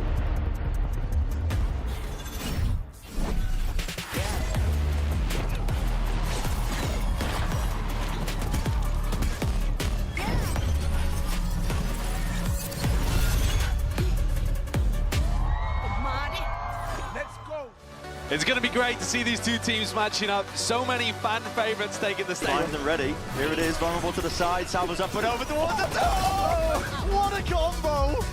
That's impressive fire. Oh, that's huge. The line of lead in the air. Here it is, conversion. Pop! Slowed to a crawl. Team Ty, your victors here in the show match here. I mean, what an opening as well for Waylay. It's time for the grand finals here in Bangkok, Thailand. G2 Esports, T1, two teams that fought tooth and nail to make it to this moment. Keeping his eyes over towards that connected door, but as he swings back in, it looks like Valen. Buzz is going to be taken down, and Valen is taken over. 3 kills from the IGL. 8 seconds remaining here. There's the push, there's the spike dropped. And I don't think they have the time. They need the sticker right now. They just can't get it done. Everyone is dying, falling to the wayside. Stinger Vandal doesn't matter. Leaf is just different. 13-5 G2, making a statement on their map pick of Lotus. Izu hearing the footsteps, tries to go in for a timing, ends up falling down. Does he get the pull? It does! Spike, I believe he might just have it. He's got the play of Meteor, brings it to a 1v1. Oh my god.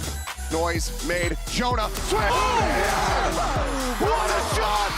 What a play! Quick exit, the gate crash coming in, Sylvan. And now the spam is just coming through.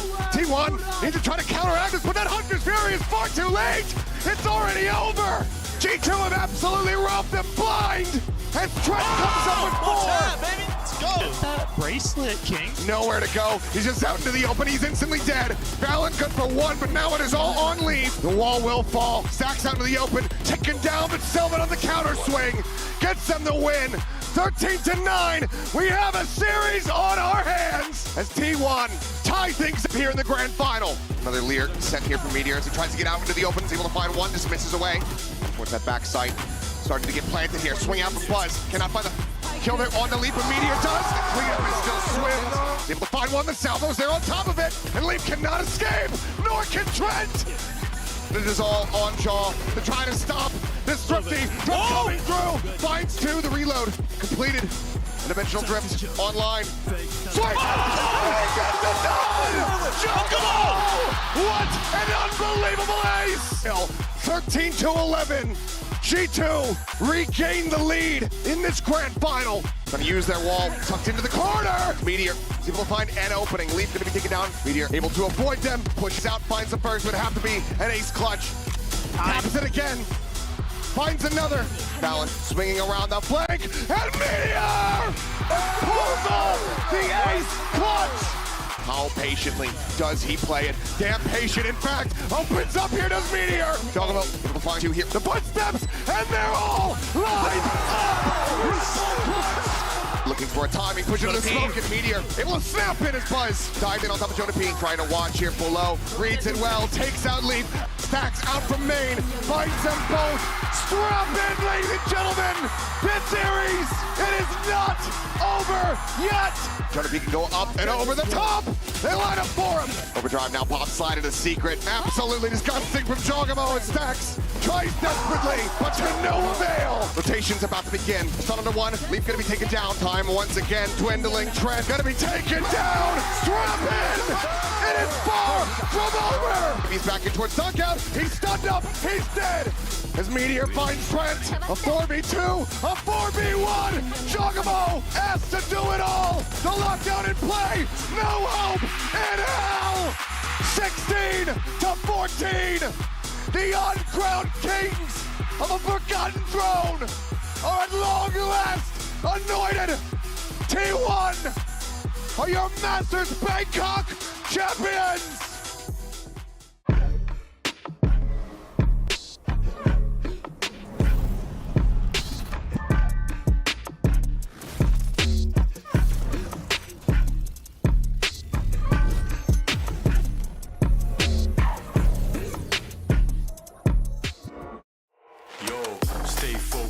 Man's on a mission, wavy like the ocean, ain't got time for inhibition. Eyes on a prize, lock it in your vision. Straight up, man, that's gotta make a decision. Stay focused, man, I gotta go. Can't be going backwards, I can't be going slow. Gotta take the lead and I gotta steal the show. It's a straight up madness, you know how we roll.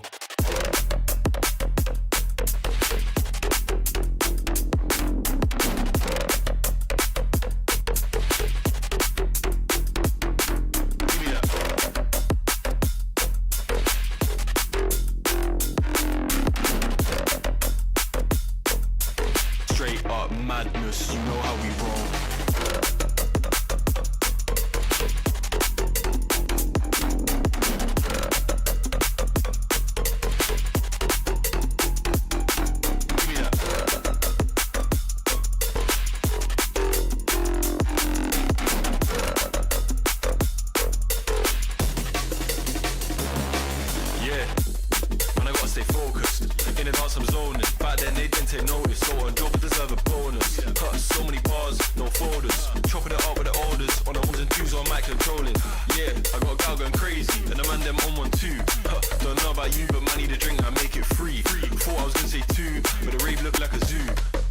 got started.